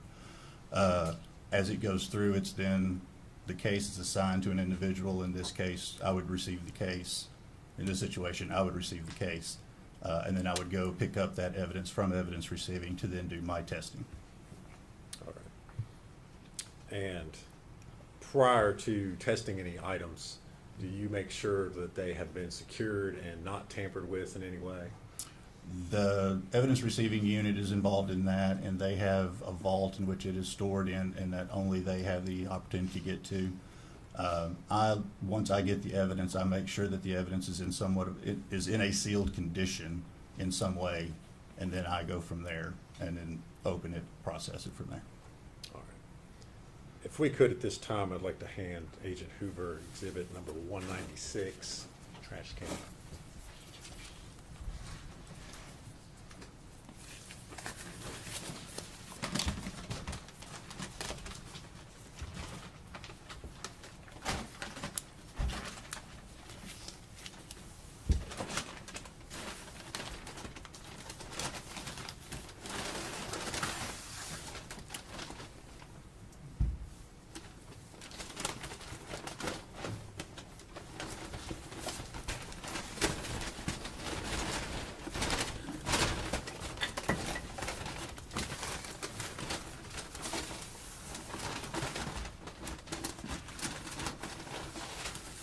My apologies.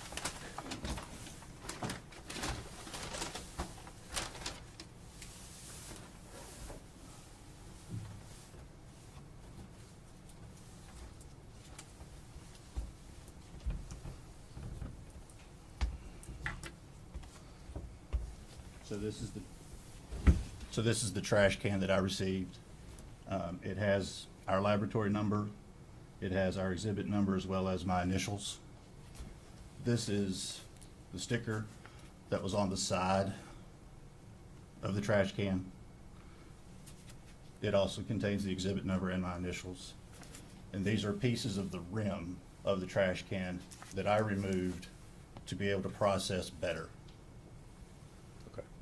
So at the time that you received the trash can there at the lab, the pieces that you just held up, they were They were attached? actually It was a full- attached. it was Yes, it was a trash full can. trash can with those pieces of the rim attached to it. Okay. You removed them. They were not broken or anything like that. Is that No, correct? they were not. And you mentioned you held up a sticker. Is that like a sticker that would come from the manufacturer Yes, that was on there? yes, it was on the side of the trash can. It's a Sterilite sticker, manufacturer of the trash can. Okay. And you removed that as well? I did. Okay. All right, Agent Hoover, did you attempt to develop any latent prints off of that particular item, the trash can? I did. And if you would kind of walk us through what your approach to analyzing that piece of evidence was? May I refer to my notes, Your Honor? Is that all right? Yes.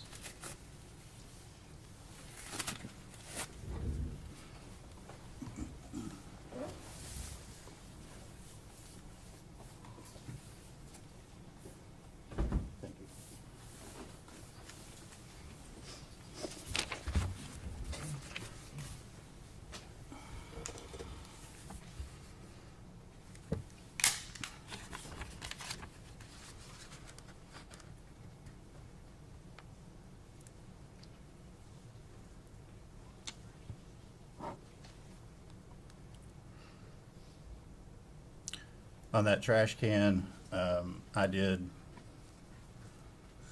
pretty much a full process of just about everything that we can do at the laboratory, or that we normally do for fingerprints at the laboratory, including super glue, dust, the Ruva system that I mentioned, the ALS, the fluorescent dyes that I mentioned as well. The rim, especially the body itself, no, it looks like I did everything on even the body itself as well. Okay. And what were you able to determine, or what were you able to find as far as the prints were concerned? On the sticker, I found a palm print, and up underneath the rim, which is the reason why I removed the rim, I found the very far tip of a fingerprint. And when I mean a far tip of the fingerprint, I'm talking about the areas up here at the very tip top of your print, right as it goes into the nail. Okay. Talk about the palm print that you found for a second. The palm print that I found was very small. In fact, it was probably about my size of my palm. The whole palm would have fit in about that much of the palm print. So I'm confident that it's probably a child's print. Some women, some people do have smaller hands, and so I couldn't totally discount comparing it to some other people. But it was a very small print. Certainly didn't, would you say it was not the size of a normal man's hand? Well, okay. Oh. You've already stated what you thought as far as that size was concerned. And so you excluded Megan Boswell as being the I contributor. did compare it to Megan Boswell, and I was able to exclude it from her. Okay. And you mentioned the fingerprint, and again, where did you locate that? Up underneath the rim, I believe was on the right side. All right. And were you able to make any conclusions as far as that fingerprint was concerned? I was. And what did you conclude as far as that was concerned? Well, eventually I was. Okay. But, well, on the date that your initial examination was done and the report My was initial- issued on April the 2nd of 2020. That was inconclusive to her because, in general, when you do a fingerprint card, if you look at the finger when you touch it, if you're doing a fingerprint card and you're rolling the person's finger, this part of the finger does not touch. So you don't really get a good recording of that tip area. That happens actually quite often. All right.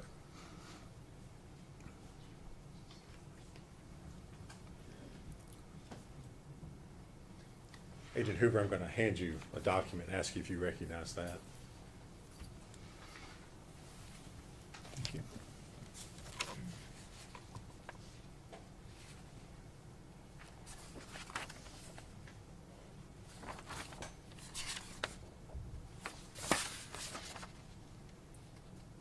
Yes, I do. And what is that? It appears to be a copy of my report from April 2nd of 2020. And is that a true and accurate copy of your report?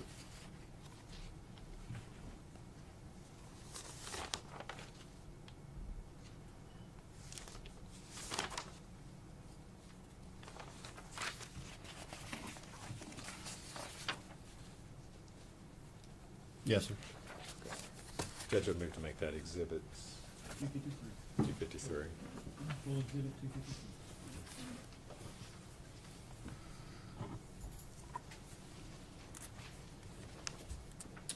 Agent Hoover, you mentioned that you did not have good rolled prints of Megan Boswell. Is that correct? I would say I did not have complete prints, Okay. at Did least in you- that tip area. Sorry. Sorry. Did you then attempt to, or speak with law enforcement in an attempt to get better prints of Miss Boswell done? I did. Okay. And did they comply with your request? Did you receive additional prints from them? I did. They complied. Okay. And were you able to do any additional comparisons based upon that next set of prints that they sent you? Unfortunately, I was not able to. Okay. And why was that? The prints that I was sent still were not of a good enough quality to actually compare to.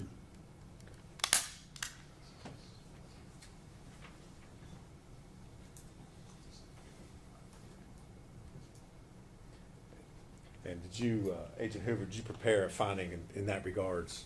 In the I official did. report? I'm going to hand you a document and ask you if you recognize that.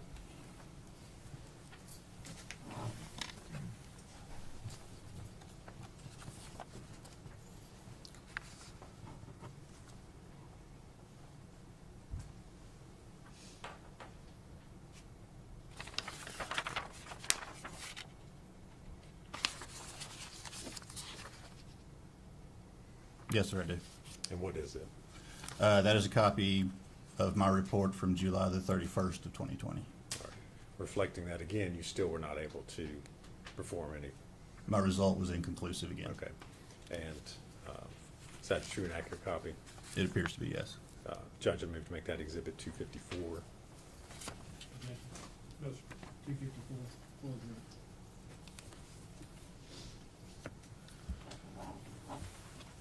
And so, Agent Hoover, did you then again speak with law enforcement? Yes, it did. And what was the nature of your conversation at that point? That I still needed better prints, especially those around the tip area. All right. And did they try yet again to get you a good copy of prints from Ms. Boswell? Yes, they did. All right. Did they use a different technique this time? Slightly different. Okay. If you would tell the jury what type of technique they used. They tried to use what is called hinge lifters. These are a product that some forensic warehouses produce, and that essentially is a small plastic, can be a square, can be a rectangle piece with tape over it, so that what happens is when you lift the tape, you're able to then lift it or put the tape over the print and then lift it, and it has its own backing already. And they attempted to do that and use, again, the same type of material to try to lift that print, or to try to lift that area of her finger, and send it to me. All right. And any success this time on being able to do a comparison? Unfortunately, no. Okay. And did you, again, prepare a report to reflect that you were unsuccessful? I did.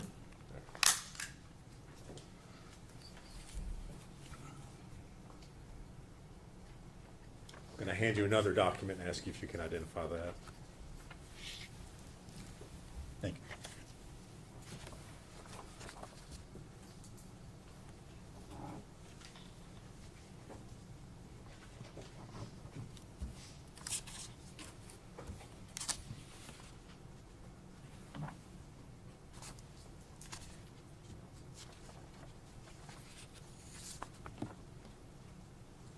Yes, I do. And what is it? It is a copy of a report from February the 8th of 2021. And is that the report that reflects your latest attempt to make some sort of identification? Yes, it does. Is Or that it a is. true and accurate copy? It appears to be. Judge, I'd move to make that exhibit number 255. Subject, full agreement.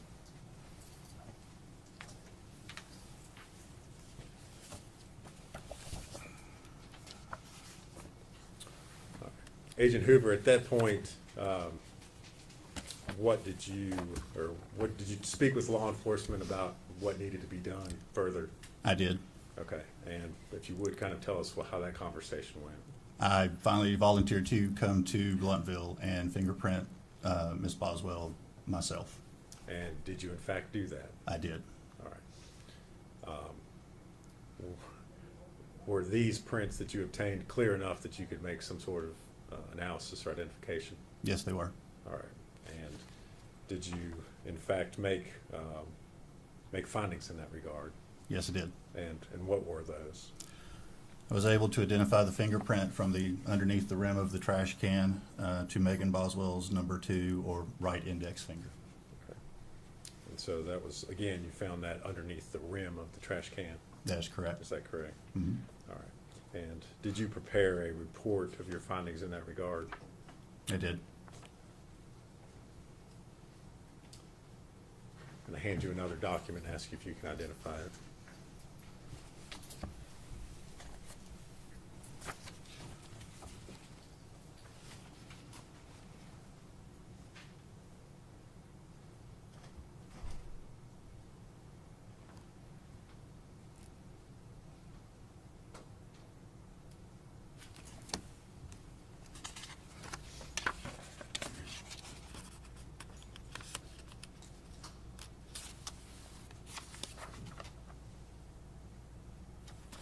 Yes, I do.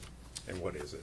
It appears to be a copy of my report dated July the 8th of 2021.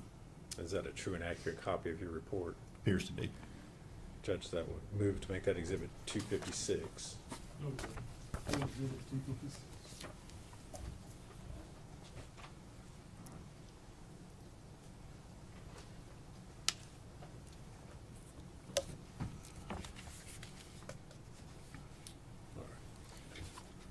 Agent Hoover, I'm going to ask that you be handed exhibits 201 and 203.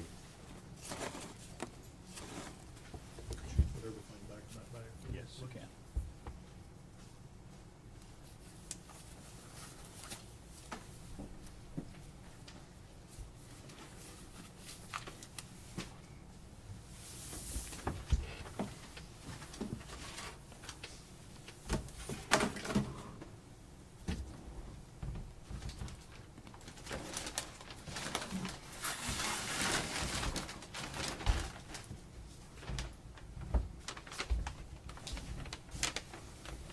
Thank you.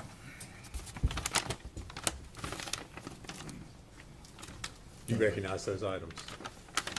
I do. And how is it that you recognize them? Again, I have our laboratory number, exhibit number, and my initials on the bag, as well as on the box itself. Okay.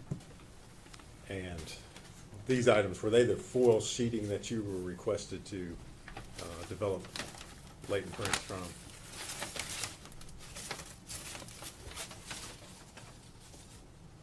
Yes, Okay. And did you in fact perform an examination on those items? I did. Okay. What was your findings initially?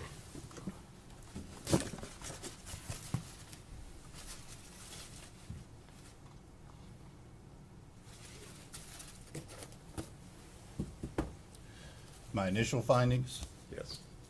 from the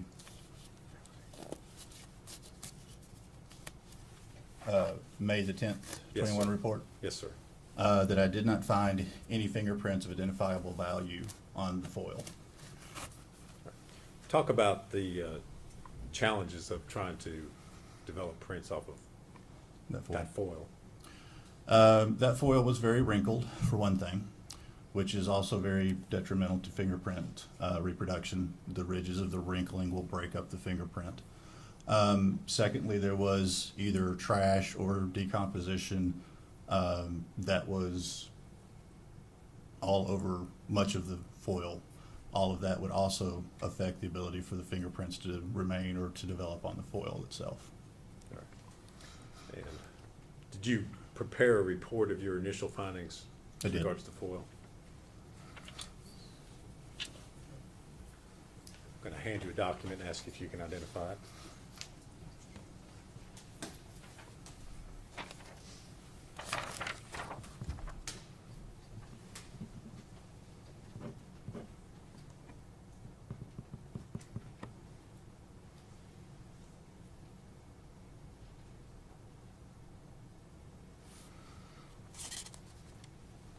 Yes, I recognize it. And what is it? It appears to be a copy of my report dated May the 10th, 2021. All right. Is that a true and accurate copy of your report? Appears to be, yes. Judge, I'd move to make that exhibit number 257. Yep. No, sir. Full exhibit 257.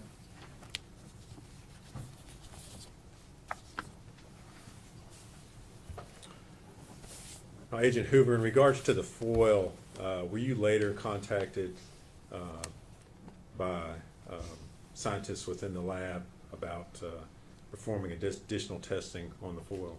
Yes, it was. And did you in fact receive that foil back in the lab?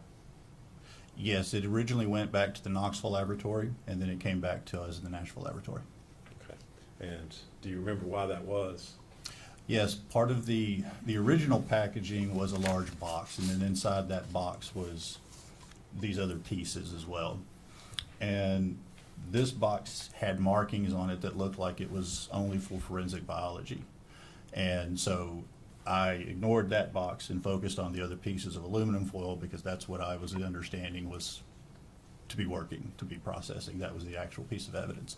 I did not know that the forensic biologist had separated one piece out because she actually saw ridge detail that would be considered fingerprints.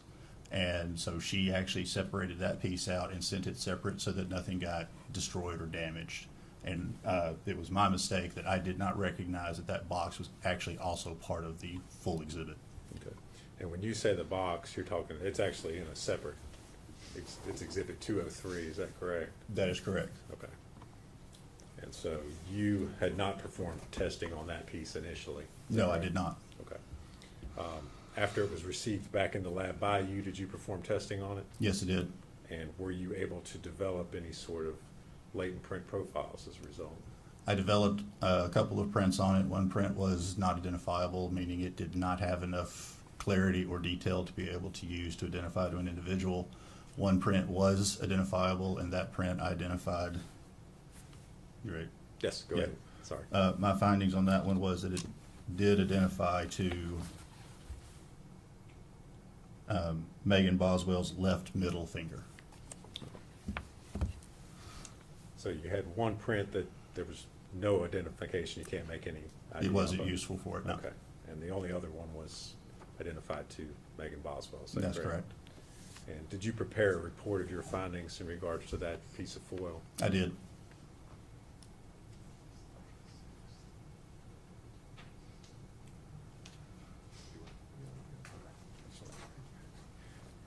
Agent Hoover, I'm gonna hand you a report, or document, and ask you if you can identify that.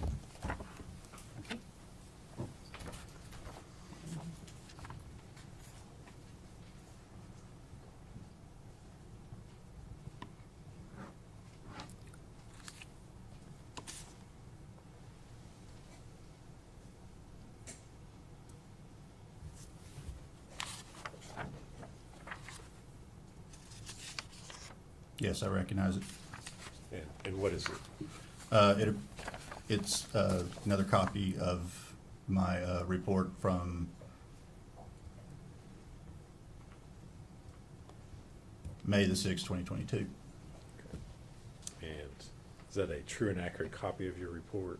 Yes, it appears to be. All right. Judge, we would move to make that exhibit number 258. Full exhibit 258.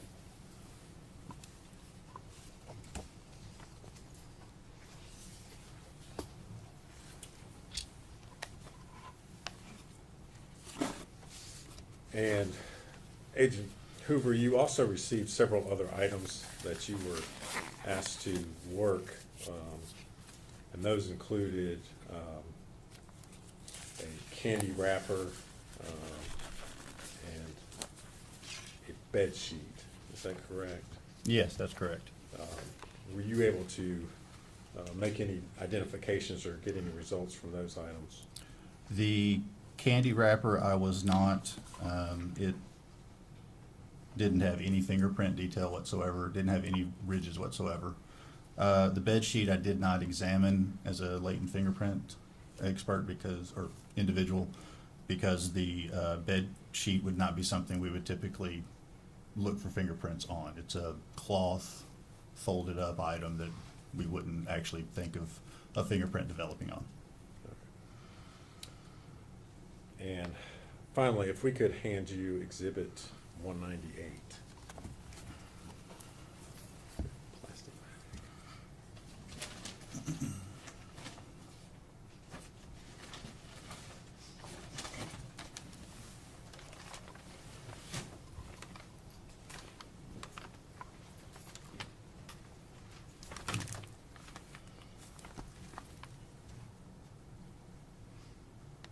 You recognize that item?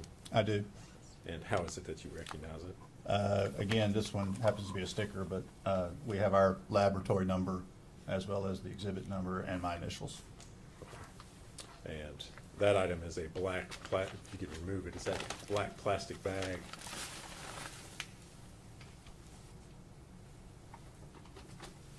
Yes, it is.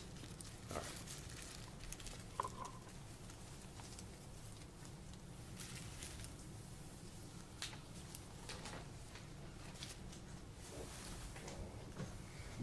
And did you perform print analysis on the bag?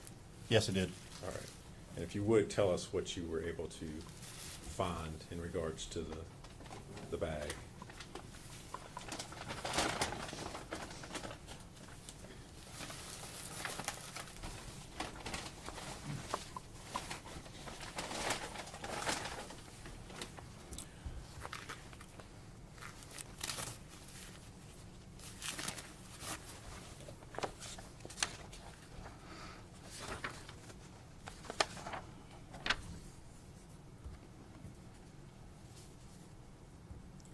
On 17A, I originally developed 2 identifiable latent fingerprints and 1 identifiable impression. And what I mean by an impression is I can't determine if it's a finger, a palm, a joint.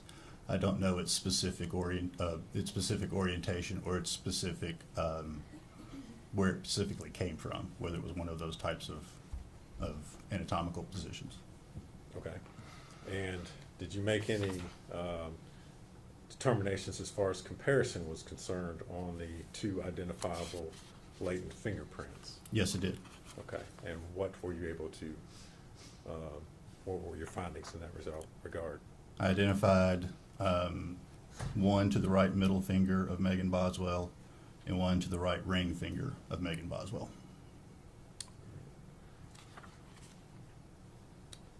And what about the latent impression?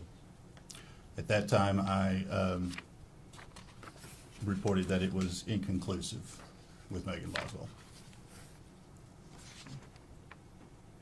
And did you prepare a report of your findings I did. on that date? I'm going to hand you another document, Agent Hoover, and ask if you can identify that.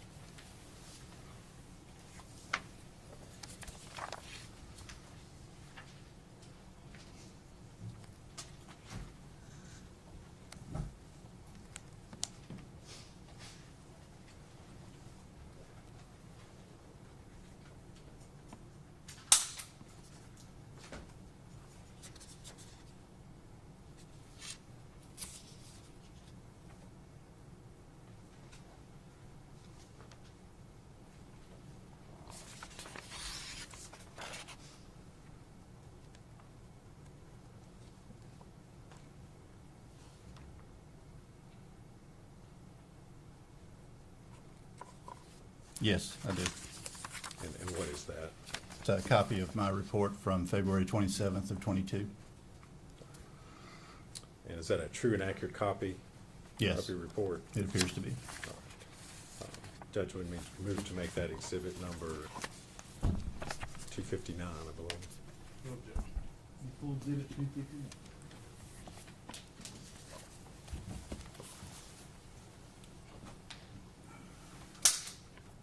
Agent Hoover, did you develop any other prints or any other, make any other findings in regards to evidence that was sent to you on in this particular case?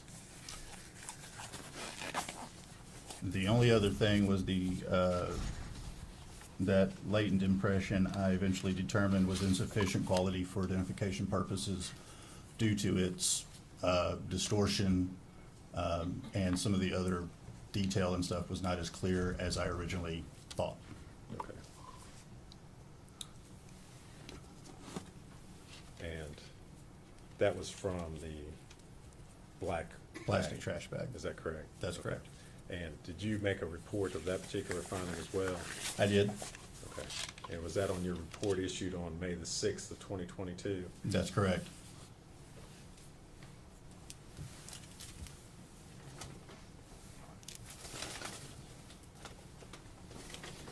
Agent Hoover, I'm going to hand you a document in that regard. Okay. Separate from the other May the 6th, 2022, Did you already have that one? Did I? looks to me like, look at 258. I wrote down it was May 6th, 2022. I could. I mean, that may be. Is that the same one?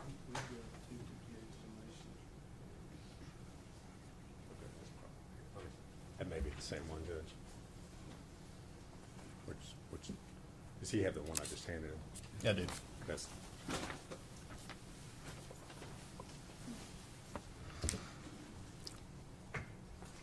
that's the same one. Okay. It's the same one.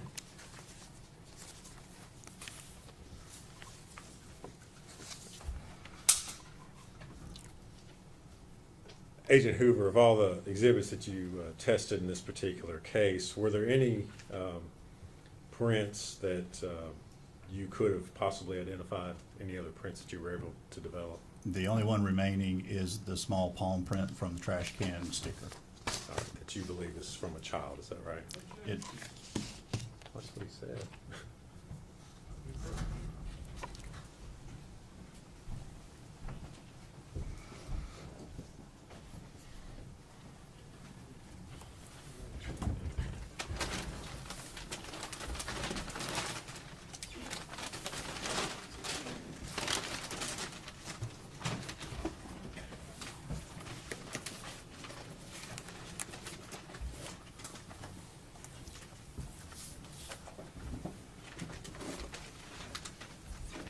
Sustained. So, again, Agent Hoover, the only print that you developed that you were not able to identify was the small print from the side of the trash can, is that correct? on the sticker, correct. And based on your training and experience, did you have an opinion as to whether that was from an adult or a child? My opinion would be that it would be from a child. However, I can't discount a small individual. But I do not believe it's from a normal-sized adult. All right. Thank you, Agent Hoover. If you would answer any questions. Mr. Scott, that's for you. Ladies and gentlemen, we'll take about 15-minute break. Everyone stand, please. You may be seated. Thank you. Scott, take a seat. Good afternoon, Mr. Hoover. How are you? Good, how are you? Good. My name's Gene Scott. Nice to meet you. Nice to meet you. I want to talk to you about that palm print Okay. that was discussed earlier. You did not include in your report, exhibit number 253, that was a small palm print. Is that correct? That's correct. But what you're describing to me sounds as though that could have been a child's palm print, could have even been Evelyn's palm print. It's very possible. Were you able to check against her palm print or not? Against Evelyn's? Yes. No, I actually did request to see if her body was still at the medical examiner's office, and if so, if they could send me the fingerprint cards, but I never received them, so I'm assuming the child was already gone. Okay. And as it relates to, in your report, it appears to me that you also wanted to check it against Ethan Perry and Eric Smith. No, I did not. You did not. Would you like to see your, but you said it will be compared with. I said it would be compared with once I would receive known finger impressions or known palm impressions of those two individuals, yes. So was it compared? No, it was not. Okay. So I guess you're saying it's probably Evelyn, but you're still going to compare it against these men, If they sent it in, I would, yes. just to rule it out. Correct. Okay. And why do you say it could be Evelyn? Is it because when somebody, obviously your fingerprints are probably all over everything in your house, is that a fair statement? It can be, yes. I mean, some surfaces, again, are better than others. Sure. Bed sheets don't take fingerprints as well as something shiny generally. Not unless it's a situation in which, like, those fingerprints were in some form of material, paint, blood, something like that. Right.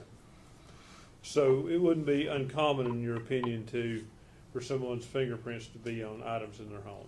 No, that's common.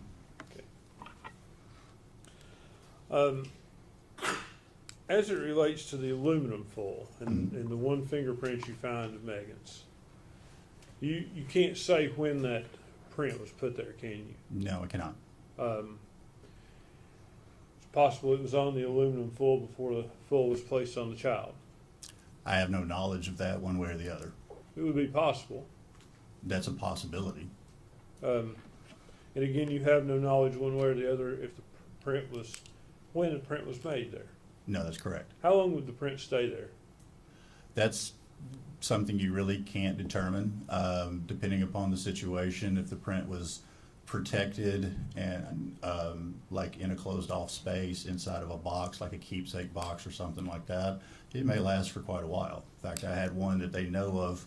It was a ex-wife's fingerprint in a case, and it was on a box that hadn't been touched for 5 years, but it was in a closet inside a box. It was perfectly protected.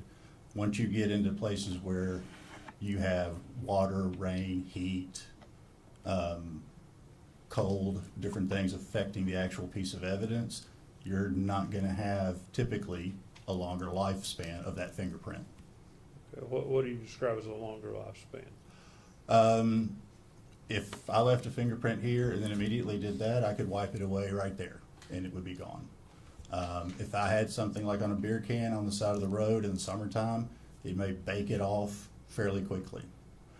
If it's not raining or anything, but it's cooler, it may last a little longer. That's what I'm saying. There's no real evidence that shows us how long one will stay on a surface of something in a specific amount of time. It sounds to me like you're saying cool and dry preserves it better than hot and wet. Yes. Typically.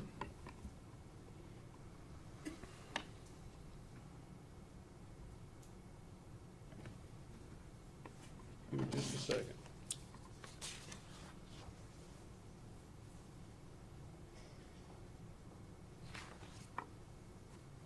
Let me ask you about latex gloves. Latex gloves, will they prevent the leaving of fingerprints? They can, yes. So is that something that someone would do to not contaminate evidence or not leave their prints on something? That's correct, yes. That's all the questions I have. Nothing further, Judge. Is he free to go? He is for the state. Is he free to go? Oh, yes, sir. Thank you, sir, for your testimony. You're Thank you. released from your subpoena. Thank you.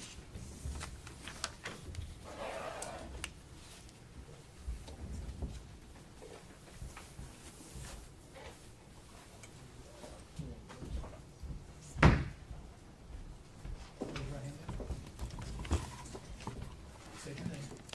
Dr. Matrina Schmidt. Do you solemnly swear or affirm the testimony you're about to give will be the truth, the whole truth, and nothing but the truth? Yes. Have a seat.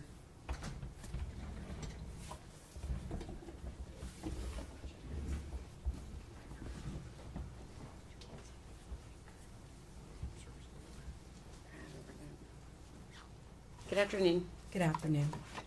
Are you ready for us to start, Your Honor? Yes. Okay. Can you spell your first and last name for the jury, please? My first name is Matrina, M-A-T-R-I-N-A. Last name is Schmidt, S-C-H-M-I-D-T. Okay. And where are you currently employed? Brevard County in Florida. Okay. And what is your official title there?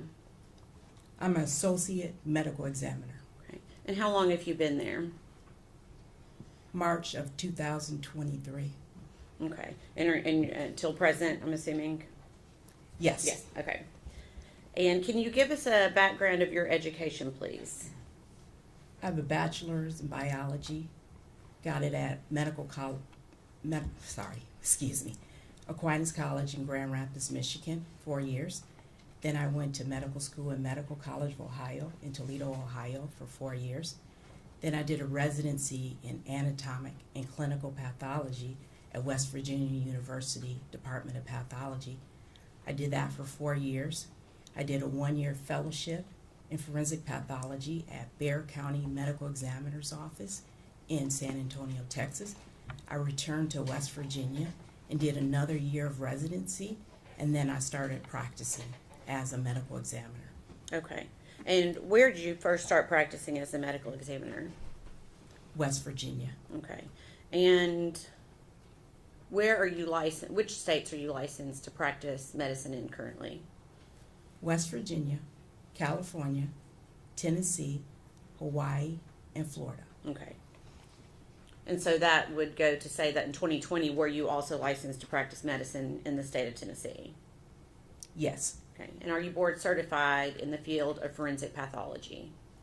yes, Okay. Do you maintain memberships in any medically related societies?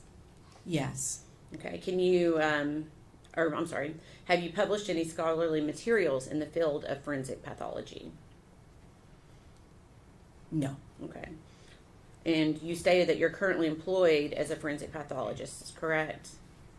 yes. Okay. Can you tell the jury what you do as a forensic pathologist?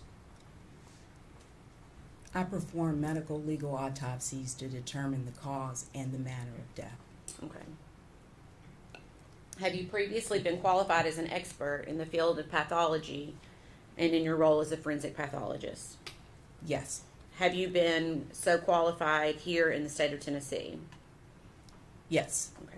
Your Honor, at this time, we would ask to qualify Dr. Schmidt as an expert in the field of forensic pathology. No objection. Should be declared to be an expert in the field of forensic pathology. Dr. Schmidt, where were you employed in March of 2020? at the William L. Jenkins Forensic Center in Johnson City, Tennessee. Okay. And is that at East Tennessee State University? Yes, Okay. And what was your title there in March of 2020? I was an assistant professor in pathology / forensic pathologist. Okay. And during that time, were you called to assist with the processing and removal of the remains of Evelyn Boswell in March of 2020? Yes, Okay. Do you recall who notified you that Evelyn Boswell's body had been discovered? no, it was a law enforcement official called me. Okay. And did you go to the scene there, Muddy Creek Road, that night? Yes, Okay. Did you bring anyone with you to help assist you? no, I arrived on my own, but 2 of our medical death investigators arrived on the scene. Okay. And who were those 2 people? Laura Parsons, Kristen Osgood. Okay. And what was their role to be that evening? They're the medical death investigators. They investigate the scene, the death. Okay.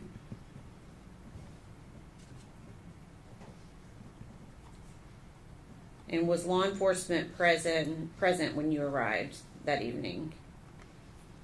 Yes, Okay. Do you recall what time of day you arrived? I do not. It was evening. It was Okay. dark. Dark outside. Okay. Where was Evelyn's body located at the time of your arrival? It was in a playhouse shed and inside a trash can. Okay. So her body was still within the trash can when you arrived? Yes, Okay. And did you observe or assist in the removal of Evelyn's body from the trash can? yes. Okay. Can you please describe to the jury what that process looked like? We removed the trash can from the shed. Photographs were taken, and then we did a step-by-step process of removing the decedent from the trash can and the contents of the trash can. Okay. And did you observe law enforcement with each of these steps of removal? Yes, and our medical death investigators were also a part of the process. Okay. And was this at your direction or at someone else's, the process that they used? We had discussed the direction we were going to take prior to removing the trash can from the shed. So I was directing it, but I think we had all had a discussion on the best way to handle the process. Give me just a second.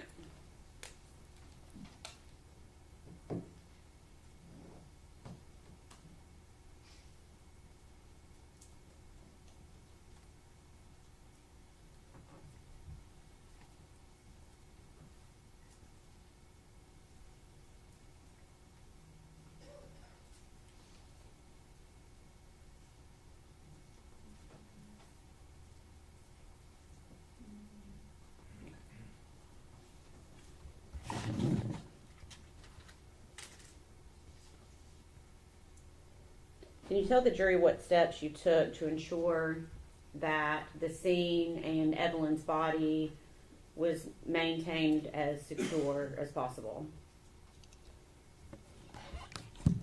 TBI was present, there are medical death investigators, and everything that we removed from the trash can, in addition to the decedent, was photographed and it was written down as evidence. Okay, and how did you protect the body from contamination? I don't remember, but we always have a sheet and and the body bag ready and prepared. Okay. 1 minute. Okay. Can I please see?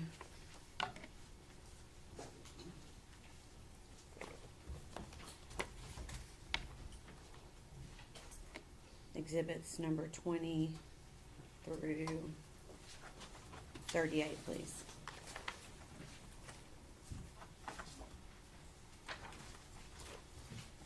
Thank you.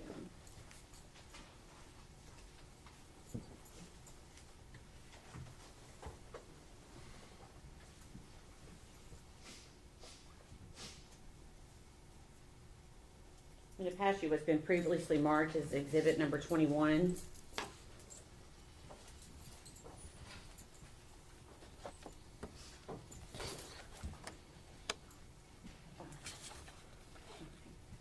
Does that help refresh your memory on how the body was placed at the time that at the time Evelyn was removed from the trash can? Yes. Okay. Can you describe to the jury what you recall about how her body was protected from contamination? The body bag was placed on top of, looks like paper, and then she was removed from the trash can directly into the clean body bag. Okay. All right. We can pass that back. I'm just going to show it to the jury quickly so the jury can see what we are referencing. It's been previously marked as exhibit number 21. Is this what you were referring to with the butcher paper and the body bag? Yes. Okay.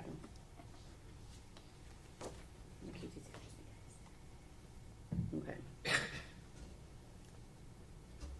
So at some point, Evelyn's body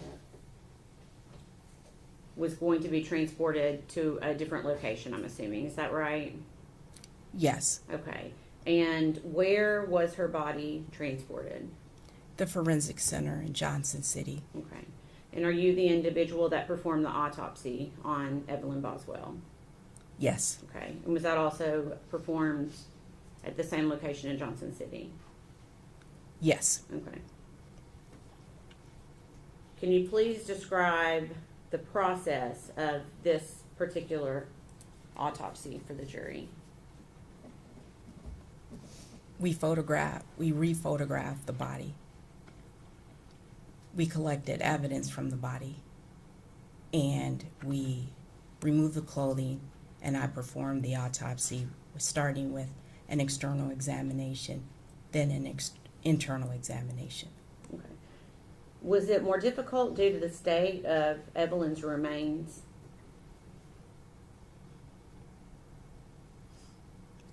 I don't understand Okay, the let me question. ask it in a different way. Does decomposition of a body impact your ability to perform certain things during an autopsy? It can, Okay. yes. Can you, for example, does the level of decomposition keep you from being able to identify mechanisms of death? or possible mechanisms of death? It can, yes. Can you describe how? Sometimes with decomposition, the skin will change colors, and it can obscure bruises or contusions. Sometimes we might not be able to draw the sufficient toxicology specimens that we want to. Okay. And did any of that happen in this case? Were you able to see any soft tissue, potential soft tissue injuries to Evelyn's body? I did not identify any soft tissue injuries. Okay. Did decomposition play a role in that at all? It's probable, yes. Okay.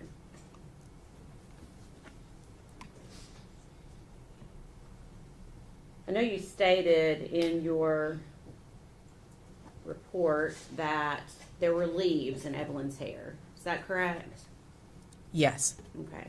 And you were also at the scene. Did you observe leaves at the scene that night? yes, there were numerous leaves inside the shed playhouse. Okay.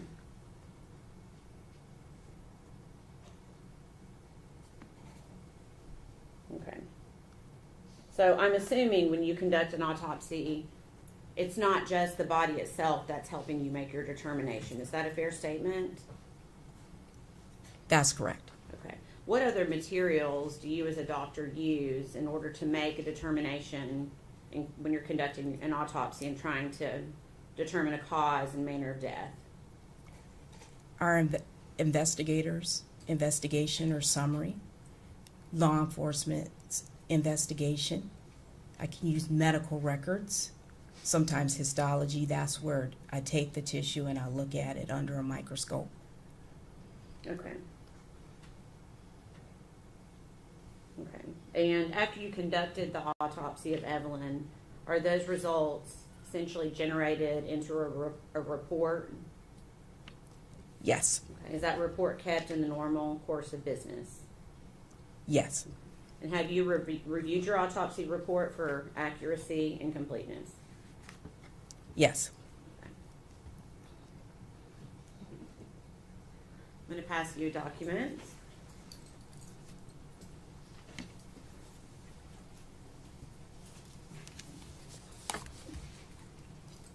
I'll give you a second to look and see if you recognize that.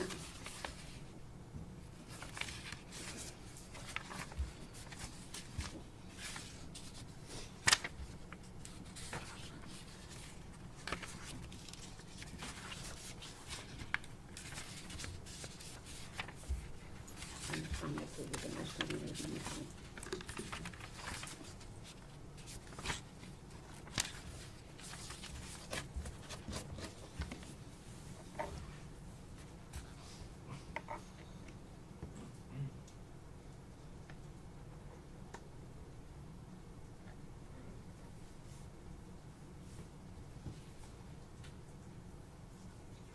Oh, okay.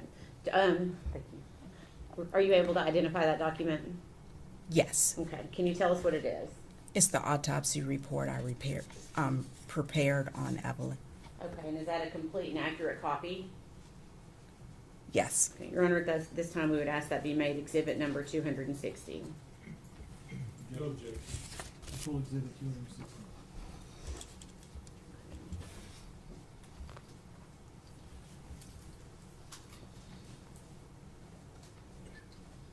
Dr. Schmidt, did you form an opinion as to the cause and manner of death of Evelyn Boswell?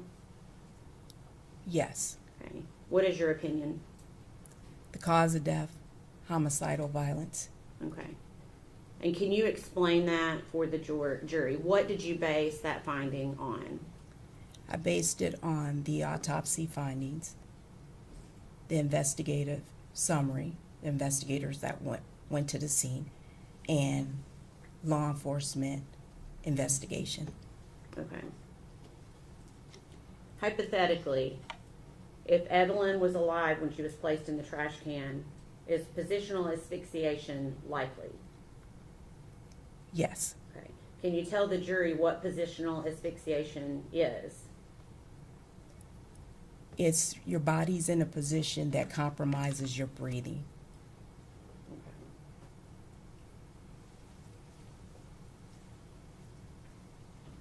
And were you aware was how Evelyn's body was placed into the trash can? Do you recall? Yes, Okay. And when you say positional, are you referencing the fact that she was upside down? yes, the body was in the trash can upside down. Okay. I'm going to show you what's been pre-marked as exhibit number 34. Pre-admitted as exhibit number 34.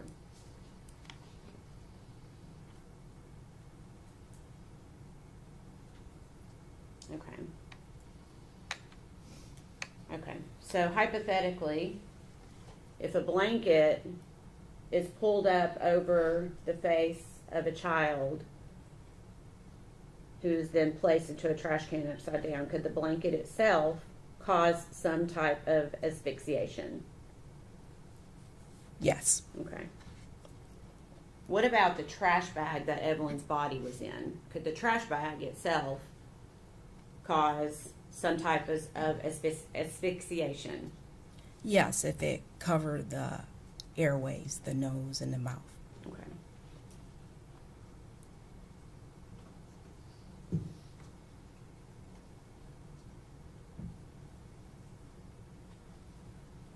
How many autopsies have you conducted over the course of your career, just approximately? 3,600 approximately. Approximately how many of those are were on children? Close to 100, between 80 and 100. Okay. Have you conducted autopsies on children that have resulted from, that you determined to result from natural causes? Yes, Okay. Have you conducted autopsies on children that have resulted in or been caused by something accidental? yes, Okay. So if I gave you a hypothetical that Evelyn Boswell was sleeping in a bed with an adult or two adults and a rollover sleeping episode occurred, is that something that you would consider as being a possibility for her death in this case? Do you want me to rephrase the question? yes, please. Okay. Is a rollover incident possible, a co-sleeping rollover incident possible, explanation for Evelyn Boswell's death? My opinion, no. Okay. And can you explain why that's not a possibility? Evelyn is an older child, and typically we see the overlay in younger children. It's certainly possible, but with the investigation of the scene and law enforcement investigation and the way she was found in a trash can, I don't have the opinion that it was a co-sleeping, bed sharing, or overlay. Okay. Is there any scenario that I could give you that would change your opinion about the cause and manner of the death of Evelyn Boswell? I don't know if I could answer that. Okay. Do you, hold on one second.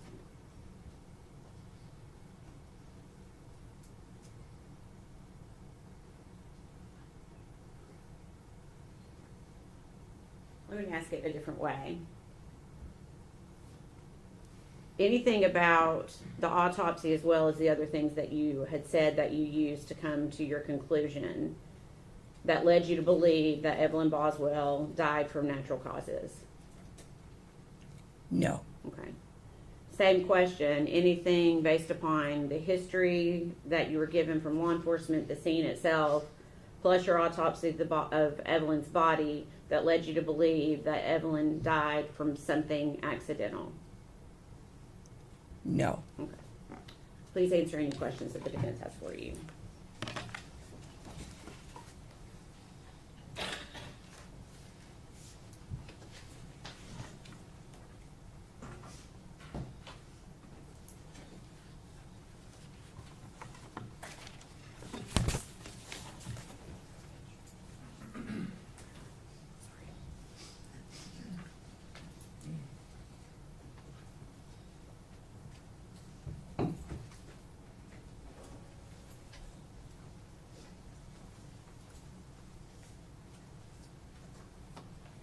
Now approach the court reporter, Judge.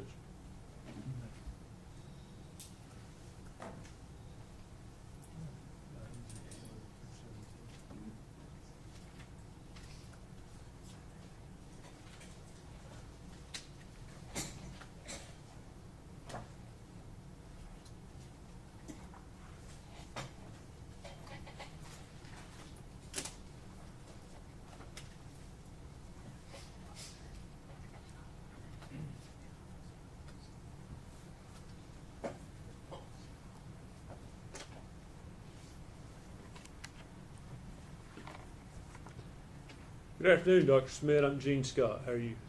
Good afternoon, I'm good, thank you. I think we've met once before. It's good to see you again. I do have some questions about your report and your conclusions. And I guess I'd like to know what you relied on in forming your report. You talked about the investigations of law enforcement. Obviously, you did an autopsy on the body. Did you go through Evelyn's medical records, the OB records from when her mom was pregnant with her, and her pediatrician records? I routinely go through the medical records. I remember going through the pediatric records, but I don't remember the OB/GYN, but I might have went through them. Do you think it would have been helpful to have done that? Yes, I always review the medical records on Okay.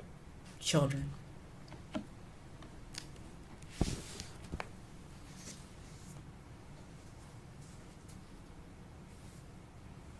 And Ms. Massengill finished up by asking you if anything could be said to convince you this was by natural causes somehow.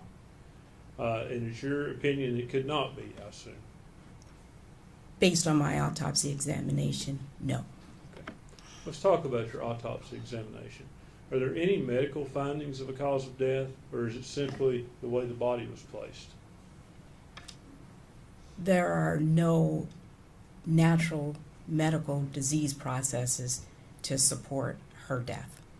Yet there are no medical bases for her death based on your autopsy, are there? For instance, give me a hypothetical. If the child were found laying on a table as opposed to in a trash can, would anything have changed about the findings you found in your autopsy report about her medical conditions?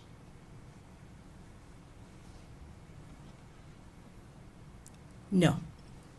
So, you mentioned in your report that there is a possibility that the decedent was alive when placed in a trash can cannot be excluded, correct? Yes, You cannot conclude that either. that's correct. You don't know one way or the other. That's correct. Okay. So, you talked about natural causes, and there's no sign of disease or anything of natural causes, correct? There is signs of disease processes, yes. In this autopsy? Yes. Okay, what are they? There is a patent foraminal valve, which is just the septum between the atria and the heart, did not close properly. So, there was an issue with the child's heart valve? I wouldn't call it an issue, but yes, there was a defect in her heart valve. I would think a defect, whether you take issue with the word issue or not, it is a defect. It's not good. I don't know how to define good. I'm sorry. Is a defect in one's heart healthy? No. Could that defect have led to the child's death? Is that possible? It's a possibility. You can't rule it out in this case, can you? Based on the findings of the histological examination, looking at it under the microscope, I didn't see any changes in the heart. The decedent in the medical records had no symptoms. Normally it closes around age 4 or 5, and they're not symptomatic. They can be symptomatic, but it's usually documented. So you cannot rule out that as a cause of death. I think I ruled it out as a cause of death.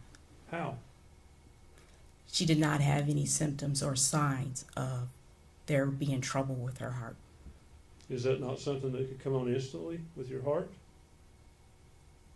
Yes, So how do you rule out that that didn't happen? there were no changes to that show the effect of that. It's common to see it. How did you rule out sudden infant death syndrome? Sudden infant death syndrome is a diagnosis of exclusion. If you're found in the manner that the decedent was, upside down in the trash can, it's not sudden infant death syndrome. You can't say that, doctor. If the child died of sudden infant death syndrome and then was placed in the trash can, that is possible, isn't it?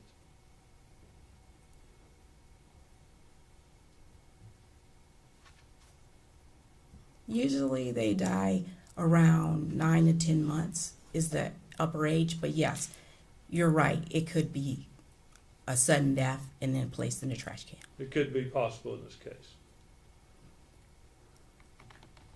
I wouldn't rule it a sudden infant death syndrome. You said they usually die younger, but sudden infant death syndrome goes up to the age of around 12 months, and there's really not a defined end to it, is there? It becomes less common. Is that right? Yes, Okay. And there are factors that we really don't know what sudden infant death syndrome is, do we? that's correct. Okay. But there have been factors determined that can maybe lead to that. That say there's higher incidence of SIDS with kids who have these conditions, certain conditions. Would you agree with that? Yes, Okay. Were you aware that there was an intrauterine growth restriction when Megan was pregnant with Evelyn? yes, That can be one of the factors that leads to a SIDS death, can it? yes,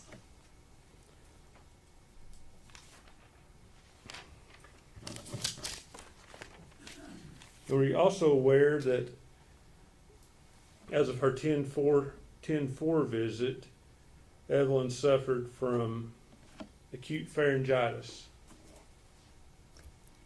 I reviewed the records, but I can't remember everything that was in the records. I reviewed the Would it records. help you to see the records? Sure.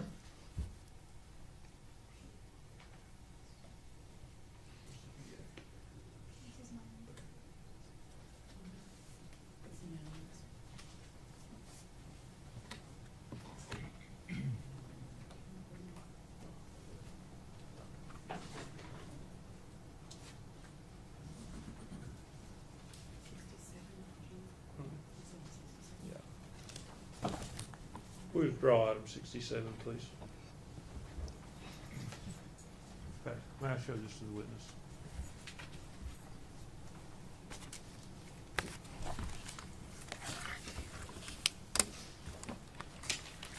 Doctor, I would direct you to her October the 4th visit.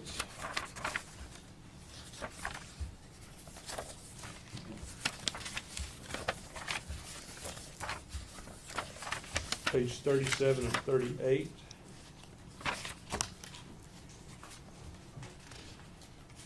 I'm sorry. Hold on.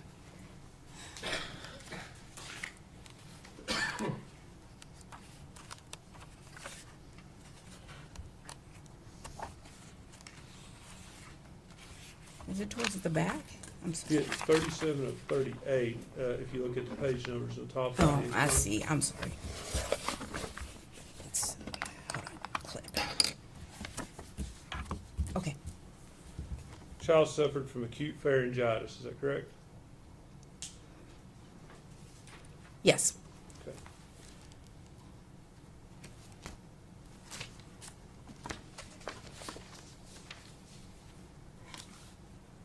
Acute pharyngitis is an infection, Yes. okay? And it's a virus, is that right? A viral infection? It can be. Okay. And that infection can progress toward the respiratory system, can it not? Yes. Viral pharyngitis itself can increase the risk of SIDS. Yes or no? Yes. I'm sorry. I didn't mean, I sounded curt with you and I didn't mean to. I should have asked you a direct question, so please don't take offense at the yes or no. Child also suffered from gastroesophageal reflux, is that correct? Yes. Okay. And what is that? It's when the food comes back up through the sphincter, because food goes through the esophagus into the stomach, and there's a sphincter that keeps it from coming back up into the esophagus and to go down, continue into the intestines for digestion, and it comes back up into the esophagus. And can that lead to laryngeospasms? Yes. What is a laryngeospasm? This is where the muscle contracts. A child can die from a laryngeal spasm, can it? Yes.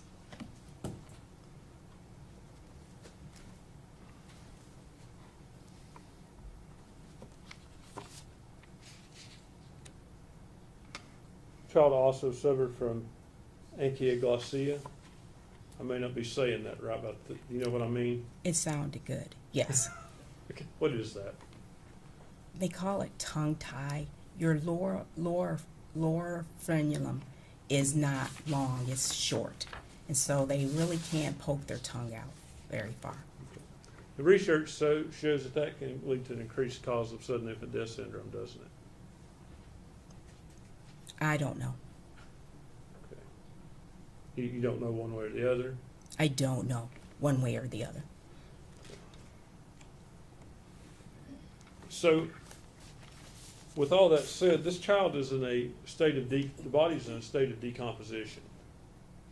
That's correct. You can't rule these things I've asked you about out as the cause of death, can you?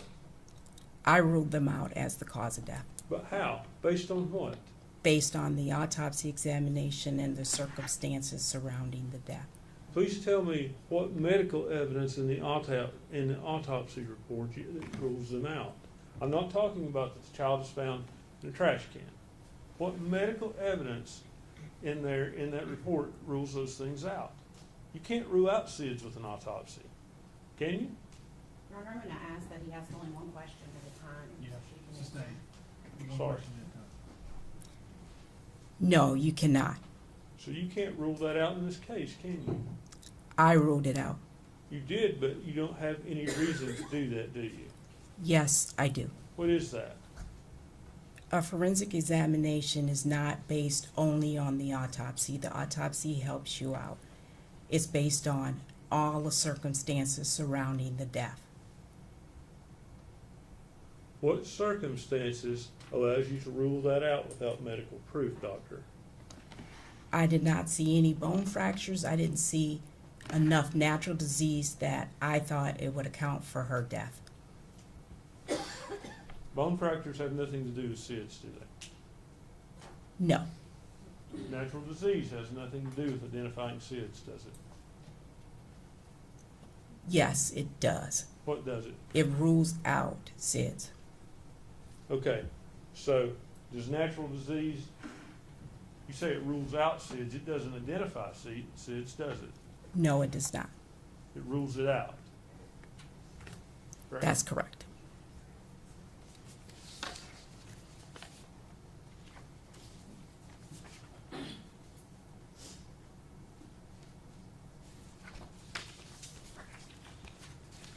How did you rule out co-sleeping and being rolled on in the bed as a cause of death? I used it based on the circumstances surrounding the death. Again, if the body were found laying on a table not in that trash can, you couldn't rule out co-sleeping as a cause of death either, could you? I would review everything, the circumstances surrounding the death. Hypothetically, if that happened, could you rule that out? I would have to know why the baby was on the table. So it is possible that a child that size and that age could die from co-sleeping. Yes, it's possible.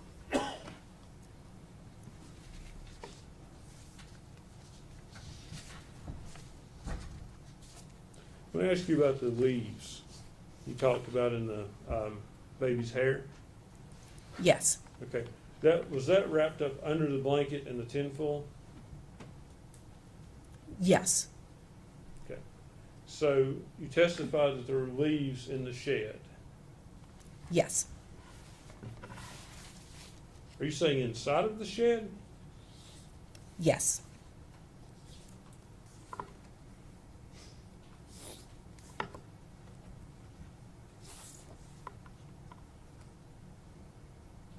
Were there any in the trash can? I don't remember that. I don't recall that. I'm sorry. Okay. So, But yes, I'm sorry. They were in her hair inside the trash can. I think I followed your logic there, but my question was more specific than that, doctor. There were leaves inside of Evelyn's hair, wrapped in a blanket, wrapped in tinfoil in the trash can, in a bag, correct? Yes, Other than that, were there other leaves in the trash can? I don't recall.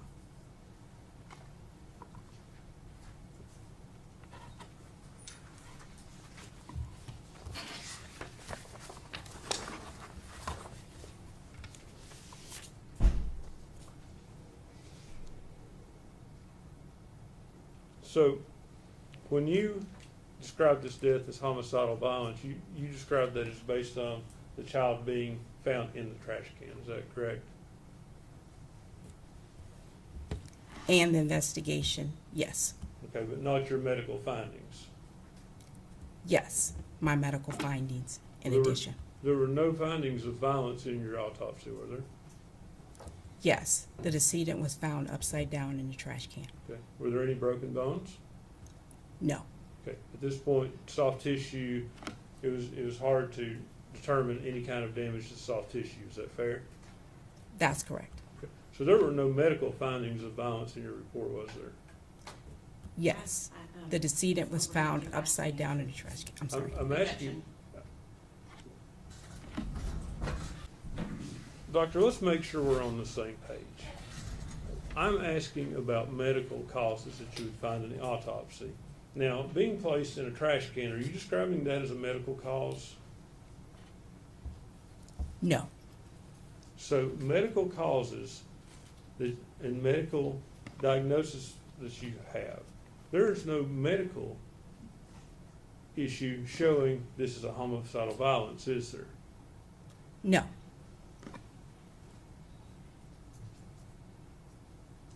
And you can't say that the child was dead or alive when it went in the trash can you? that's correct. Can I have just a minute, Judge? No.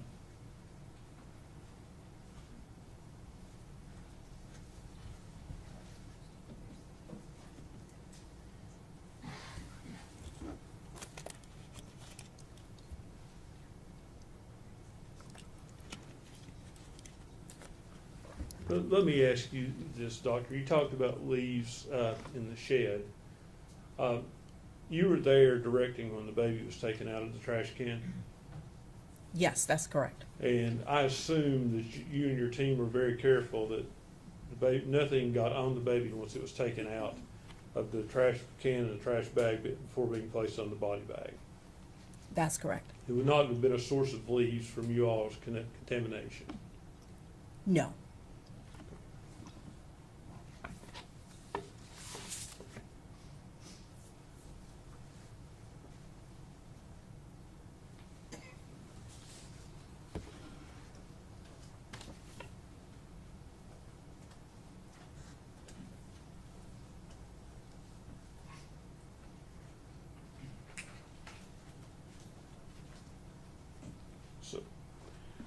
Doctor, based on your medical findings, not based on the baby being found in the trash can, but based on medical findings, is there anything to support abuse as a cause of her death? I'm sorry, you have to define abuse. Physical abuse? I still don't understand what you mean by that. Any broken bones? No. Objection, Your Honor. Well,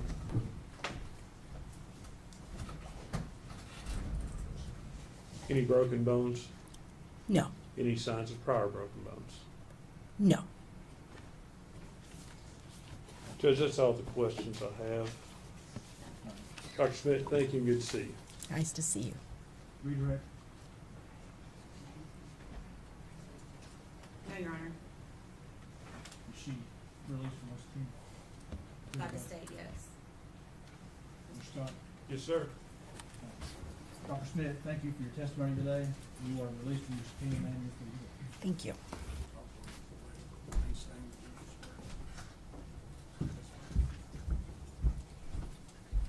Raise your right hand. State your name.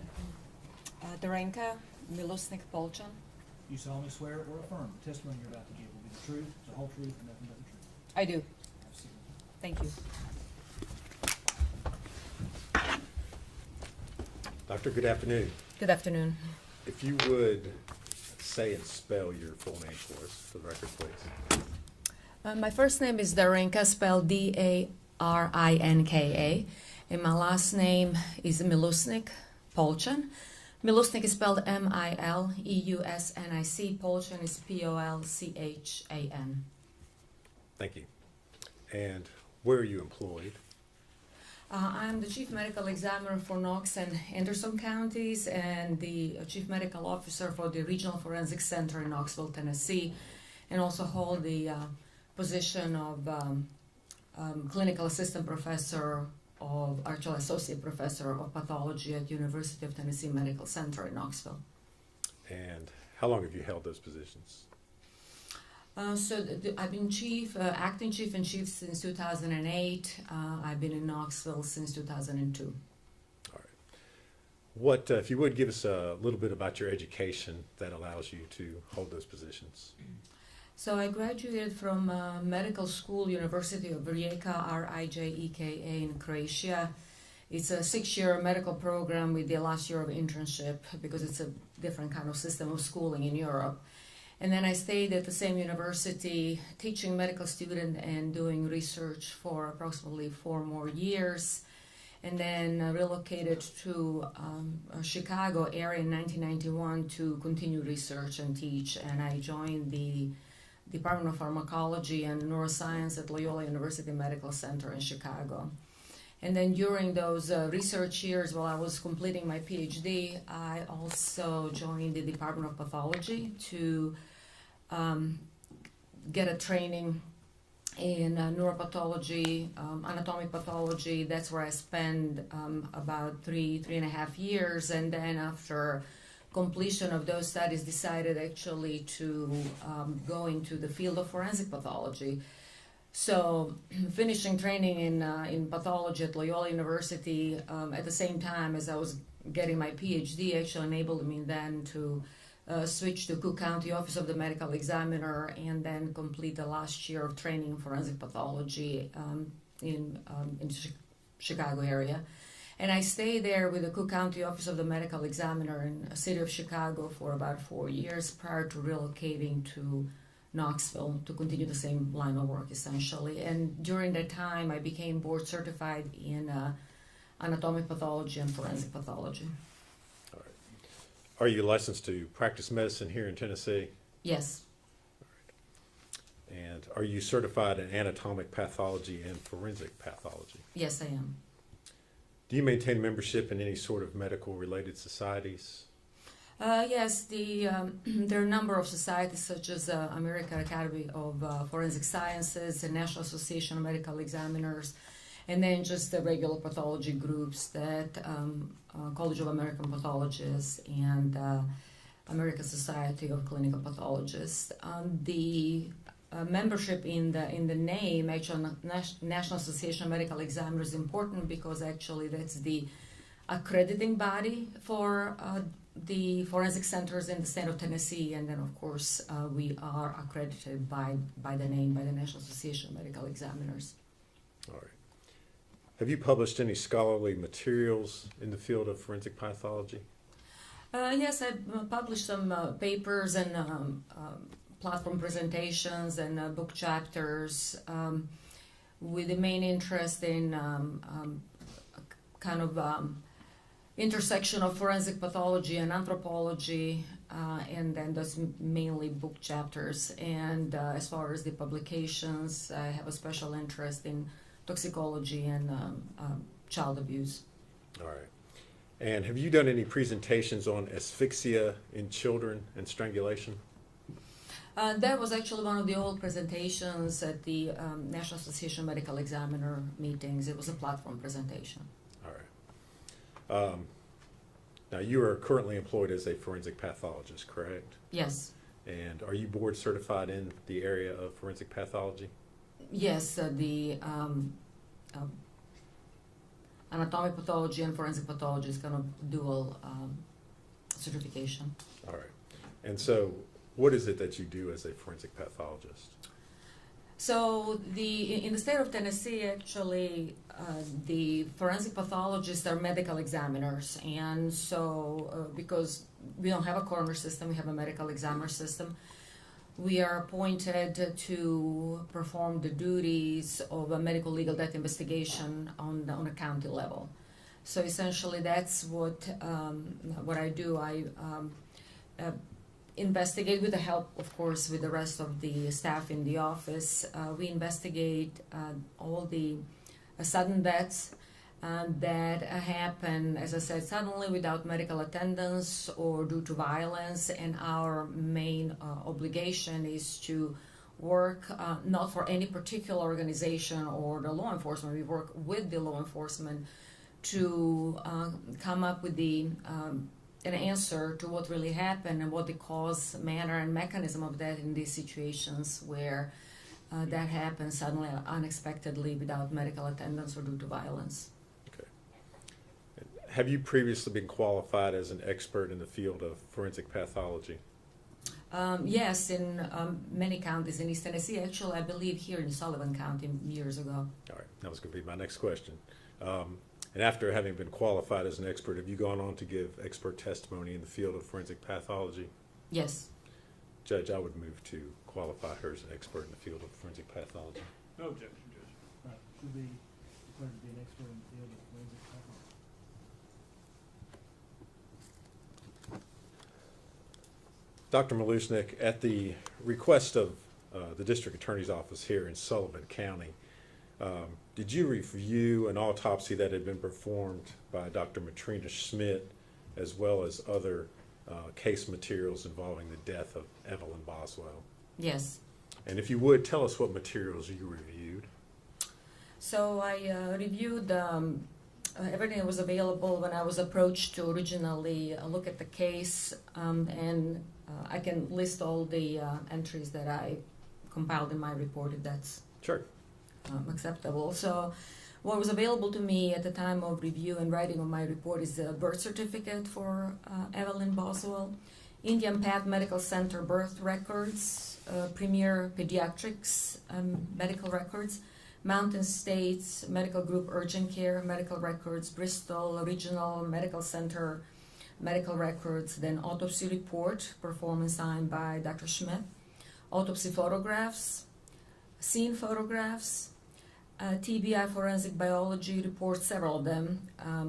They were dated from March 11, March 25th, April 22nd, and then TBI toxicology report dated March 19th, that's 2020. And then National NMS, which is the National Medical Toxicology Lab, both technology forensic case report, summary of facts by the Attorney General's Office, and the presentment State of Tennessee, Sullivan County Criminal Court case S72869. And these materials, are they typical of what you would normally review in preparing an autopsy? Yes. All right. And based upon your review of those materials, did you form an opinion as to the cause and manner of death of Evelyn Boswell? Yes. And what was that opinion? So my opinion was that Evelyn died of asphyxial death, and that the manner of death was homicide. All right. And again, you reviewed the autopsy that had been done by Dr. Schmidt. How, if anything, did your opinion differ from what she had concluded? In essence, actually, our opinion did not really differ much, except that in my report, and that's the kind of luxury of writing a kind of expert review report versus the just regular autopsy report, is that I specify several different ways of asphyxial death or different mechanisms of it. Okay. And when you say different mechanisms of asphyxia, what are you talking about? Can you explain that to the jury a little bit? So asphyxia essentially means that the inability of a person to breathe or for the oxygen to be supplied to the cells in the body. And the different ways how that can occur is either by preventing the circulation to the brain or other organs and tissues in the body, or preventing the breathing, or putting a person in such a position that essentially compromises both circulation and breathing at the same time, with the end result of essentially depriving the tissues and organs of oxygen.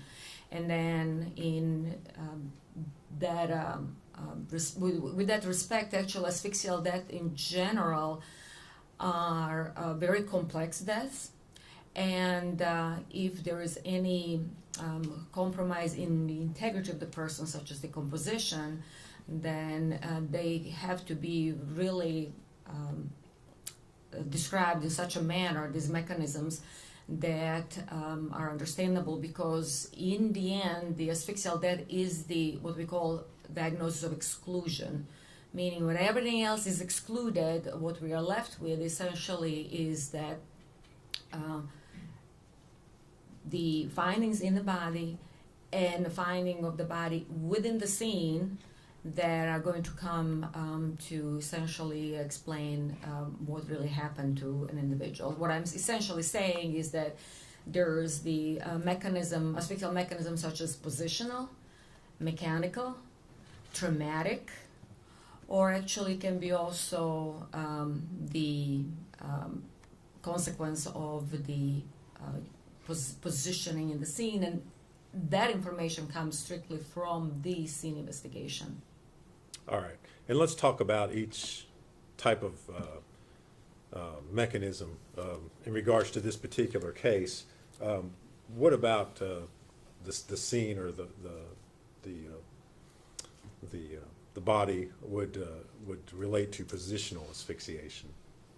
So the forensic autopsy, just like any other autopsy, which is a major procedure, kind of cross-section and dissection procedure in the body, almost like a complex surgery, cannot be done in a vacuum. It has to be done in the context of the scene investigation. So that's why we have medical legal death investigation, and that's why medical examiner and representative goes to the scene in order to create a context in which this individual was found. And that's why I always say that the forensic autopsy cannot be performed in vacuum. It has to be performed in the context of the scene. And then that's how essentially we approach this particular case, whether it's Dr. Schmidt or me reviewing it, is that in the context of the case, we have an individual who is now wrapped in multiple layers, or we can talk about it in a minute, who is positioned upside down in a confined space and in a position that prevents essentially breathing. And that's why I say the components of positional asphyxia, that's being upside down in a contorted kind of letter S position, mechanical asphyxia with the different objects essentially covering the individual's face or the body, and then traumatic asphyxia because of the positioning that is going to prevent the movement of diaphragm and breathing. And then, as I said, finding the individual in a trash can essentially creates a confined space, which is going to lead to confined space asphyxia, and that's why I listed all these 4 different categories of or mechanisms of asphyxia. All right. Could I see exhibits 19 through 38, please?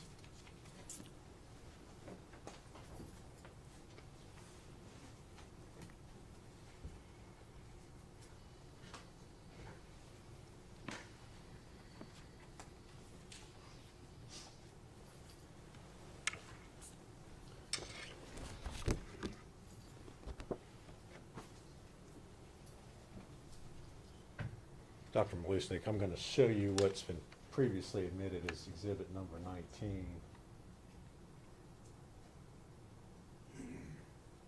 And if you would, kind of tell the jury what they're looking there and how what they're seeing relates to the mechanisms of asphyxia.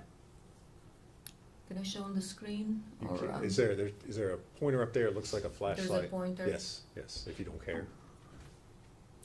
So what we are seeing is the trash can with the a child in a trash bag with the several layers on top of her, one of them being the blanket. That's essentially when, and that's how we all approach the scenes, is we go layer by layer, slight kind of uncovering the individual, whether it's adult or a child, in a similar fashion, because we don't want to lose any evidence, number one. And number two, we want to show all the kind of components of that asphyxia by approaching it in this layered fashion.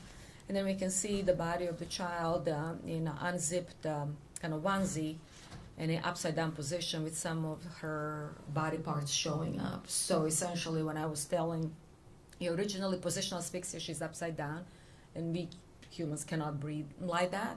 There is a confined space asphyxia because of the trash can and her head being all the way down. Mechanical asphyxia because several different layers covering her face, which we'll analyze in a minute. And then traumatic asphyxia just from her body being in like a kind of reverse S position, totally crumpled and compressed in such a way that she could not breathe. There is no expansion of the diaphragm or movement of the intercostal muscles between the ribs that allow us to breathe in a position like that.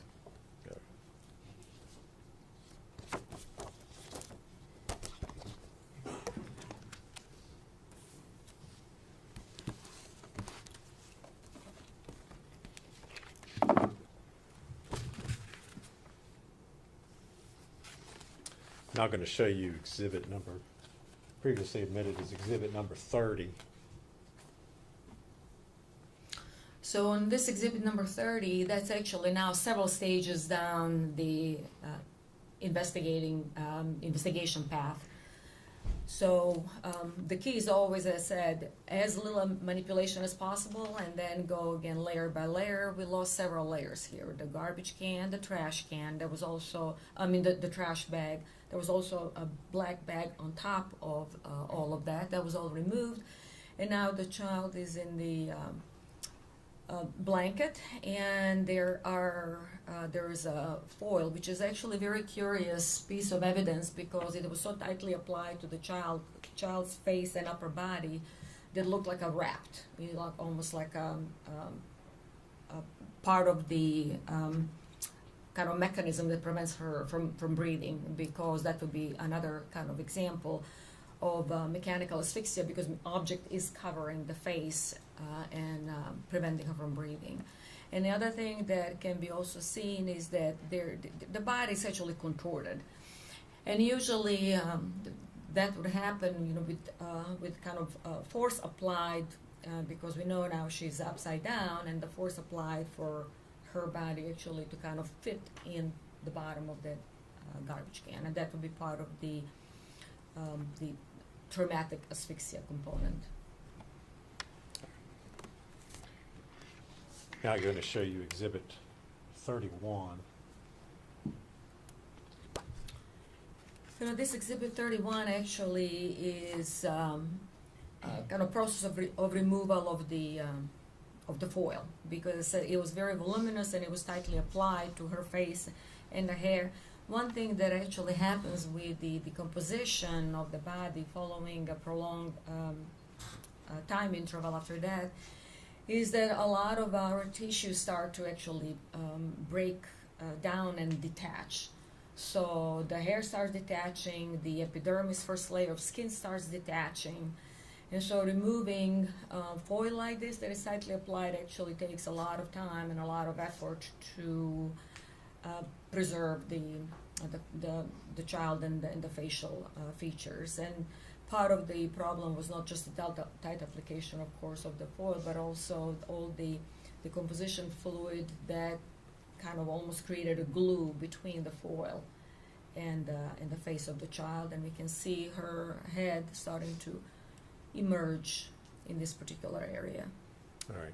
Doctor, if you could talk a little bit about the decomposition. Is there anything as far as what you see there that would show you how long the child had been in that position, or anything based upon the amount of decomposition? So the only thing that we can say really that it was advanced decomposition, and there were two types of decomposition that happened in this particular situation because of the position that Evelyn was in. The upper body, which was actually head first in the trash can, actually changed in form of so-called wet decomposition. That's why there is a lot of staining and the decomposition fluid kind of staining the blanket and the foil, because all the fluids and everything that accumulated after that are now creating the environment for so-called wet decomposition. But then the rest of her body, which we'll see later, that were kind of up, the feet and legs, they underwent so-called dry decomposition, or actually more kind of mummification. So the only thing that we can say it's advanced, but how long really it took, it really just depends on many factors such as temperatures that were around that body, and of course on the layers applied on the body surface, because that will prevent some of the flies or some other predators from coming to the body and expediting, fastening the decomposition. Okay. And did you notice that in this particular case? You mentioned the flies and the larvae. Yeah, there were some pupae, but they did not really have like a direct access necessarily to the body, so there was not a lot of the maggot or activity at the time of her discovery. Now I'm going to show you Exhibit 32.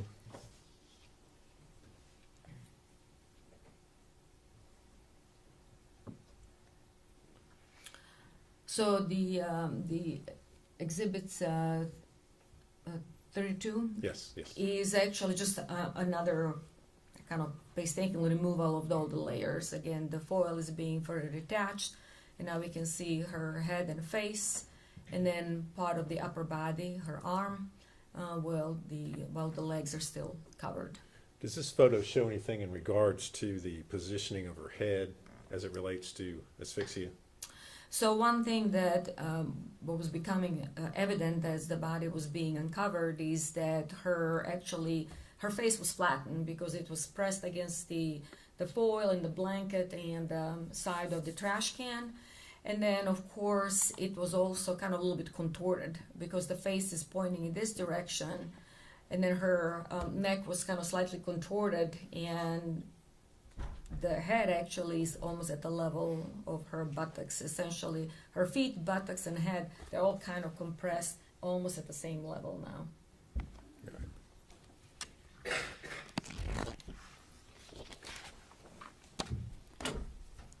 Now I'm going to show you Exhibit 34.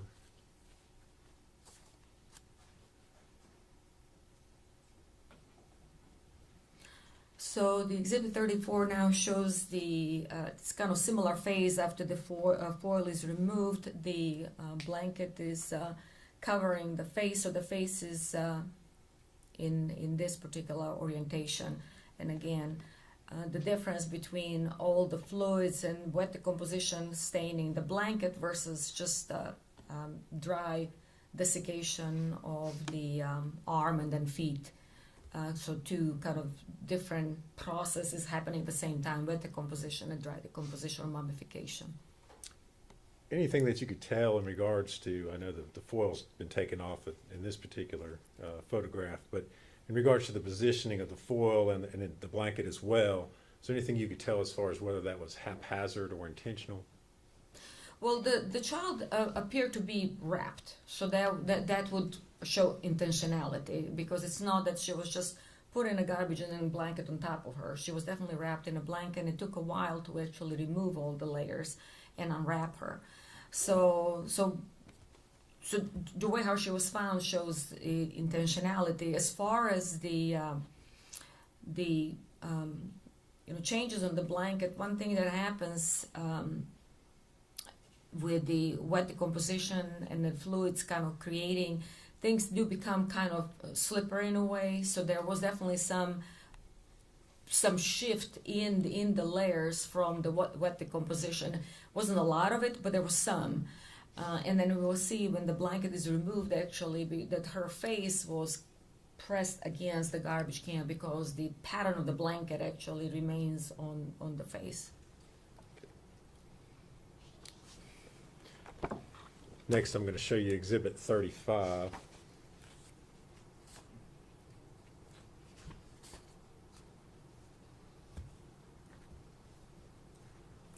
So the Exhibit 35, now the layers of the blanket are further removed. So the face is still covered. So we have the face, the shoulder, her buttocks, and her feet, as I said, almost at the same kind of compressed, reverse kind of letter S shape.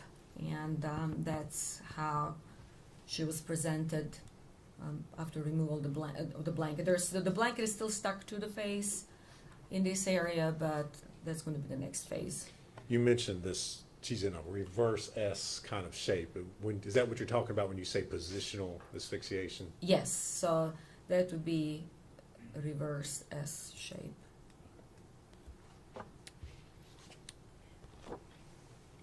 Next, I'm going to show you Exhibit 36.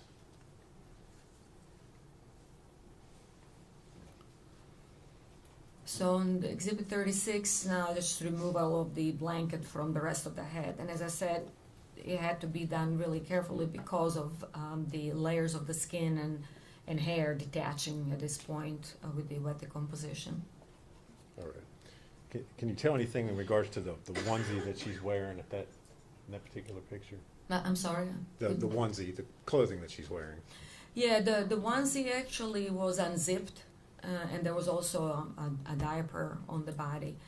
And that was one of the questions, is that would that indicate what really kind of transpired? I mean, it's hard to tell, except that, of course, onesie was completely unzipped, which was unusual for a child who's just, let's say, hypothetically dying in her sleep.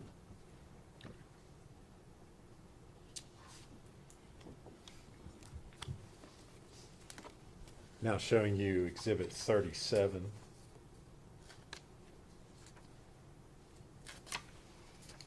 So Exhibit 37 actually is now next phase. The blankets, the covering, the foil, everything is removed. The onesie is unopened, and then actually this is her kind of side in the front of the face. The facial feature actually can almost completely disappear because they're so flattened against the side of the trash can. And there was a lot of kind of pupae. There was no maggot activity, which would essentially help potentially with some timing of the postmortem interval, because from what I reviewed and from what Dr. Schmidt described, we didn't really see direct maggot activity, so they did not injure or damage the body to that extent yet.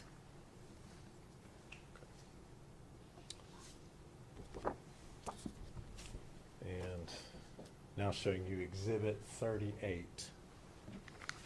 And essentially what's happening now is that her body is kind of being unfolded. That's what needs to happen in order for the clothing items to be removed, and then for the photographs to be taken and an autopsy to be performed. Because with the autopsy, the head has to be open and the body has to be open in a Y-shaped manner with the Y-shaped incision, and that can only happen if the body is kind of unfolded now and for complete examination.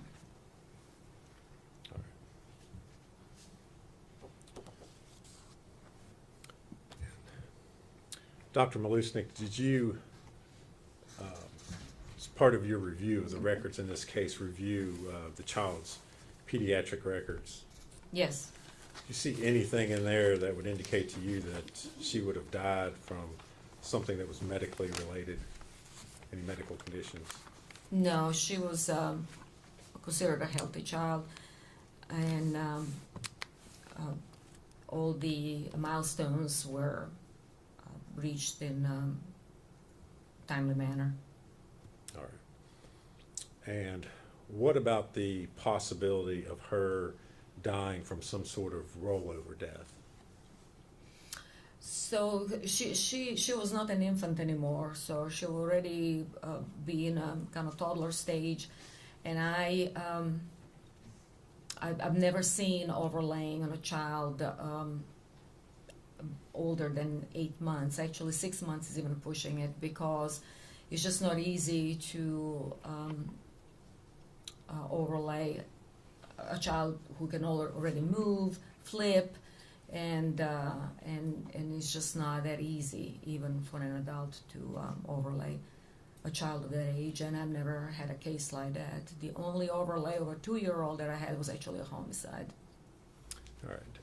Dr. Malusnik, are you aware whether the state of Tennessee Department of Health maintains statistics on rollover deaths as far as the age of children in Tennessee? Yes. And have you had an opportunity to review those statistics? Yes. How many children last year under the age of, or over the age of 12 months died of rollover deaths in Tennessee? None. How many children in the last 10 years over the age of 1 in the state of Tennessee died from rollover deaths? We all of those we call like unsafe sleeping environment. That's a none of the children who died of overlaying, rolling over, unsafe sleeping environment were older than a year.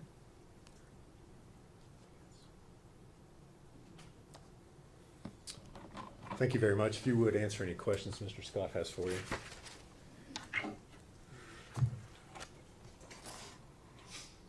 you want any of these photos? No. Okay. Just thought I'd ask.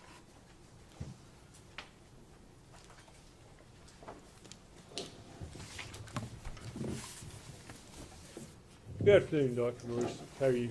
Good afternoon.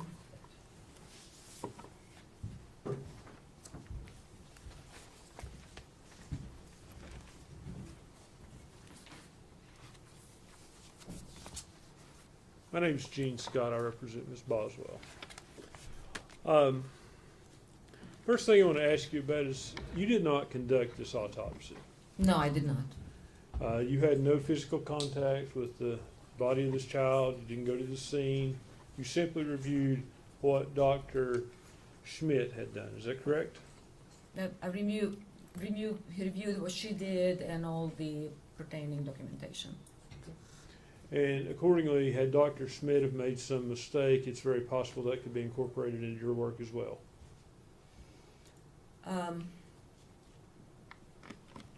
That's a very complex question.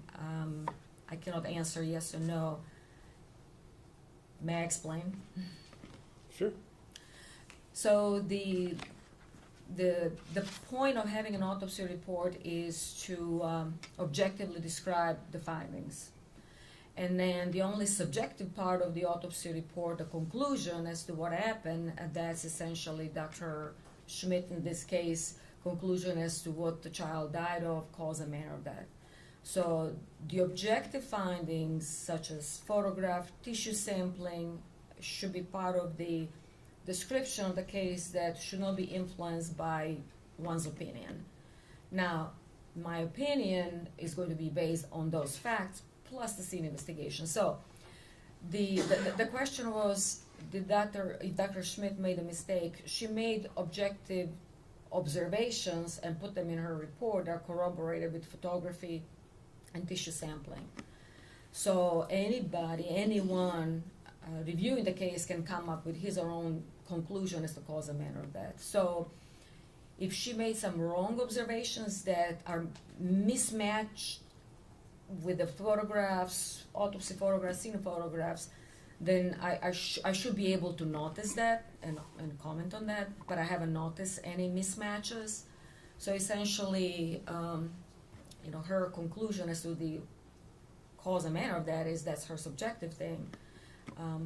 I followed my own kind of line of reasoning and conclusion reviewing based on not just her report, but the scene photographs and autopsy photographs, which are documented for posterity, and anyone can review them and come up with the objective kind of a conclusion as to cause and manner of that. So the short answer would be, if she made mistake with observations, I should be able to identify that in the photographs, and I didn't. Were there photographs of the internal organs? The photographs of the internal organs were not available. We frequently don't take those during autopsies, but we do sample organs to look under the microscope, and that was done. Okay. Now, you described this was a diagnosis of exclusion. Can you explain what that means? So by saying asphyxial deaths are frequently diagnosed exclusion means that we found an individual in a position that prevents breathing, but there is no mark on the body. And I've done thorough investigation. Unlike in this case, there are plenty of marks on the body. But what we say with the diagnostic exclusion, for example, is that if I have a drowning victim and I have absolutely nothing else on the autopsy, no heart attack, no evidence of seizure, no evidence of trauma, no evidence of drugs, well, the only now conclusion is that I excluded everything else, and therefore drowning as a part of the asphyxial death is the cause of that. So that's what I meant by diagnosis of exclusion. Okay. In this case, as it relates to the medical reasons contained in the autopsy, and I'm not talking about where the child is found at the scene, but the medical conclusions, were you able to come up with a cause of death? So there was no other reason for this child to be dead because there was no evidence of infection or or tumor or anything like that was identified at the time of the autopsy. And the review of the medical records, which is always mandatory for the forensic pathologist to review medical records, birth records, pediatric records, did not indicate that anything was wrong with the child, such as seizures or anything of that sort. So this child had no objective way or reason to be dead. And as I said, the tissues were sampled, and even with decomposition that sets in the organs, if there is some major infection in the body, it would have been identifiable, and it was not there. Okay. What is sudden infant death syndrome? Sudden infant death syndrome is actually an abandoned, antiquated term that was used to describe sudden death in a child that essentially had negative autopsy findings and negative scene investigation, which means that we don't use that term anymore. That's why I said antiquated, because it was never a syndrome. It always, syndrome means that there is a constellation of symptoms, findings, and signs that would kind of create this entity that one can actually have the reason for this person to be sick or dead, for that matter. So there was never a syndrome. It was never a constellation of findings. What it meant actually is that we didn't find anything at the autopsy, therefore it's kind of this SIDS, nebulous diagnosis. Now we actually know with the scene investigation and the advances in our field in forensic pathology that those situations with death is with no findings at the scene or in the autopsy are extremely, extremely rare. We call them sudden unexplained death in infancy, so SUDI. So that's a new term that we use. And I can tell you, with the proper investigation, the proper scene investigation, proper autopsy, and proper ancillary studies such as microbiology, histology, toxicology, the rate of those SUDI, unexplained deaths, is extremely, extremely low, actually almost non-existent. So you're telling me that if another pathologist said this child could die of SIDS, they're just wrong? Yeah, he's wrong, or she is wrong, because SIDS doesn't exist. SIDS never existed. So if that pathologist is using the term SIDS, that pathologist needs to go back to forensic school. because Probably that not doesn't competent. exist. I'm sorry? Probably not competent. If he or she is using SIDS, that's not a competent pathologist. At this day and age, that's not a competent pathologist.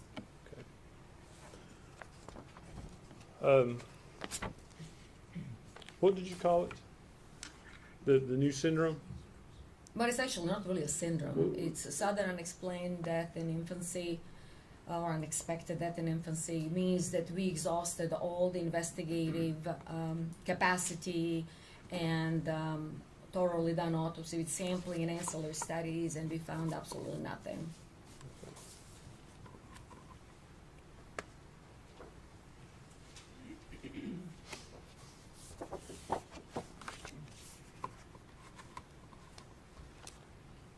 So how do you rule out that this child couldn't have died from a laryngeal spasm? Because laryngeal spasm needs to have a reason for that to happen, and I've never had a case of a laryngeal spasm in a otherwise healthy child. And laryngeal spasm is basically something that somebody would give a diagnosis or the reason for a child to be dead when they're really trying to kind of come up with stuff and create some new category. That's pretty much it. Gastroesophageal reflux, that can lead to a laryngeal spasm, can it not? But that would not. Yes or no, can it lead to that? And then explain. That's actually not something that is described in the forensic pathology field. Laryngeal spasm would not necessarily kill a child. But could it kill a child? Now, I've never seen it. Could it? I've never seen it.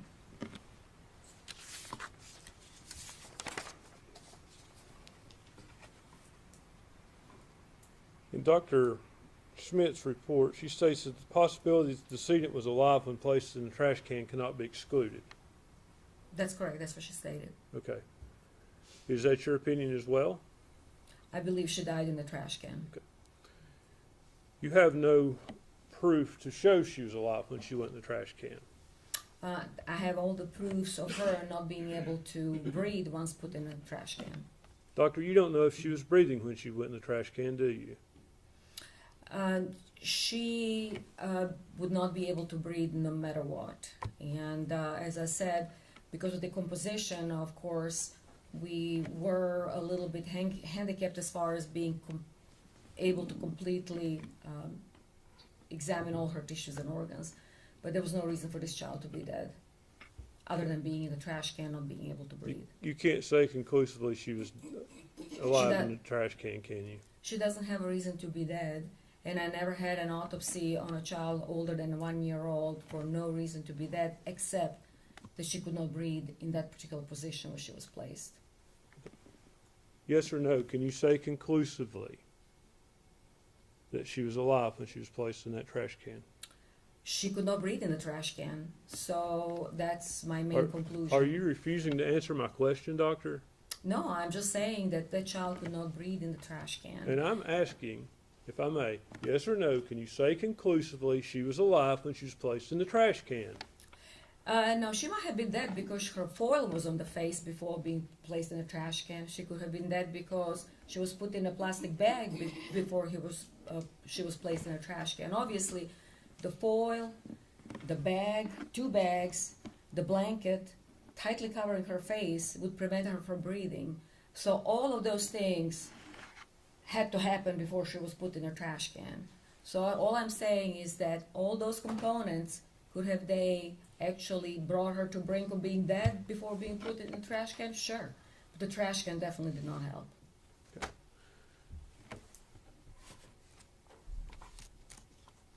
You can't say conclusively she was alive while she was wrapped in that blanket or tinfoil, can you? She would have definitely died with a tin foil and the bag and the blanket. And there was no reason to put all of those things and tightly apply to her face and her body unless she was alive. You can't say conclusively that she was alive when she was wrapped, yes or no? All I can say is that she cannot breathe. With a foil, Judge, I would ask with you a to bag, ask the witness to and answer with my the blanket. question, yes or no. Doctor, you need to answer his questions. He's asking yes or no questions. You can explain afterwards if you want to, but if you feel the need to. But you do have to answer his questions directly. So I'm sorry, what was the question? You can't say conclusively that that child was alive when it was wrapped in the blanket and when it was wrapped in tinfoil. I have no reason for this child to be dead. Yes or no, doctor? Nobody can tell exactly of the state of her body except that she cannot breathe with the foil and the bag. And Judge, the I would trash can ask and the blanket. court to instruct the witness to answer the question, yes or no, and then explain.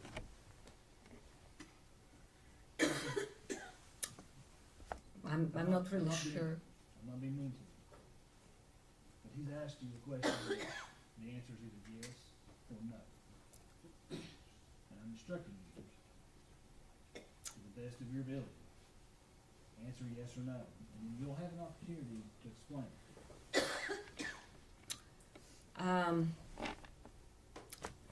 For a forensic pathologist, it's hard to answer that question, yes or no, but nobody can guarantee or say with certainty what really happened to this child prior to the foil being put on her face. So you can't say whether she was alive or dead, can you? She has no reason to be dead, other than Judge, that. this witness is being evasive. May we approach?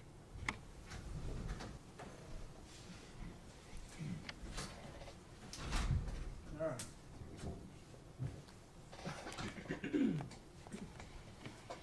Let me see if I can boil this down to the lowest common denominator. He's gonna ask you this question one more time. And I understand this case and this situation. But ma'am, I'm telling you, if the answer is not yes or no, you'll be facing contempt of court. Can I be more clear? Yes, sir. Ask your question. Ma'am, yes or no, can you say conclusively that this child was alive or dead when it was placed in the blanket and the tinfoil?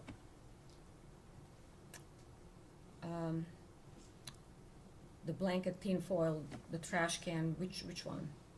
Okay, the answer is no. She could have been murdered differently.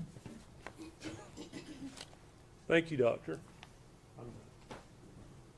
Redirect. One second, Judge.